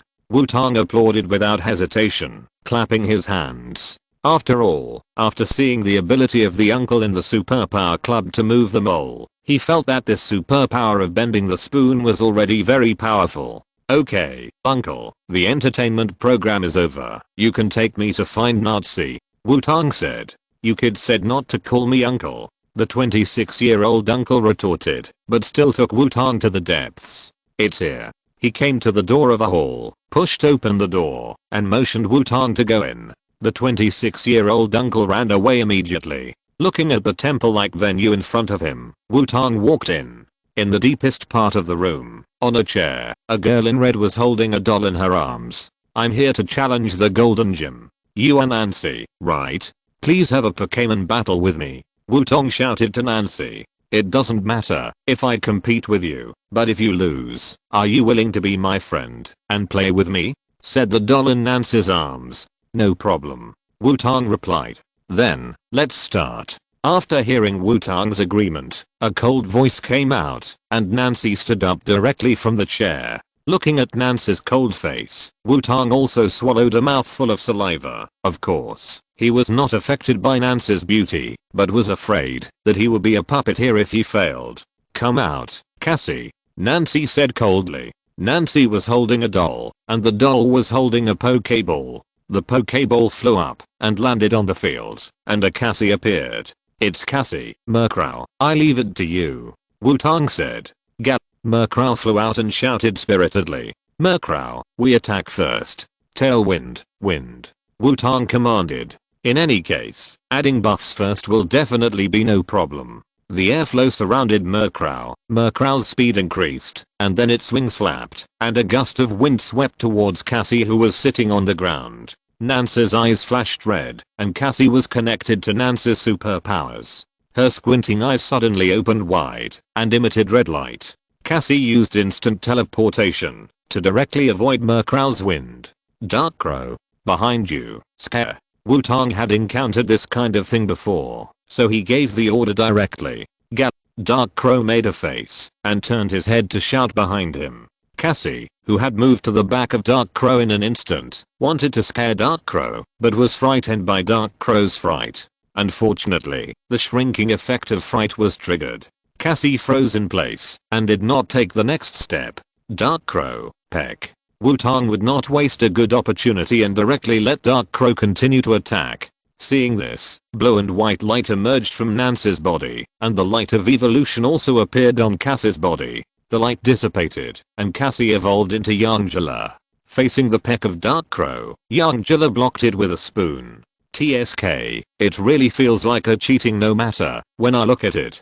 Darkrow, attack with wings. Wutong couldn't help but say when he saw the evolved Xiaoxia. Seeing that his beak was blocked by a spoon, Murkrow was very unconvinced, and his wings emitted light and slapped directly at Xiaoxia. A move of double winds hit Xiaoxia's head. Telekinesis. Nancy commanded calmly, as if she was not the one in disadvantage. Xiaoxia's eyes glowed red, but nothing happened. Murkrow, Divine Bird Strike. Wutong seized the opportunity and let Murkrow use his ultimate move.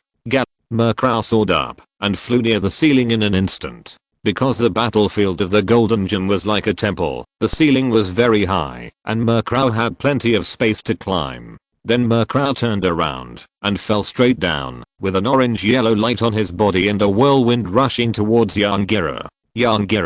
Finding that telekinesis had no effect, Nancy was stunned for a moment and then continued to command Yangira. Even if telekinesis didn't work, Yangira wouldn't be easily defeated with teleportation. Dark Crow. 7 o'clock. Wutong directly helped Dark Crow fill in the blind spot.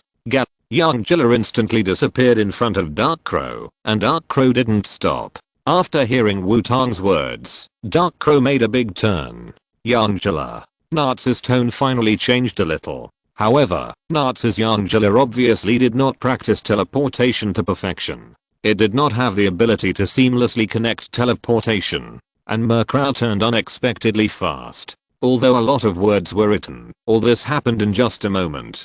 Murkrow's Divine Bird Slam still hit Yangira. Yangira successfully used teleportation at the moment of being knocked away and returned to the battlefield without failing because of leaving the venue. Yangira. Mental power. Nazi felt that the power of mind was not effective, which must be insufficient. Yangira waved the spoon in his hand, and his eyes burst into red light, and the strong power of mind hit Murkrow. However, Yangira still did not break through the shackles of attribute restraint, and its powerful mental power had no effect on Murkrow. Young Bud Slam. Wutong decided to end the game. The Dark Crow was covered with energy, and turned into a giant energy bird, and rushed towards Yangira. Yangira still used his mental strength, but it was useless. In the end, he was successfully knocked away by the Dark Crow, and lost his ability to fight. It seems that I won. Wutong said to Nancy. How is this possible? This is impossible. Nancy looked at the defeated Yangira with disbelief. Obviously, her personality of not wanting to lose is not able to face failure. This is a golden badge. Leave quickly. The doll in Nancy's arms came to Wutong at some point and handed over a round golden badge. Chapter. Wutong looked at Nancy's doubtful look and knew it was better to leave first. He picked up the golden badge and left in a hurry. I'll remember you, the guy who defeated me. After Wutong left, Nancy also regained her composure and looked at the door and muttered to herself. I don't know why, but Nancy always felt a little cold in her lower body. I was scared to death. Nancy is really scary now. Wutong left the golden gym and breathed a sigh of relief after making sure that Nancy didn't get angry and come out to chase him. Although that little girl has a bad face, her underwear is very cute. Ghastly popped up and said. Indeed, Nancy's expression is simply terrible. Wait, what did you say? Wutong asked hurriedly when he found something wrong halfway through his response. Look, blue and white stripes. A blue and white striped panty floated in front of Ghastly. Can't it be? Wutong asked with a twitching eye. Yes, there are other styles, but the styles are similar. Ghastly said, and a lot of striped panties floated around him. Are you trying to kill me? How many did you steal? Wutong immediately started running, yelling at Ghastly as he ran. Not much, just all of that little girl's, including the one on her body. Ghastly said nonchalantly. Wutong showed a desperate expression. This old pervert. If Nancy knew, she would probably never forget me in her life. Who is it? Nancy was confused as she watched her closet, which usually contained underwear, become empty at the Golden Gym. Chapter 44. After the battle, the two sides were in chaos. Wutong, who ran out of the Golden Gym, was stopped by the superpower Uncle Xiaozhi. Brother, how is it? Did you succeed? Xiaozhi said to Wutong. Of course, but I advise you not to get close to the Golden Gym for a while. Wutong showed the golden badge and said. After all, he didn't know whether Nancy would go berserk. Wutong suddenly felt a little sympathetic to Xiaoxi and his group. When they came, would they be greeted by an angry Nancy? After hearing Wutong's words, as he was stunned. What did Wutong do to make him stay away from the Golden Gym recently? Without saying anything more, Wutong said goodbye to Xiaozhi and went to the Pokémon Center. He still had to teleport Quick Punch to Professor Oak.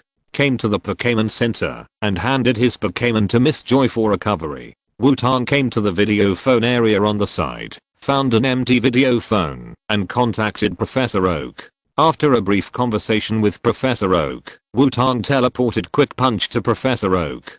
After thinking about it, it seemed that he hadn't contacted his grandparents for a while, so Wutong called his grandparents again. It's Xiaotong. Old lady, come quickly, Xiaotong is calling. After the video call was connected, Aquan's face was revealed. After seeing that it was Wutong who sent the call, Aquan happily called Xingzi. Xiaotong, how are you?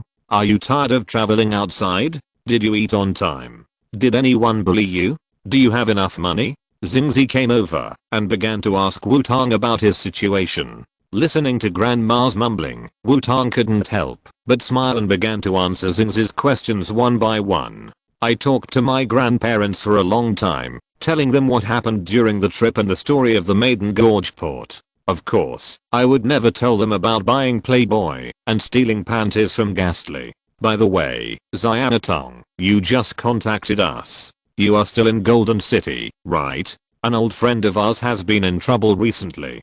Go and help him. Aquan suddenly said. Okay, Grandpa, where is your friend now? Wutong asked. On the road between Yuhang City and Golden City. It shouldn't be difficult to find. By the way, where are your Pokémon? Aquan changed the subject. Swamp Jumper and the others, come out. Wutong called Swamp Jumper and Duckbill Baby out directly. Murkrow and Dream Demon were taken to recover by Miss Joy. Oh, it's been a long time since I saw Swamp Jumper and Duckbill Baby. I'll leave Xiaotong to you. Aquan said. Aquan and Xingzi have seen Wutong's Pokémon except Murkrow, who just joined the team not long ago. Numa, Bobby, the Swamp Leaper and the Duckbill Baby nodded together. Duckbill Baby, we want Xiaotong to go to this place, please. Xingzi pointed to a place on the map and said to the Duckbill Baby, Grandma, what are you doing? Wutong said helplessly. His grandparents are just too worried. He won't get lost, and what's the point of telling the Duckbill Baby if he's afraid of getting lost? Okay, Grandpa and Grandma, I'm leaving too. Wutong said goodbye to Aquan and Xingzi. Be careful along the way. Xingzi said. Come on, Xiaotong, you must beat Zhu Cheng's grandson. Aquan encouraged. I'll try my best. Wutong nodded in response. After hanging up the video call, Wutong's Pokémon recovered. After retrieving his own Pokémon, Wutong left the Pokémon Center. Although it was getting dark outside, Wutong decided to travel overnight. After all, if Nancy figured it out, he didn't think that Changpen's power could protect him from being torn apart by Nancy's superpowers. Okay, let's go to Yuhang City. Wutong said loudly after he breathed a sigh of relief when he arrived outside Huangjin City. After that, Wutong chose a direction and started to move forward, but as soon as he took a step, Wutong felt an obstacle. Bobby, Duckbill grabbed Wutong's trouser leg and pointed in a direction and shouted, "What's wrong, Duckbill? Do you want to go in that direction? Okay, but if the direction is wrong, you must change it immediately." Wutong thought for a while and said. The navigation god Duckbill set out again and began to lead Wutong. Wutong released all his Pokémon and used the nocturnal Pokémon on the road for actual combat training and to gain experience. Perhaps because it was night, the homebound Dream Demon did not sleep in Wutong's shadow and unexpectedly came out of Wutong's shadow to train together. While gaining experience and hurrying on the road, Wutong passed by a ranch-like building. Bobby, the Duckbill Baby pointed at the ranch and shouted, "Are you saying that the friend Grandpa and Grandma talked about is here?" Wutong asked, looking at the ranch in front of him. Bobby the Duckbill Baby nodded to indicate that it was right. "It's easier to find than I thought," Wutong said as he walked to the door, looked around and found something that looked like a doorbell and pressed it. After a while, the door opened and an old man leaned out half of his body to look at Wutong. "Who are you? What's the matter?" the old man asked. "Hello, I'm the grandson of Grandpa Aquan and Grandma Xingzi. My name is Wutong, you can just call me Xiaotong." Wutong said. "Oh, you are Xiaotong. You came so quickly. I thought it would take you a month or two to arrive." After hearing Wutong's self-introduction, the old man welcomed him and enthusiastically. "Why are you here so late? Come in and have a rest." The old man took Wutong and brought him into the main house in the ranch. On the way to the main house, Wutong saw many trees similar to linden trees. However, because it was too late and a little dim, Wutong did not see a Pokémon lying on a tree. Walking into the house, the old man took a cup of hot milk and gave it to Wutong. It seems that I haven't introduced myself yet. Aquan and Sinnoh must have forgotten to tell you what my name is, right? The old man said with a smile. After hearing the old man's words, Wutong could only smile awkwardly. Not only did his grandparents forget to say it, but he also forgot to ask. My name is Kakuzu. I met Aquan and Sinnoh on the way to travel, and then we became friends. Kakuzu introduced himself. Wutong was also stunned after hearing this. He wanted to ask the old man if he had a partner named Feedend. Grandpa Kakuzu, I wonder what trouble you are in? Wutong asked. Haha, what a warm-hearted boy, but don't worry, you should have a good rest today and think of a solution tomorrow. Kakuzu said. Wutong looked at Kakuzu and thought that the matter might not be very serious, so he rested at ease. The next morning, Wutong got up early. When he walked outside, Wutong found that Kakuzu had already gotten up and seemed to be preparing something. Grandpa Kakuzu, good morning. Wutong walked over and greeted him. Oh, Xiaozhi is up, good morning. Kakuzu said but did not stop the movement of his hands. Wutong looked and saw that Kakuzu seemed to be preparing feed. I was free and wanted to see what could stump Kakuzu. Could it be that he met Naruto and Sas, helping Kakuzu to carry the feed to the back of the ranch? Wutong discovered that, although this place looked like a ranch, but the Pokémon raised were not cows or sheep, but insect Pokémon. Looking at the lazy green caterpillars and unicorns, as well as some other insect Pokémon from the Kanto region, you can also see a few insect Pokémon from the Chengdu region. Everyone, come and eat. Kakuzu called the Pokémon, then poured the feed into a specific container, and waited for the Pokémon to come and eat.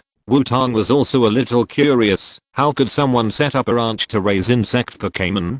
The insect Pokémon in the ranch heard Kakuzu's call, and crawled over slowly. Obviously, food did not have much appeal to these Pokémon. After the Pokémon came over and ate a few bites, they all crawled back and continued to lie lazily. You saw Xiaozhi. I don't know why, my bug-type Pokémon all look a bit anorexic. Kakuzu said helplessly to Wutong. Anorexic? But Grandpa Kakuzu, why do you specialize in raising bug-type Pokémon? Wutong asked back. Didn't Aquan tell you? I was the owner of the Chengdu area Cypress Gym a year ago, and my specialty is the bug type. Kakuzu said calmly. What? Grandpa Kakuzu, you said Gymona before. Wutong said in surprise. Yes, but a year ago, because I sprained my waist, I temporarily handed the gym to my grandson AB to take care of it. Later, I found that he managed it very well. It's time for me to retire, so I just handed the gym over to him completely. Hahaha. Kakuzu said. Then why did you come to the Kanto area to open a ranch? To raise what about bug Pokémon? Wutong was still puzzled. Hahaha, that's because Abby thought I was in poor health and should rest at home. What a joke, I'm in good health, so I secretly came to Kanto to buy a piece of land and built this ranch. In addition, I'm the owner of a bug gym, so of course I have to raise bug Pokémon. It just so happens that there are many interesting bug Pokémon in Kanto. Kakuzu continued to explain. After hearing what Kakuzu said, Wutong didn't know how to comment. He was really an old man with personality. By the way, these foods can't be wasted. Heracross, it's time to eat. Kakuzu took out a bell and shook it. Hera. A cry sounded, and then Wutong felt the sky darken, and then the ground shook. Wutong looked over in surprise, and a pink fat rhinoceros beetle fell to the ground. Then he walked to the food with a trembling step, dived into it, and started to eat it. This Heracross really trembled with every step, but it was not Heracross that was trembling, but its overflowing flesh and the earth that had endured too much. Grandpa Kakuzu, what's the matter with this overnourished Heracross? Wutong pointed at Heracross and asked Kakuzu. It was something I happened to meet before I came to the Kanto region. It likes to eat and has a big appetite. Although I don't know why other insect type Pokémon have anorexia, this Heracross still has a good appetite, so I just gave it all the leftover food every day. Kakuzu explained. How is it? Are you interested in this Heracross? Aquan told me about your special situation. If you help me solve the problem, I will give you this Heracross. How about that? Kakuzu smiled kindly. No problem, I will try my best. Wutong nodded. It seems that Grandpa and Grandma should have intended for me to help. However, the first task of this Heracross after following me must be to lose weight. The belly is almost catching up with Snorlax. Then let's start with the Pokémon. Wutong said and walked towards the lazily lying insect Pokémon. After checking for a while, Wutong found that these insect Pokémon had no problems at all. Except that they eat less every day and are a little thin. There is no problem. From the body to the mind, they are very healthy, so the problem should not be with the Pokémon. Wutong came to the feed and began to check it. He crushed the feed gently and put it to his nose to smell it. A sweet smell came, with a faint sour smell of fruit. Heracross suddenly stretched his head over and licked the food residue from Wutong's hand. What are you doing? Wutong said to Heracross helplessly. After all, there was still a lot of feed, and he just picked one. Heracross, it's shameful to waste food. Heracross called seriously. Wutong was a little helpless when he heard Heracross's call. There was nothing wrong with the feed in terms of appearance and smell. It smelled sweet, which was the taste that insect type Pokémon liked. So where was the problem? Is there a problem with the materials? Grandpa Kakuzu, do you mind telling me your feed formula? Wutong walked back to Kakuzu and asked. Of course there is no problem. My formula was given to me by that guy Aquin. Kakuzu told Wutong the formula very happily. Wutong frowned after hearing the formula, returned to the feed, took a grain, and put it into his mouth. It tasted very sweet and slightly sour, but soon a very bitter taste filled his mouth. Is it really like this? Wutong said to himself. Seeing Wutong actually took a bite of the feed, Heracross immediately sped up. Using both claws, he swiped it into his mouth. Seeing Heracross suddenly speed up, Wutong's eyes twitched. How did it think that it would snatch food from it? Grandpa Kakuzu, I know the reason. Wutong said directly to Kakuzu, not wanting to pay attention to Heracross, the foodie. Oh, so fast, worthy of being the grandson of Aquin and Enzi. Kakuzu praised happily. In fact, it is because of this formula. This formula is fine in Chengdu, but one of the fruits will produce a very severe bitter taste after being planted in Kanto. Wutong explained.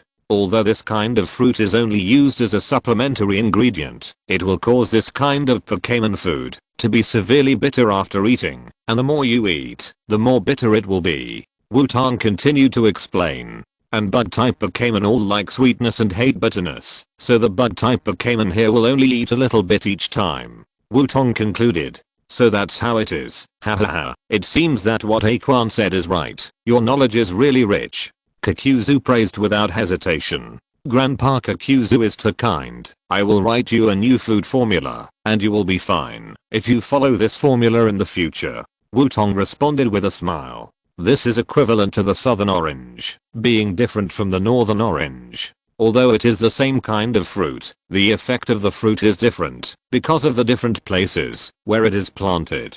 Wutong turned his head and looked at Heracross, who was still showing off. Kakuzu's problem was solved, so what should this Heracross do? Chapter 45. After the problem was solved, the food was not good. After determining the cause of the problem, Wutong returned to the house and began to think about the recipe of Pokémon food. It is not that you can just give Kakuzu a Pokémon food that other bug types like. You also need to consider whether the Pokémon food is easy to make, whether the materials are easy to obtain, and other factors. Kakuzu is worthy of being a serious gym owner in Chengdu. There are many types of bug type Pokémon in this ranch. It is not as miserable as some gym owners. Xiaoxia.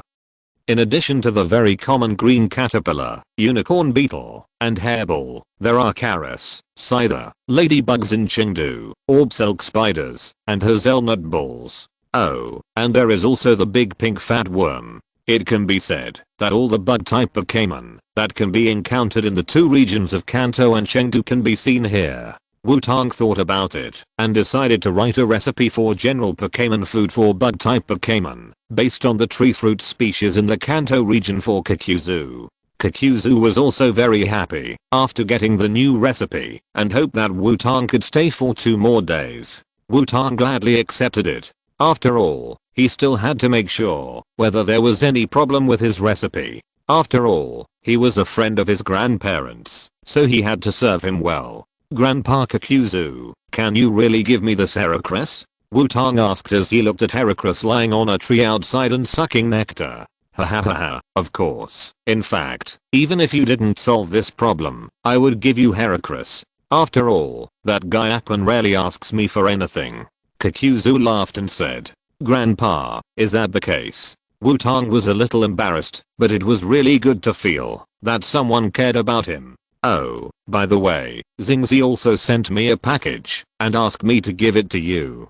Kakuzu said and began to search in the cabinet next to him. Soon, a not very big box was taken out by Kakuzu and handed to Wutong. Wutong was also very curious about what his grandmother sent him, so he simply opened the package. Inside the package were 2 boxes, one large and one small. Wutong thought about it and opened the larger box first. After opening it, a dark red rectangular block came into view. It was hard to tell what material it was made of, but it felt a little warm to the touch. There were round translucent holes on both sides of the rectangular block. Looking inside, it seemed that there was magma flowing inside. Is this a lava amplifier? Wutong couldn't help but say. It seems that his grandmother started looking for this thing after knowing that he had a duck-billed baby. Putting the lava amplifier in the backpack, Wutong opened another small box. Seeing the items in the box, Wutong had a complicated expression. There was a mobile phone in the box, but the mobile phone continued the taste of his grandmother and the color was very pink.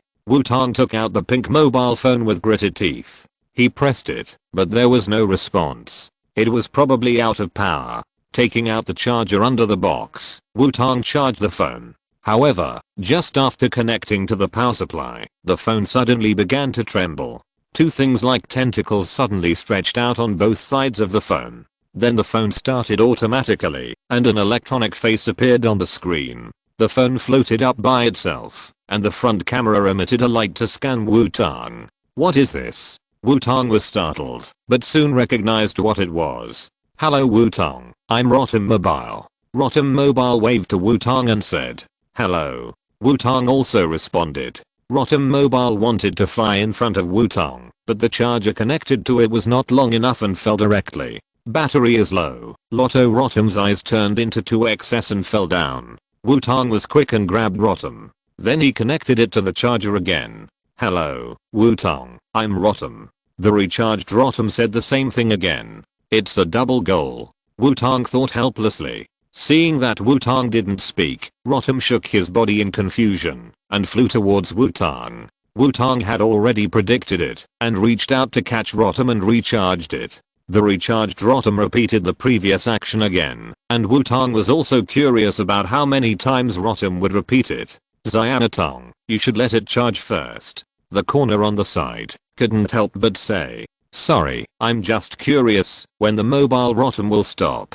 Wutong also realized that it was not the time to play. He recharged the mobile Rotom, and when it was about to fly, Wutong pressed it directly on the table. Okay, I know you are the mobile Rotom. I'm Wutong. You just charge the battery on the table first. Wutong spoke first. Lotto? The Rotom phone made a puzzled sound and then lay obediently on the table to charge. Wutong looked at the Rotom phone that was charging obediently and fell into deep thought. Why does this Rotom phone seem not as powerful as the one in the anime? Is it because it is still in the development stage and its functions are not perfect? After the Rotom phone was fully charged, the Rotom phone finally became normal. Wutong began to check the functions of the Rotom phone. Sure enough, the current Rotom phone is not fully functional, with only simple functions such as video calls and maps. There is not even a function to scan Pokémon information. It seems that the Rotom phone is still in the development stage. Lotto, there is a call. Just as Wutong was thinking, the Rotom phone suddenly made a sound. A phone icon appeared on the screen, and Wutong subconsciously reached out. Grandma Xing's face appeared on the screen. Xiaozhi, it seems that you have received the Rotom. How about it? Do you like it? Apricot asked. My favorite grandma. What a surprise. But this mobile phone Rotom should not be a product of the Sinnoh region, right? Wutong asked back. Yes, I heard it is a new product in the Galar region. Very convenient and has a real-time map positioning function. Apricot said. Really? That's really convenient. Wutong nodded and agreed. By the way, you should be with that old man Kakuzu, right? That guy was lucky enough to meet a shining Heracross. Don't be polite to him, just take him away. Apricot said. Hey, I'm still here, at least say this behind my back. Kakuzu on the side couldn't help but say. So you, an old man, are next to me? Don't think I don't know that Aquan secretly helped you open a ranch in the Kanto region. At such an old age, he still troubles the child. Apricot said directly after hearing what Kakuzu said. Well, you guys chat first, I'll go study the formula. Kakuzu immediately changed the subject and then walked out with the new formula given by Wutong. It seems that there are many hidden secrets behind Kakuzu's coming here to open a ranch. Wutong couldn't help thinking as he watched Kakuzu leave quickly. By the way, Xianatong, the map of Rotom Mobile is the latest, and there is real-time satellite positioning, so you must listen to Rotom Mobile carefully. Xingzi suddenly said.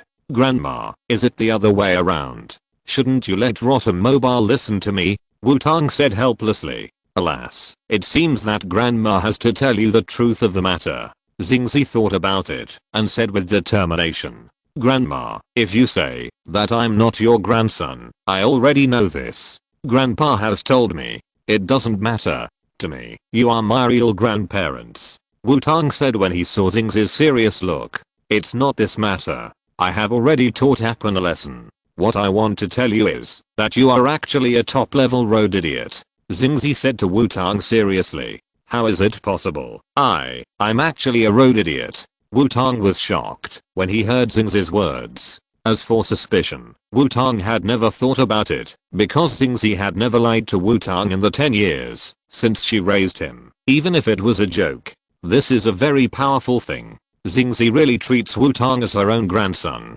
So after hearing Xingzi say that he was a road idiot, Wutong directly entered the mode of doubting his life. Alas, I don't know what's wrong with you, kid. You are obviously a road idiot, but you always think you are very good at finding your way. We were worried about you traveling alone, but fortunately we have the good kid, the duck-billed baby. Xingzi said helplessly. But it's not enough to rely on that child alone. After all, it also needs to fight. If it is injured, it can't lead you. That's why I found this mobile Rotom. So, you must listen to the mobile Rotom, understand? Xingzi continued. I understand, Grandma. Wutong nodded mechanically. It turned out that he was not a god who knew the way, but a god who got lost. Xingzi exchanged a few more words with Wutong, and then hung up the phone. Network. Wutong looked at Rotom on his phone with a complicated expression. Could this be the travel guardian that his grandmother found for him? Wutong, who accidentally changed his god position, came to the ranch outside the house. After all, he had a new Pokémon to recruit into the team. When he came outside, Wutong saw the pink Heracross at a glance. There was no way. After all, it was hard not to notice a big pink fat beetle lying on a tree sucking tree nectar. Heracross, stop eating. Come down quickly. Wutong shouted to Heracross on the tree. However, Heracross turned a deaf ear to Wutong's call and had no intention of stopping. It seems that we can only use force. Come out, Murkrow. Wutong called Murkrow directly. After all, Murkrow is 4 times restrained for Heracross.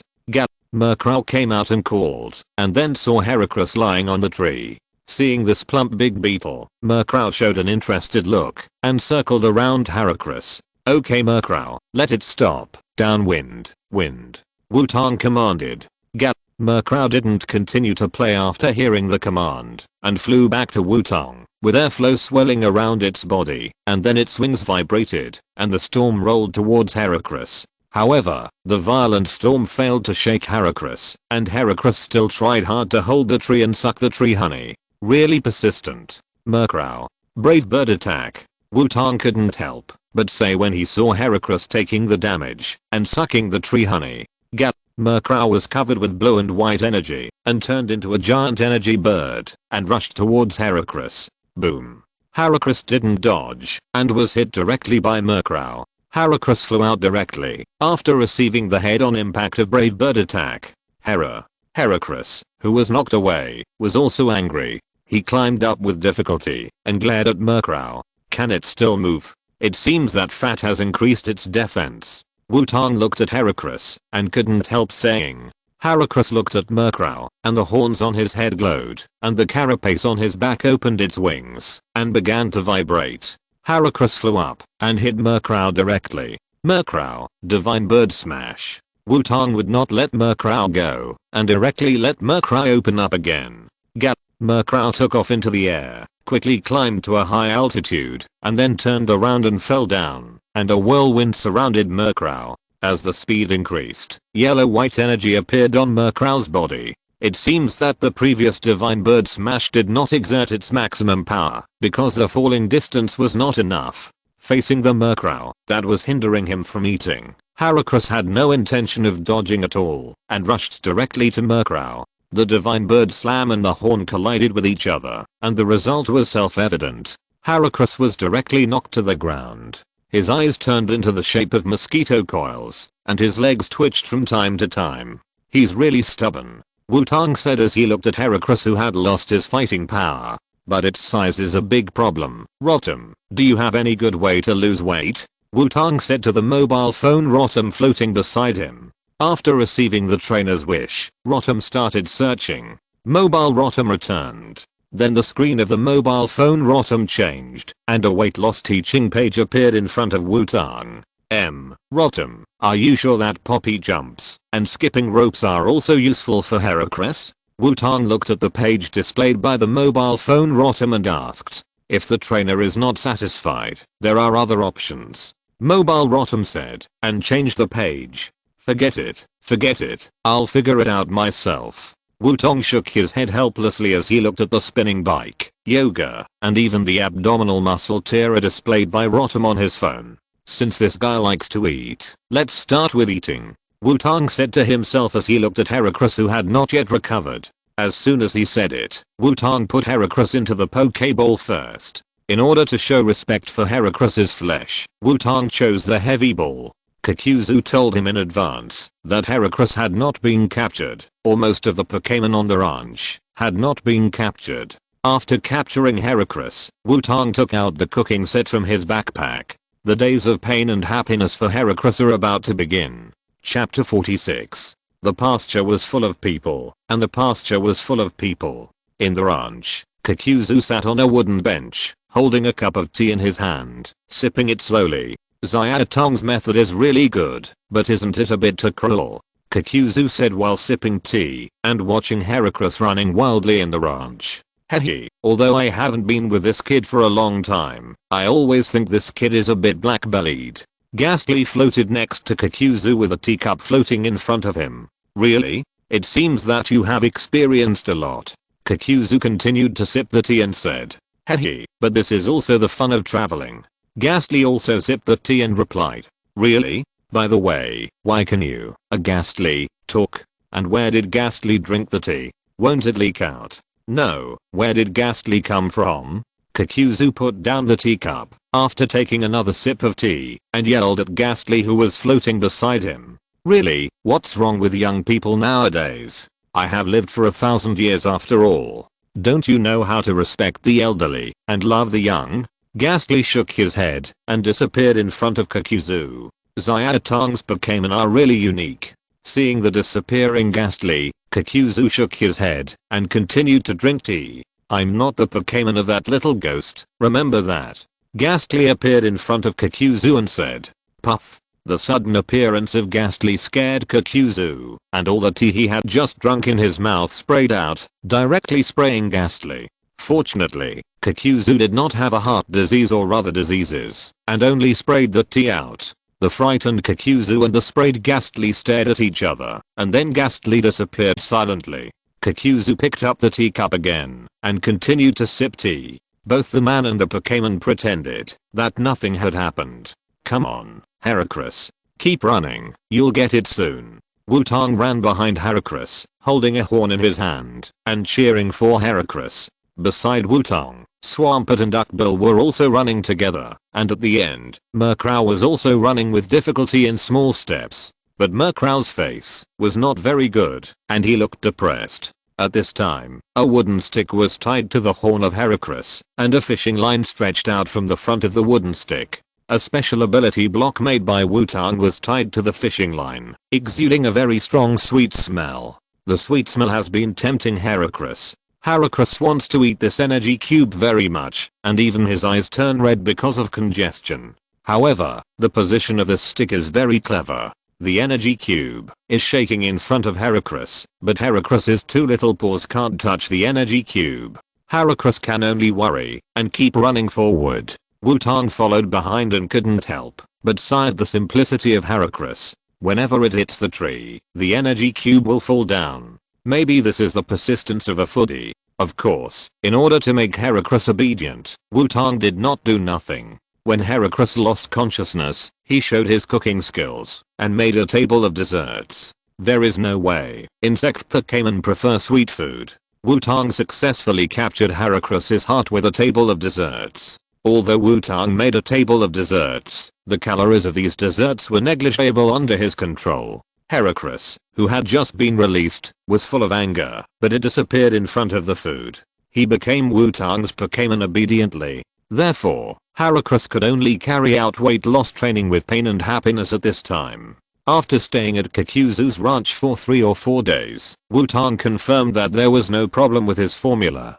The insect Pokémon raised by Kakuzu had recovered their appetite and even started to get a little fat. Wutong decided to continue his journey. In just a few days, under Wutong's nutritious diet and high-intensity weight loss training, Heracross successfully lost a lot of weight. The flesh that was originally overflowing has also been restrained a lot. Although it still looks a little fat, it will not have any impact. Kakuzu is also very happy for Heracross, although he is half the reason for Heracross's weight gain. With the advent of Rotom Mobile, the navigation duckling can finally take a break, and Rotom Mobile takes over the position of the navigation duck. After knowing that he was a road idiot, Wutong followed the mobile phone Rotom obediently. Wutong, who had nothing to do on the way, took out the Pokémon encyclopedia and scanned the information of Heracross. Heracross, a one-horned Pokémon, has strong waist and foot strength and sharp claws, which can produce the power to hit the opponent far away.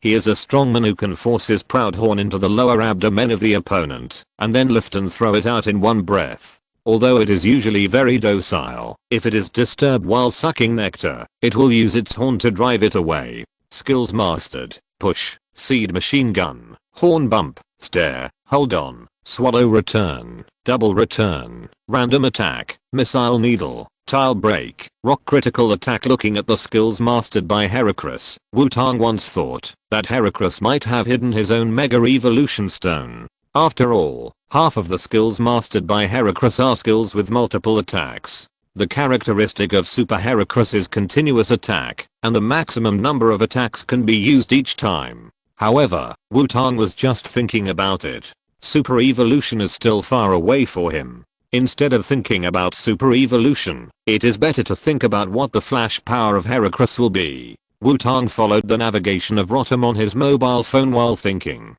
With the navigation that is more powerful than the navigation god duckling, Wutong arrived in Yuhang City in the afternoon. Because the Pokémon did not fight along the way, Wutong's Pokémon were all in perfect condition.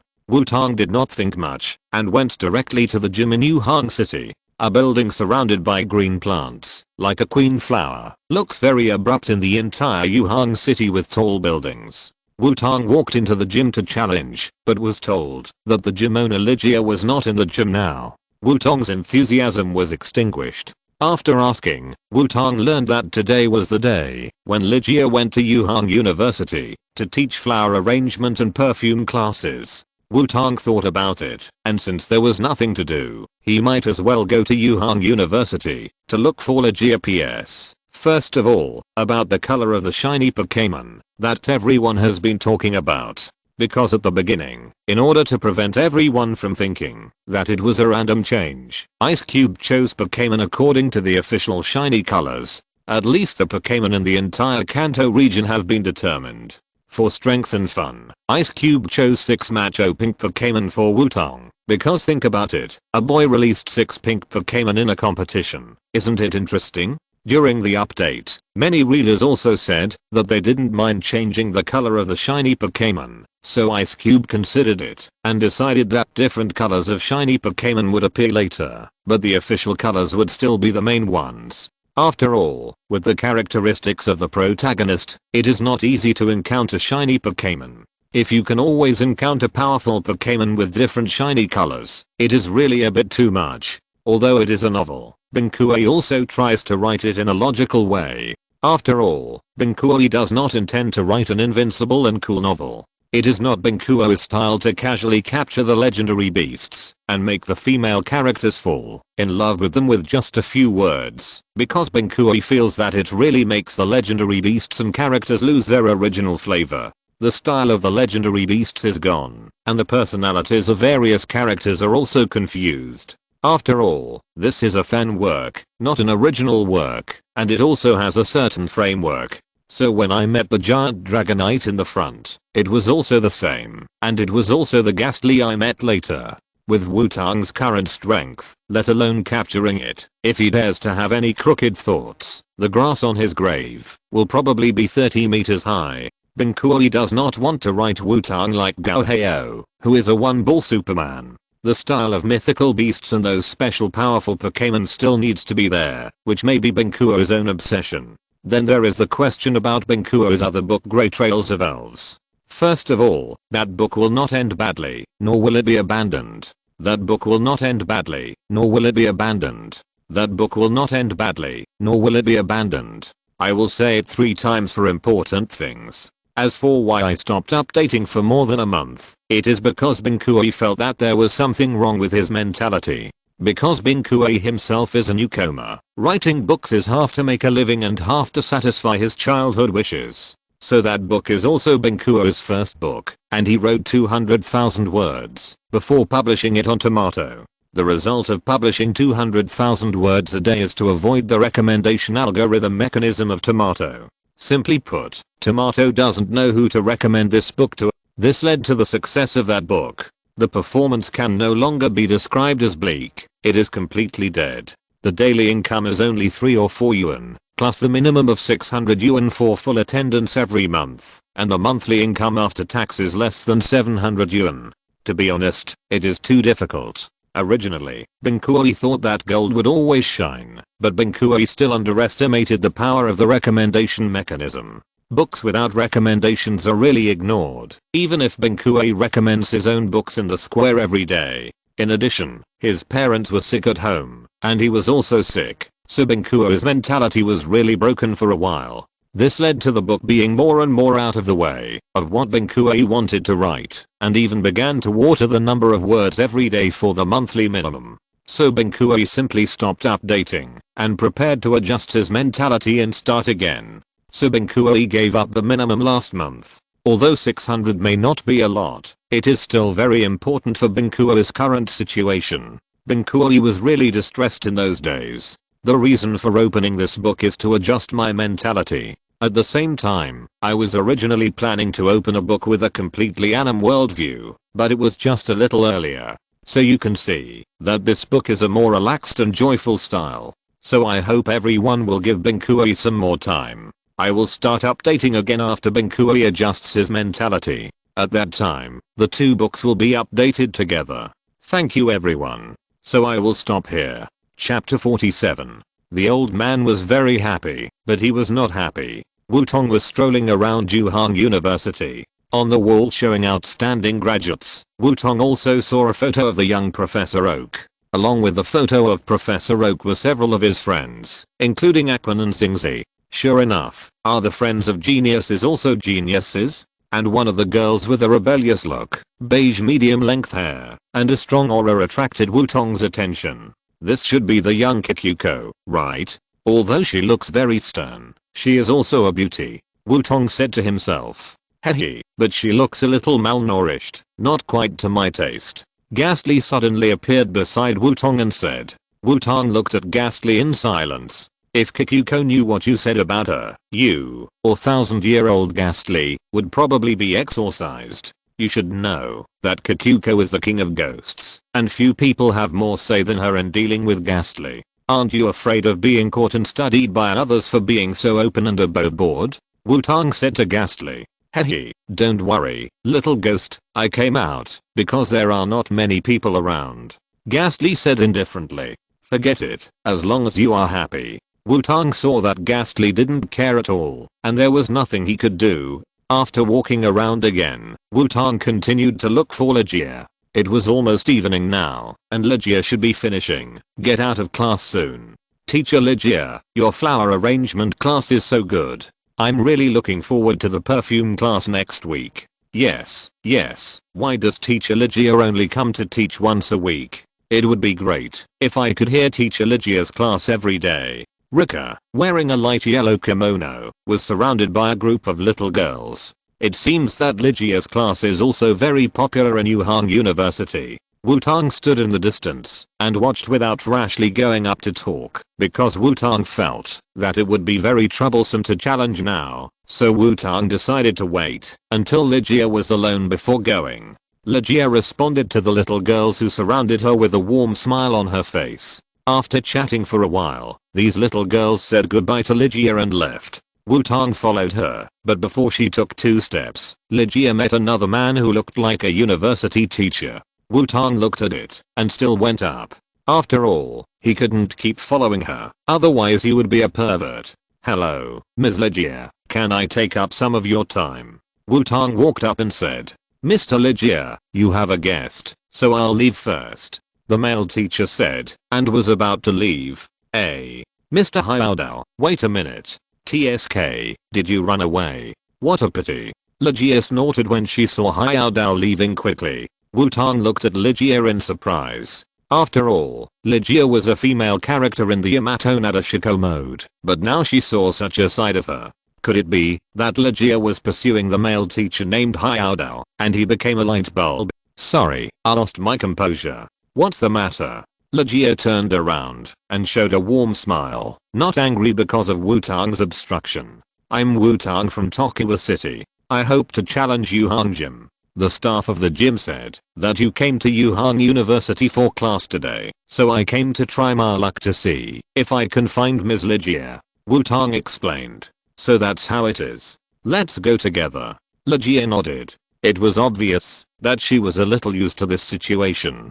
Dream. Just when Wutong was about to follow Legia back to the gym, Wutong's shadow squirmed, and the dream demon suddenly ran out and stared at Legia closely. Legia saw the dream demon appear and was stunned for a moment, and then stared at the dream demon. Both the person and the Pokémon smelled the scent of the same kind. Dream demon. What's wrong with you? Come back quickly. Sorry, Miss Legia, my dream demon sometimes gets a little excited. Wutong, who had no idea what was going on, could only let the dream demon come back first. However, the dream demon and Legia ignored Wutong completely. After the dream demon and Legia looked at each other for a while, both sides moved at the same time. Legia opened her backpack and began to search. The dream demon plunged into Wutong's shadow and then quickly flew out. But this time, there was an extra book beside the dream demon. Meng Yao flew to Li Jia with the book, and Li Jia also took out a book from her bag. Meng Yao and Li Jia looked at each other's books with serious faces, and then solemnly exchanged them. After flipping through each other's books, Meng Yao and Li Jia reached a consensus. Yes, they are of the same kind. Wutong's eyes twitched as he watched Meng Yao and Li Jia's actions. If he saw it right, the books Meng Yao and Li Jia exchanged had different covers, but they were both full of philosophical atmosphere. Wutong felt as if he had discovered an incredible secret. He carefully looked around and found that his current location was a bit remote. He might have been silenced. On the other side, after leaving, Xiaodao was walking and muttering. Really, I just accidentally saw Li Jia reading a special book. Why did it start to be recommended? I'm just an ordinary friend with Valley. I still like girls. Xiaodao muttered. Hehe, it seems that you have also been poisoned by the heresy. How about it? I have some good things here. Do you want to share them together? Ghastly appeared beside Xiaodao and said. When it saw Hayato next to Wutong, it felt like it saw a fellow, so it followed without hesitation and prepared to preach. "Who is it? Ghastly? Can you talk?" Hayato was startled by the sudden voice and immediately called out his Pokémon, Charizard. After seeing Ghastly, Hayato was also a little confused. After all, it was the first time he saw a Pokémon that could talk. "What do you want to do?" Hayato asked vigilantly. "Hehe, don't be so excited. I just want to have one more fellow Taoist, no, one more friend." Ghastly took out a book with a sly grin. Hayato's eyes flashed. After seeing the cover of the book, he immediately put away Charizard and came to Ghastly. "Hehe, how about it? Are you interested in studying with me?" Ghastly said to Hayato. "Of course, I felt that we were of the same kind the first time I saw you," Hayato said with a smile. When Wutong didn't know, Ghastly successfully preached and had one more fellow Taoist. In front of him, Meng Yao and Li Jia were still in a passionate exchange. Wutong just felt that things seemed to be developing in a strange direction. It was obviously a Pokémon novel. Why did this happen? At this time, Wutong suddenly remembered the setting about Li Jia. It is said that Li Jia often looks like she has not woken up, always looks sleepy, and people often see Li Jia sleeping. Could it be that the reason why Li Jia is often sleepy is because she stays up late to study philosophy? Question mark? After all, she has to maintain the image of Yamato Nadeshiko outside, so this kind of thing can only be studied secretly at night. Wutong suddenly felt that he seemed to have discovered some incredible truth. "Sorry, did I meet a like-minded friend and get a little obsessed for a while? By the way, Wutong, you shouldn't have seen anything, right?"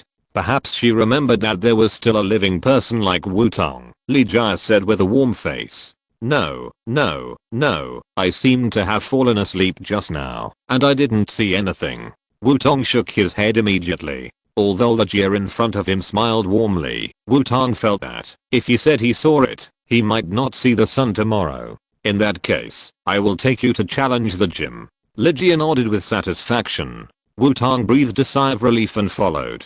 The Dream Demon floated to Wutong and called out, which clearly meant that Wutong was too cowardly as a boy. "You guy, isn't it because of you? When did you get this kind of book?" Wutong gritted his teeth and said to his Dream Demon. Wutong felt that his Pokémon seemed to have too much personality. Following Li Jia back to the Yuhang gym, Wutong's gym challenge was finally about to begin.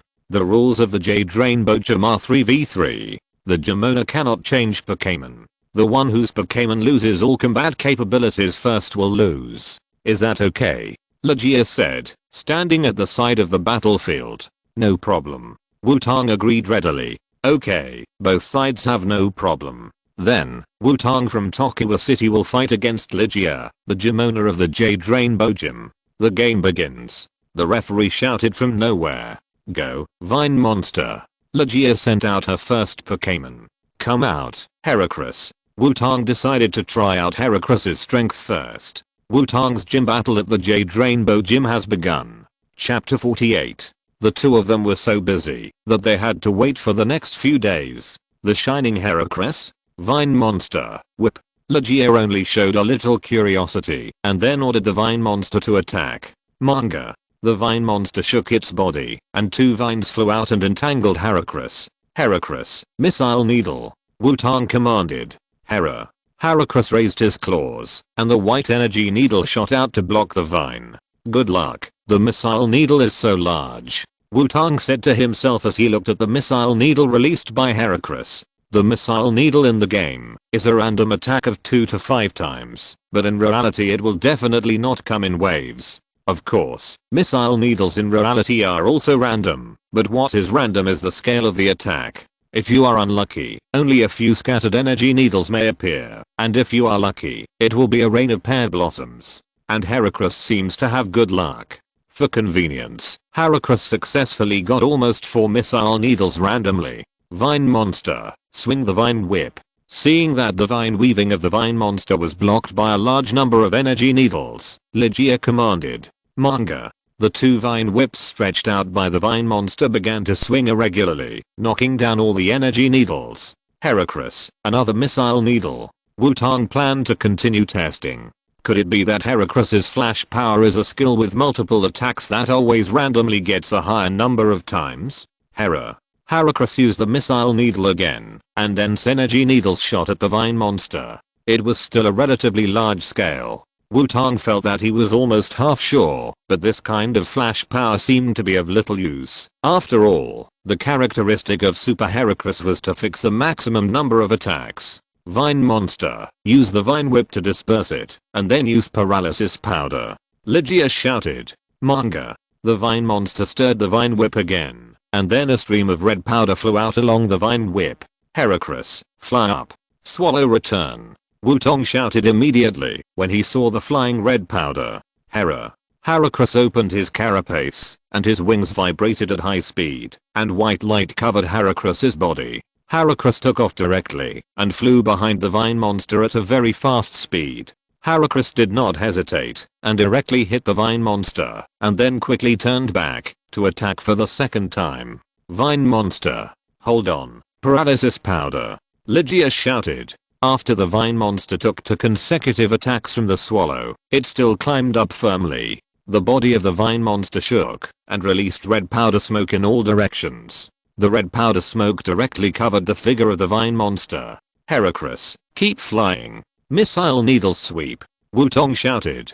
Heracross kept flying, and began to release missile needles horizontally. The scale of this missile needle is really stable, Wutong said as he looked at the missile needles with an objective scale. Countless energy needles shot into the paralysis powder mist, but with the paralysis powder covering it, Wutong didn't know what the vine monster was like now. At this time, 2 thick vine whips rushed out, and tied up Heracross directly. Is this vine monster so strong? Wutong was a little speechless. He didn't lose his fighting ability after taking so much damage. Vine monster. Super absorption. Lygia commanded. Manga. A light came out from the vines of the vine monster, and Heracross felt that some of his physical strength was absorbed. Heracross. Missile needles. Wutong shouted when he saw Heracross with only his head exposed.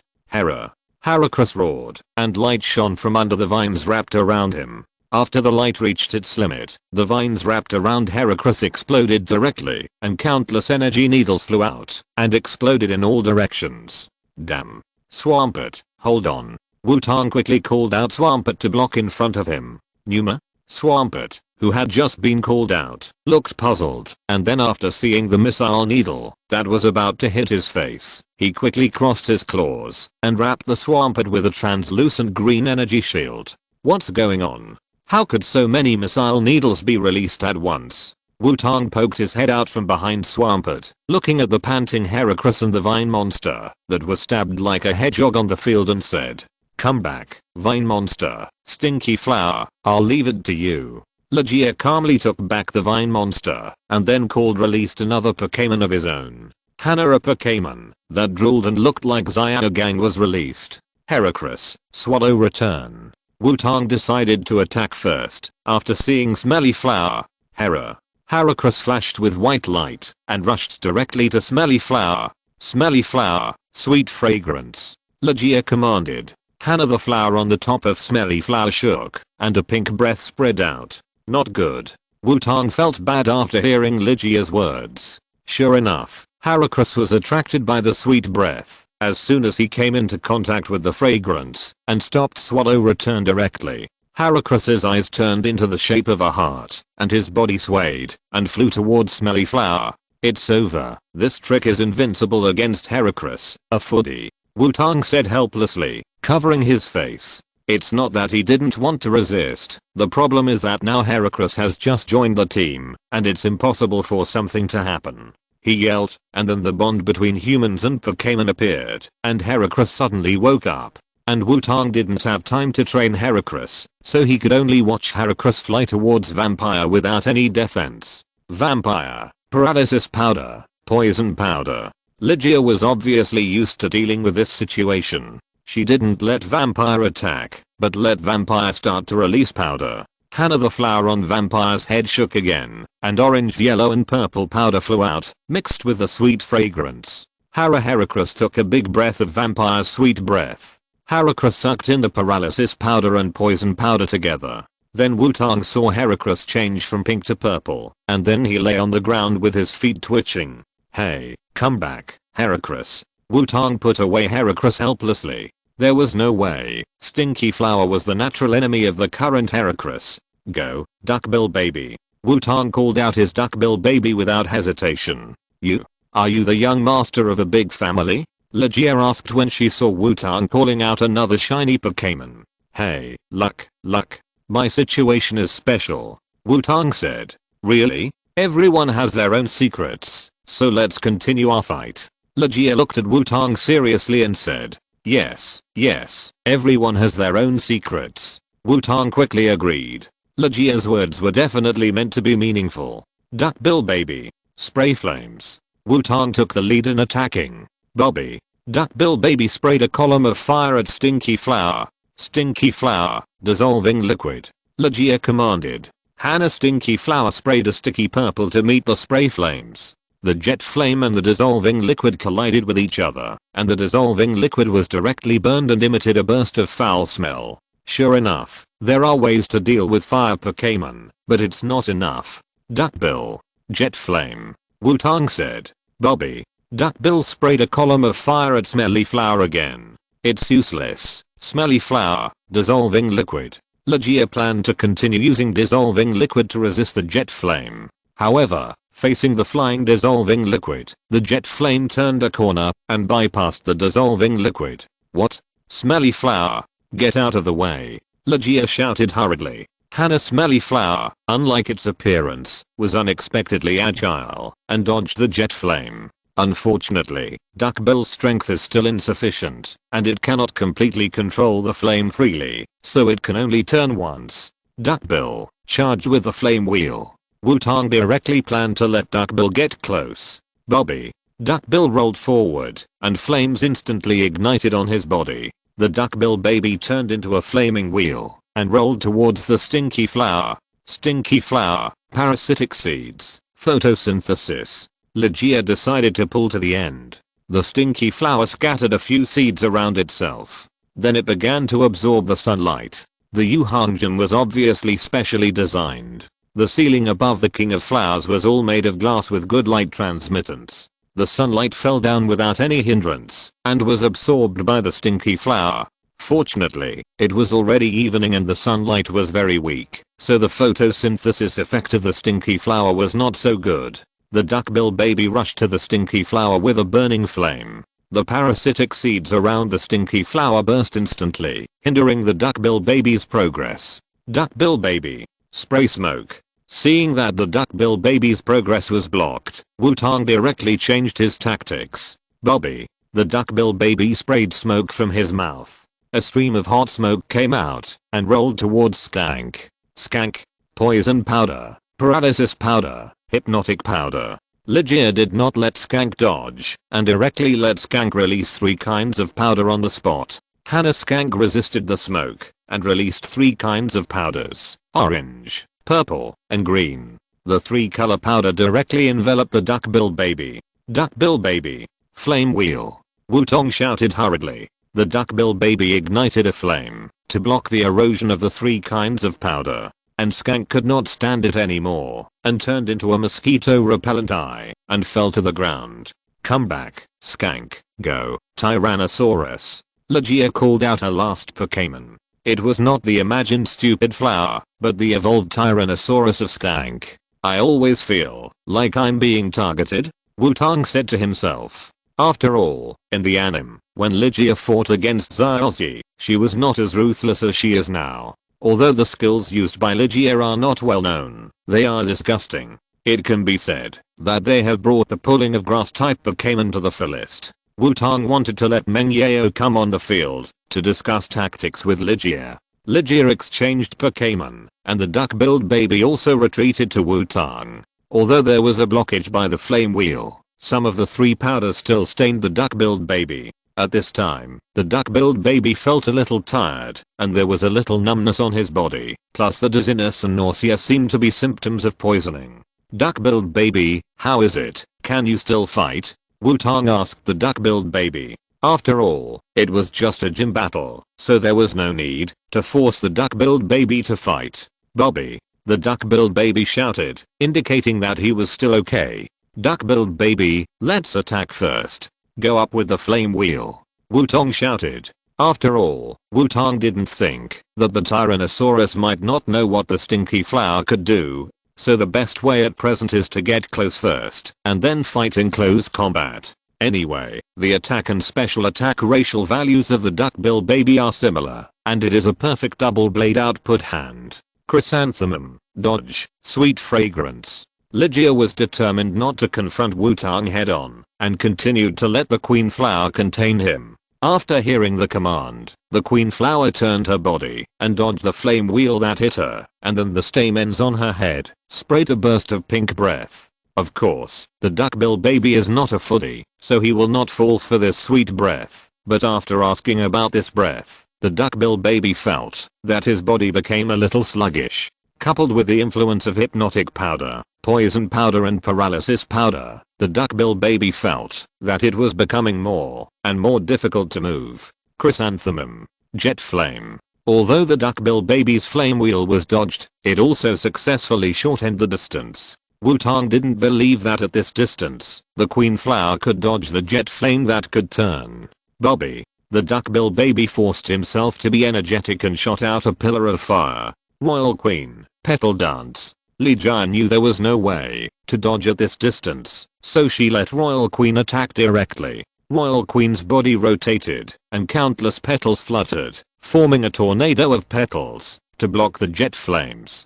TSK, I thought you didn't have attack skills. Duck-billed baby, spray smoke, burn it all. Wutong commanded when he saw Royal Queen releasing petals continuously. Bobby, duck-billed baby released hot smoke. The smoke and petals collided together, and fire rained down from the sky instantly. Wutong frowned as he looked at the burning petals falling, and he felt that the color of these petals seemed to be wrong. The biological characteristics of duck-billed baby made it not need to dodge these burning petals at all, and it couldn't dodge them. No, duck-billed baby, don't touch those petals. Wutong shouted suddenly. Bobby? The duck-billed baby called out in confusion, but it was too late. After a few pieces of the duck-billed baby touched it, a few electric currents flashed through its body, and it fell stiffly to the ground. Did you find it? You have good observation skills. Lygia said. The petal dance of the queen flower is not an ordinary petal dance. It is a product of the combination with paralysis powder, so there will be orange-yellow powder on the petals.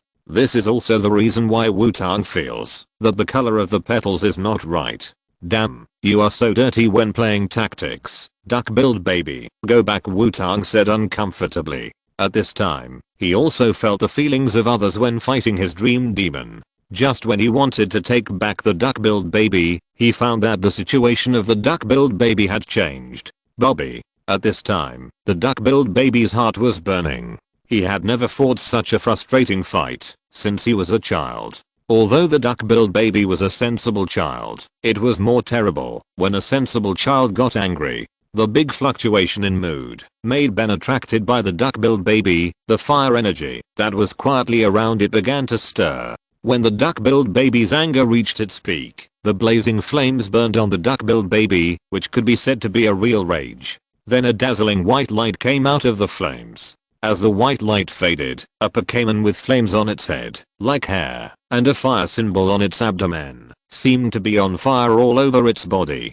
There were protruding objects on its hands, objects similar to steel on its neck and ankles, and 2 tumors on its head. A pink Pokémon with a mouth that looked like a duck's beak appeared in the center of the venue. The restless flames due to the anger of the duck-billed baby provided the duck-billed baby with power, allowing it to successfully evolve into a duck-billed fire beast. Looking at the burning duck-billed fire beast, Wutong's expression was complicated because there was one more pink Pokémon in his team. If you're listening to this novel on a channel other than Fanfic World, it means they downloaded and uploaded it without effort. We cordially invite you to visit our channel, Mundo Fanfic Novelos. There you'll find the original version of this story and you can explore many other novels of various genres. We're waiting for you to immerse yourself in a world of incredible novels. Chapter 49. The two of them were so angry that they had to fight. The raging beast that evolved because of the rage did not attack the queen directly, but took a stance and looked back at Wutong, waiting for his trainer's command. Seeing the look of the raging beast, Wutong smiled with relief. It seems that the raging beast also evolved suddenly because of an emotional outburst. But there was no situation of not listening to the command. Sure enough, the raging beast was an obedient child even after evolving. Ragamoo. Flame wheel. Wutong commanded directly. Bobber. The flames on the raging beast suddenly surged, and the raging beast turned into a big fireball and rushed towards the queen. Vampire. Wake up. Get out of the way. Legia called out when she saw the duck-billed flame coming fiercely. After all, Legia didn't expect the duck-billed flame to evolve suddenly. At this time, Vampire was in a state of confusion due to the side effects of using the petal dance. Originally, Legia combined the paralysis powder with the petal dance to paralyze the opponent, which would give Vampire time to relieve the confusion. As a result, the duck-billed flame suddenly evolved, and the confusion seemed to disappear. Although Legia called out desperately, it had no effect. Vampire was still in a state of circles and her body was shaking. The duck-billed flame directly hit Vampire, and Vampire flew backwards. After being attacked by the flame wheel, Vampire was also more awake and barely stabilized. After all, she had not been attacked effectively, and Vampire still had the ability to fight. Vampire, do another petal dance. Legia suddenly decided to confront head-on. Duck-billed flame. Spray smoke. Wutong saw Legia using the petal dance again. With experience, he decided not to let the duck-billed flame get close. Bobber. The duck-billed flame sprayed out billowing hot flames, and the extremely high temperature caused the air nearby to distort. The flames directly burned the flying petals, and burned the queen flower. Just when Wutong thought he had won, the duck-billed flame smoke suddenly stopped. The duck-billed flame suddenly twitched, and fell to the ground. Duck-billed flame. Wutong shouted worriedly. Sure enough, evolution does not restore the full state. The effects of the previous poison powder, paralysis powder, and hypnotic powder are still on the duck-billed flame. After completing the last round of attacks with anger, the duck-billed flame finally couldn't hold on, and fell to the ground. Although the queen flower was in a very bad state, it still had the ability to move. Legia did not continue to command, because the queen flower's petal dance had not yet ended. Is it the limit? Wutong said to himself, preparing to call out the next Pokémon. Bobber. However, Infinite raised its head with great effort, and a column of fire shot out, making a semicircle, bypassing the petal dance, and hitting the queen flower directly. This jet of flame became the last straw that broke the camel's back, and queen flower fell directly to the ground, and lost its ability to fight. After seeing that he had successfully solved queen flower, Infinite fainted with peace of mind. Queen Flower and Infinite have lost their ability to fight at the same time, and Lady Legia has no other Pokémon, so the winner is the challenger Wutong from Changpon City. The referee raised his right hand and shouted, "Thank you for your hard work, Infinite, come back." Wutong looked at the unconscious Infinite and put it back into the healing ball.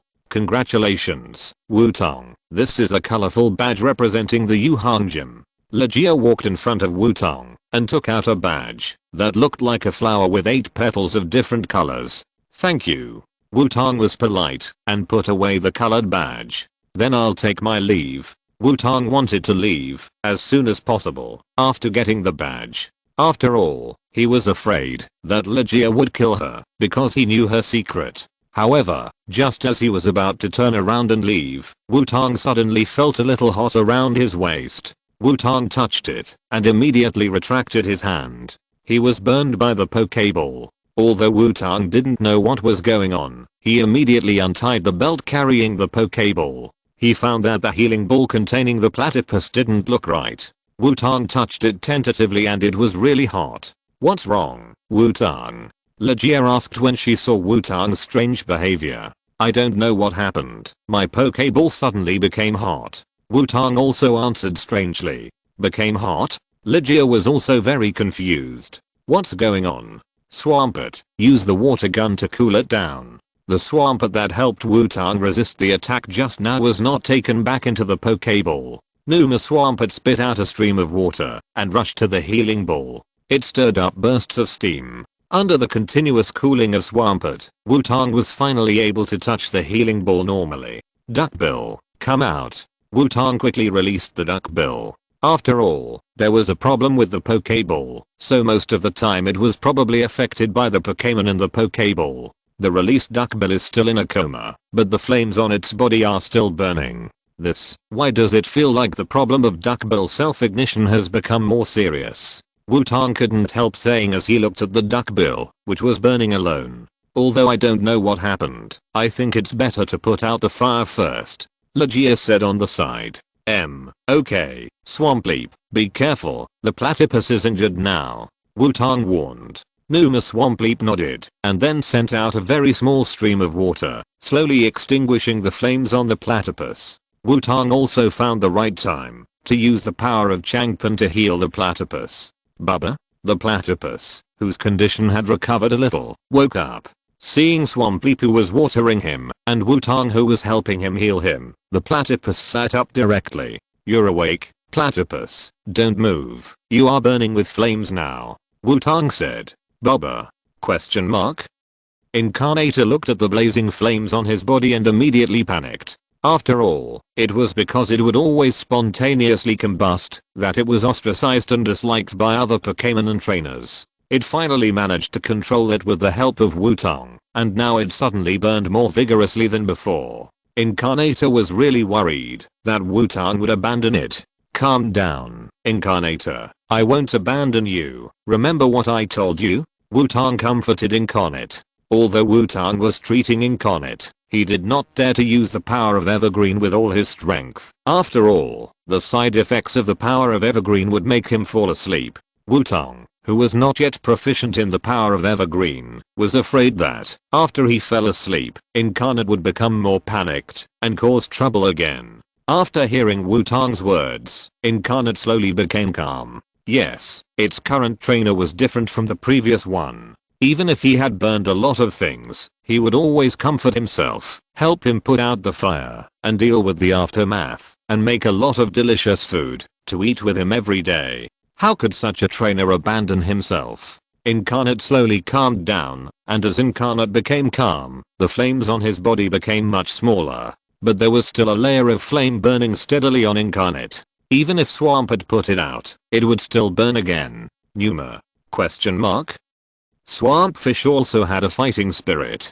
Every time the flames on the duck-billed fire beast burned, it used a water gun to put them out. Later, it felt that the water gun was not enough, so it changed to water waves. Fortunately, this guy didn't know how to use a water cannon, otherwise the duck-billed fire beast might not be able to leave the Yuhang gym today. Stop, I asked you to put out the fire, not to silence you. The duck-billed fire beast will make you lose consciousness in a while. Wutong had been treating the duck-billed fire beast and didn't notice Swampfish's actions. After treating the duck-billed fire beast for a while and finding that the duck-billed fire beast was still weak, Wutong saw Swampfish who was busy putting out the fire. Wutong knocked on Swampfish's head and said, Numa. Swampfish finally reacted and called out to the duck-billed fire beast apologetically. Bubba the duck-billed fire beast also responded. You too, that fool has no brains, don't sit there and take it hard, tell it to stop. Wutong said helplessly to the platypus. This guy, sometimes he has too many concerns. Would he abandon it because of this? I was treating it while letting the Pokémon that restrained it attack it. What kind of horrible punishment is this? If someone who didn't know the situation saw it, they would think that I was abusing the Pokémon. Bubba Platypus scratched his head and called out stupidly. You have a good relationship with your Pokémon, but this Pokémon I haven't seen has a little bit of great wisdom. Legia looked at the interaction between Wutong and his Pokémon and said carefully, Numa. Swampert put his hands on his waist. Although he didn't know what Legia meant, he was praising himself. Miss Legia, don't be so polite. Swampert is just a fool. You don't need to save face for it. Wutong saw the look of Swampert and couldn't help but hit it on the head again. Numa? Swampert, who was hit again, touched his head in confusion. Although Wutong didn't feel any pain, he still felt bad. Do you have a way to deal with your Platterblade? Although it's a lot funnier, it probably still can't take back the Pokeball in this state. Legia didn't answer, but looked at Platyblade and said, "Alas, I don't know what to do. It seems that I have to contact Professor Oak, but I can't take Platyblade back to the Pokeball. It can't take any transportation in this state." Wutong looked at Platyblade and was in a dilemma. "I know a senior who has been conducting research on fire Pokémon flames. He may have a way." Legia thought for a while and said, "Really?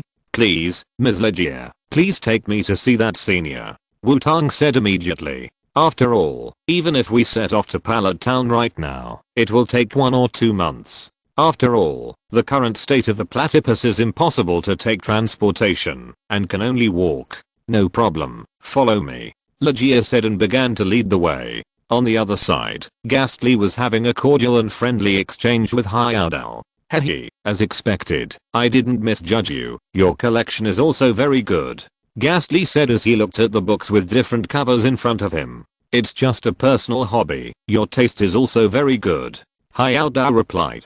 Just when one person and one Pokémon were about to have a wave of appreciation meetings, there was a knock on the door. "Who is it at this time?" "Ghastly, help me put these away," Xiaodao said. "Hehe, no problem." Ghastly flew over the books, and those books disappeared out of thin air. Xiaodao opened the door and found that it was Rika, who gave him a headache. Behind Rika was Wutong and a pink flaming duckbill beast with flames all over its body. "It's Teacher Rika. What do you want to talk to me about at this time?" Xiaodao said politely. "Xiaodao senpai, I'm sorry to bother you so late, but I don't see Valley senpai and Xiaodao senpai together, which is a bit regrettable," Rika said. "Goodbye," Xiaodao said without hesitation, and then he was about to close the door. "Wait a minute. Mr. Xiaodao, it's actually me who's looking for you. There are some problems with my flaming duckbill beast. I hope you can help." Wutong blocked the door and said quickly. After that, Wutong looked at Rika with resentment. "Why does it feel like this young lady seems to have let herself go?" "Sorry, actually Wutong's flaming duckbill beast has suddenly been burning, and there is no way to extinguish it, so I came to Xiaodao senpai." Rika also remembered the purpose of coming here and said, "So that's how it is. Come in," Xiaodao said after taking a look at the still burning Lacerta. Following Xiaodao into the room, Wutong saw Ghastly at a glance. "Old ghost, why are you here? Are you playing a trick on me again?" Wutong asked directly. "TSK, kid, what do you think of me? I just have the same hobbies as Xiaodao-san," Ghastly replied. After hearing Ghastly's words, Wutong looked at Xiaodao with a strange look. "Well, let me see what's going on with Lacerta." Although he could see that Wutong's Lacerta was shining, Xiaodao didn't like to pry into other people's secrets, so he didn't ask. Xiaodao took out some instruments to check. "How is it, Mr. Xiaodao? Is Lacerta okay?" Wutong asked. "No problem. Lacerta just absorbed too much fire attribute energy at one time, causing the flames in its body to go out of control, and it will keep burning. In order to eliminate these forces," Xiaodao said, "it will be fine after it burns for a while." Xiaodao gave a solution. "But the situation of the platypus is a bit special." Wutong looked tangled. If the platypus was an ordinary platypus, there should be no problem. But the flash power of his platypus is flame affinity, and the energy of fire attribute will stick to it. If this goes on, the platypus will continue to burn. Wutong gritted his teeth and still said the special ability of the platypus. However, he did not mention the flash power, but just said that his platypus had some special abilities. After all, Wutong did not know whether Professor Oak's topic was public. Is that so? That's a bit troublesome. This requires someone who can help all the time. It absorbs fire energy. In fact, I know there is a device called Lava Amplifier, Xiaodao said. Lava Amplifier can purify and refine fire energy, and that item can also make Platypus evolve into Platypus. According to my research, it may be under a special magnetic field that it instantly purifies and refines the fire energy in Platypus body, allowing Platypus to undergo a qualitative change and evolve into Platypus. Xiaodao continued. P.S. The above is all Binkuo is nonsense. Please don't believe it. The plot requires it. Hope to understand.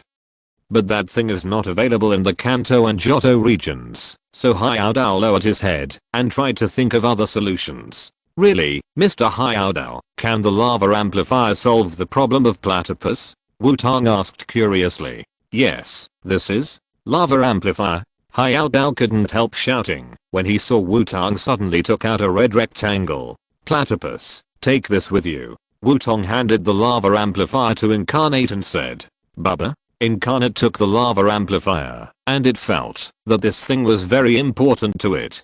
Wutong also looked at Incarnate curiously. After all, Pokémon and the game can carry items, but the game is a game after all, and it will definitely not let you see in detail how the items are carried. Incarnate turned the lava amplifier, and then with a force, the lava amplifier directly cracked. The thing inside that looked like magma was a bead emitting heat, and Incarnate swallowed the bead in one gulp.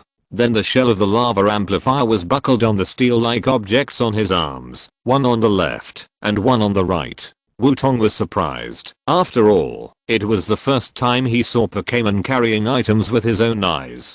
Bubba. Sure enough, the flames on the Platycoon slowly extinguished after the lava amplifier it carried. The lava amplifiers on its arms flashed dark red light. That's fine, and carrying it in advance to continuously help your Platycoon purify the fire energy will also make it stronger after evolution. Hayato nodded and said, after all, if you temporarily carry a lava amplifier and then undergo special magnetic field stimulation, even if it is purified and refined instantly, it is inevitable that some impurities will remain. Your Platycoon will not have this problem, as long as it does not evolve very quickly. Hayato continued. Thank you so much, Mr. Hayato. I won't bother you anymore so late. I will come to thank you again tomorrow. Wutong said gratefully. It doesn't matter, I'm also very happy to see such an interesting situation. Xiaodao waved his hand to signal Wutong not to mind. Wutong thanked him again and left, and Legia stayed to chat with Xiaodao in order to find out who was on top between Xiaodao and Valley. Gas also took this opportunity to leave with Wutong, but Ghastly did not take out the books that did not belong to him. After that, Xiaodao was sad for a long time because he lost most of his collection. Chapter 50. The two of them were buried in the grave. Wutong stayed in Yuhang City for 2 more days because he was worried that the platypus would have other problems. These days, Wutong took the platypus to Xiaodao's laboratory for examination every day, and Xiaodao was happy to have a ready-made material for his own research. But for some reason, every time he came to Xiaodao, Ghastly would find a reason not to come, and every time after the examination of the platypus was over, Xiaodao looked like he was about to say something but stopped. On the 3rd day, the platypus's condition was completely stable, and there was no more flames on its body. Mr. Xiaodao, thank you so much. Wutong thanked Xiaodao. It's okay. I should thank you for giving me a chance to do research. By the way, do you know about the talking Ghastly? Hayato asked tentatively. Ghastly said it caught a cold last night when it slept without a blanket and is now resting. Wutong replied with a complicated look. After all, a ghost type Pokémon said it had a cold and couldn't come, which was completely perfunctory. Has it caught a cold? Let it rest well. Hayato's eyes twitched after hearing Wutong's words, and then he replied helplessly. Mr. Hayato, what do you want to talk to it about? I can help you pass on a message. Wutong said embarrassedly. No, it's okay. Hayato waved his hand and rejected Wutong's proposal. How could such a thing be spread? Okay, in that case, Mr. Hayato, I'll take my leave first. Wutong said and left. Hayato could only watch Wutong leave with tears in his eyes. After leaving Hayato's laboratory, Wutong decided to go to Yuhangjim to say goodbye to Legia. After all, it was Legia who introduced Xiaodao to him, which made Charmander return to normal. Arriving at the Yuhangjim, Wutong found the sound of fighting coming from inside. Wutong went directly to the battle site and found Legia fighting with his acquaintance. Stinky Flower, it's up to you next. Legia sent out Stinky Flower. As soon as Stinky Flower appeared, the flower bud on its head squirmed, and a stream of Fess's yellow gas sprayed towards Charmander. Canna. Charmander was surrounded by the gas, and directly covered his nose in pain, and then his body kept shaking to get rid of the stench. However, before Charmander escaped from the stench, he fainted on the ground, and white foam continued to flow out of his mouth. Wutong couldn't help but mourn for the poor Charmander for 3 seconds. It was really pitiful. Oh ha ha ha, it seems that your Pokémon training is not enough. Legia laughed sarcastically with a proud laugh of a lady. Your image has collapsed. Where's your image of Yamato Nadeshiko? Wutong looked at Legia, who was a little bit free and couldn't help saying, Wutong, you're here. I'm so sorry. I need to treat this little friend well now. Legia said with a warm smile. Xiaotong? Xiaozhi said to Wutong in surprise after taking back Charmander. Hey, long time no see. Don't mind me. Continue your battle. Wutong waved his hand and said hello. Damn, that stench directly made Charmander lose its fighting ability. How could it be defeated? Xiaozhi also remembered that he was still challenging the gym, and his expression became serious. Pika. At this time, Pikachu bravely stood up and said that he would go. What? Pikachu, are you willing to fight? Xiaozhi couldn't believe it. Wutong watched Xiaozhi and Pikachu start to perform an emotional drama and felt that he seemed to have forgotten something. Damn, I seem to have missed Tomoko, Wutong said with regret after knocking his palm. Xiaotong, what are you talking about? Xiaoxia walked to Wutong and asked in confusion. As for Xiaogang, that scum, he was still immersed in the ocean of big sisters and mixed in with Eulogia's cheerleading team. Nothing. Come out, Swampert, Murkrow, and Infernape. Wutong replied and called out his Pokémon. I can't stand it, such a contrived scene. Just when Xiaoxi was moved and hugged Pikachu alone, a voice came. Now, Swampert, Rockfall, Infernape, Jet Flame, Murkrow, Wind. Wutong shouted as he pointed to the top of his head the moment he heard the voice. Numa, Bobber, Gap. The jet flame was swept up by the wind and surrounded the boulder, and the burning boulder directly hit the rocket trio standing on top of the chandelier. It seems that I accidentally made it out combo skill. Let's call it Flying Fire Meteor. Wutong named it happily. We haven't read our entrance lines yet. Why did they suddenly attack? What a disgusting feeling. Meow. Team Rocket didn't even have time to say the beginning and was directly blown away. Because it was too sudden, the bomb installed by the 3 members of Team Rocket didn't even have time to detonate. The world is quiet. Wutong nodded with satisfaction and then found that everyone nearby was staring at him. Why are you looking at me? Keep fighting. I'm here to eat watermelon. Wutong said and really took out 2 pieces of watermelon from his backpack. He bit one piece himself and then handed a piece of watermelon to Xiaoxia beside him. What on earth do you have in your backpack? Xiaoxia couldn't help asking as she looked at the watermelon in her hand. Never mind, Pikachu, go ahead.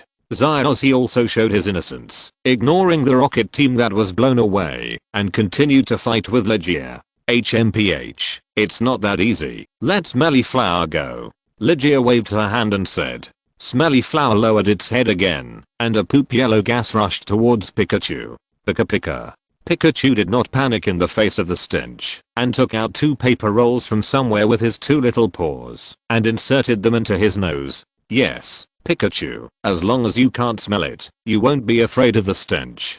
Pikachu, use lightning flash. Xiaoxi shouted happily. Where did Pikachu take out the paper rolls from? Wutong's focus was obviously not right. Xiaotong, you are really weird sometimes. Xiaoxia said to Wutong while eating watermelon. Hey, do you know the saying that you are a person who eats people's mouths? You are eating my watermelon, and you still say I'm weird.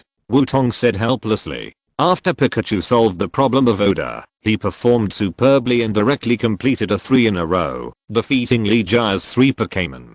As expected of Pikachu, he is now worthy of being called Pikachu. He has shown his prowess for the first time. However, Wutong always felt that something was wrong when watching Legia and Xiaozhi fighting. This is completely different from the difficulty when he challenged the gym. If Legia fights him in this state, any of his Pokémon can fight 3. Wutong suddenly felt that he was being targeted. It seems that I underestimated you. This is the rainbow badge you won. Your Pikachu is well cultivated.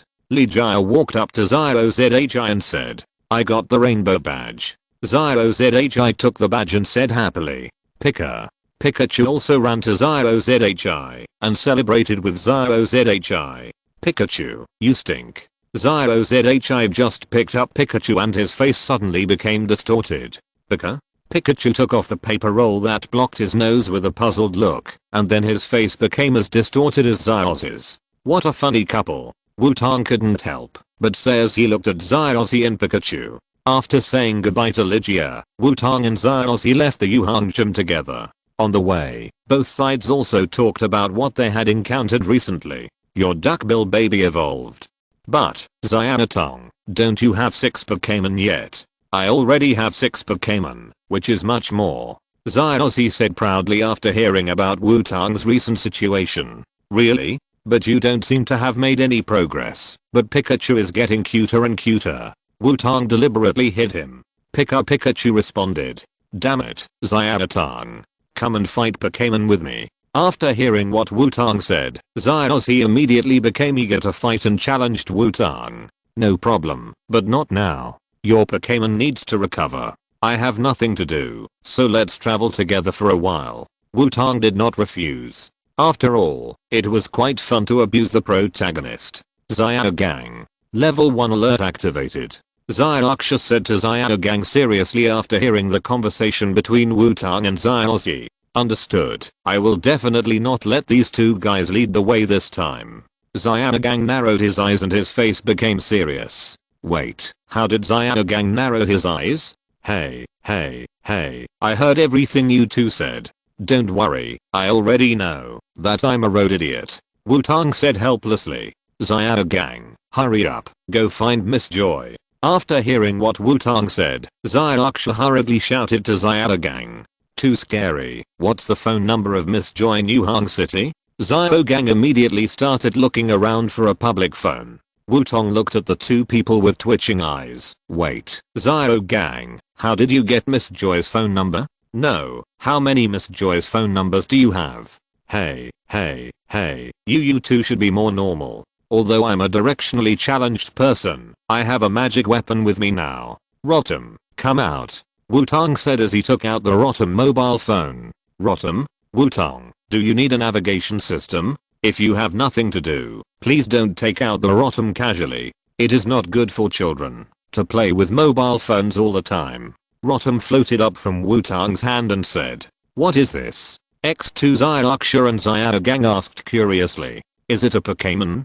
Xiaoxi immediately took out the Pokémon illustrated book, but the current illustrated book could not scan the information of the Rotom mobile phone. Looking at the three people, Wutong explained what the Rotom mobile phone was. Xiaoxi was envious after hearing this, while Xiaoxia and Xiaogang were obviously relieved. With the Rotom mobile phone, there is no need to worry about getting lost. So Wutong and Xiaoxi set off on their journey. Under the navigation of the Rotom mobile phone, Wutong and his companions soon arrived at the next city. Where is this? There are tall buildings everywhere, eh? Xiaoxi said, looking at the tall buildings nearby. Yeah, it feels like a concrete jungle. Xiaoxia agreed. We are now in the Yo-Yo district near Yuhang City. Lotto the mobile phone Rotom directly answered the two people's questions. Yo-Yo district? X2 Xiaoxi and Xiaoxia both made a strange pose after hearing the name of the place. Xiaoxi.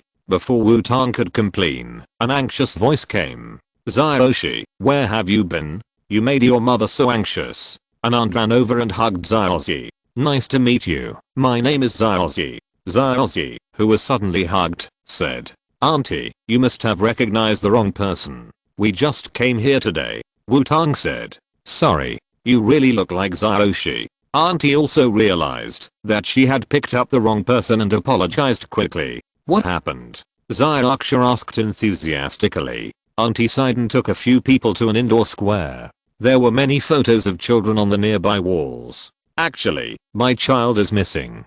Auntie began to say sadly. Maybe he wants to become a Pokémon trainer and travel? Xiaoxi said. Maybe your child is home now? Xiaoxia also comforted. Auntie, it seems that more than your child is missing, right? Wutong asked. Yes, in fact, many children have disappeared recently. Auntie said and looked at the missing person notices on the wall. It seems that this city is very dangerous.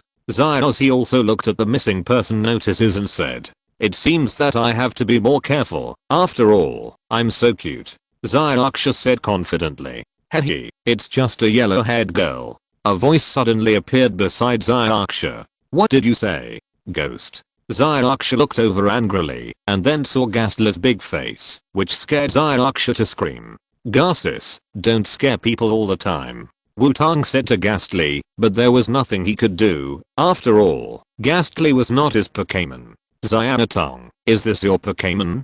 Xiaoxi asked curiously. Xiaoxia ran behind Xiaozhi, poked her head out, and looked at Ghastly in fear. This Ghastly can actually talk, but why do I feel familiar with it? Xiaogang looked at Ghastly and fell into deep thought. No, Ghastly is not my Pokémon. If you have to say it, it is my travel companion. Wutong looked at Ghastly, who floated to his side, and said, Hehe, little ghost, I feel the hypnotic fluctuations. Ghastly floated to Wutong and said, Hypnosis? Old ghost, do you have a way to find the source of the hypnotic fluctuations? Wutong asked. Hehe, of course, but you know. Ghastly said, and a number 1 appeared next to him. You old ghost, I know. Take us to find the source of the fluctuation. Wutong instantly understood what Ghastly meant and said helplessly, What are you talking about? Xiaoxi asked when he saw Wutong and Ghastly talking to each other. I should be able to find the missing child, auntie. Don't worry, I will help you find the child. Wutong stood up and said to the auntie, Really? Please, you must find Xiaoxi back. After hearing what Wutong said, the auntie immediately held Wutong's hand and said excitedly, Okay, we will help too. Xiaoxi also stood up and shouted, End of this chapter. Thank you very much for reaching the end. Don't forget to like. Looking for more exclusive content and immediate access? Subscribe to our Patreon. Remember, every like, subscription, or donation encourages us to continue. Thanks to everyone. See you in the next video.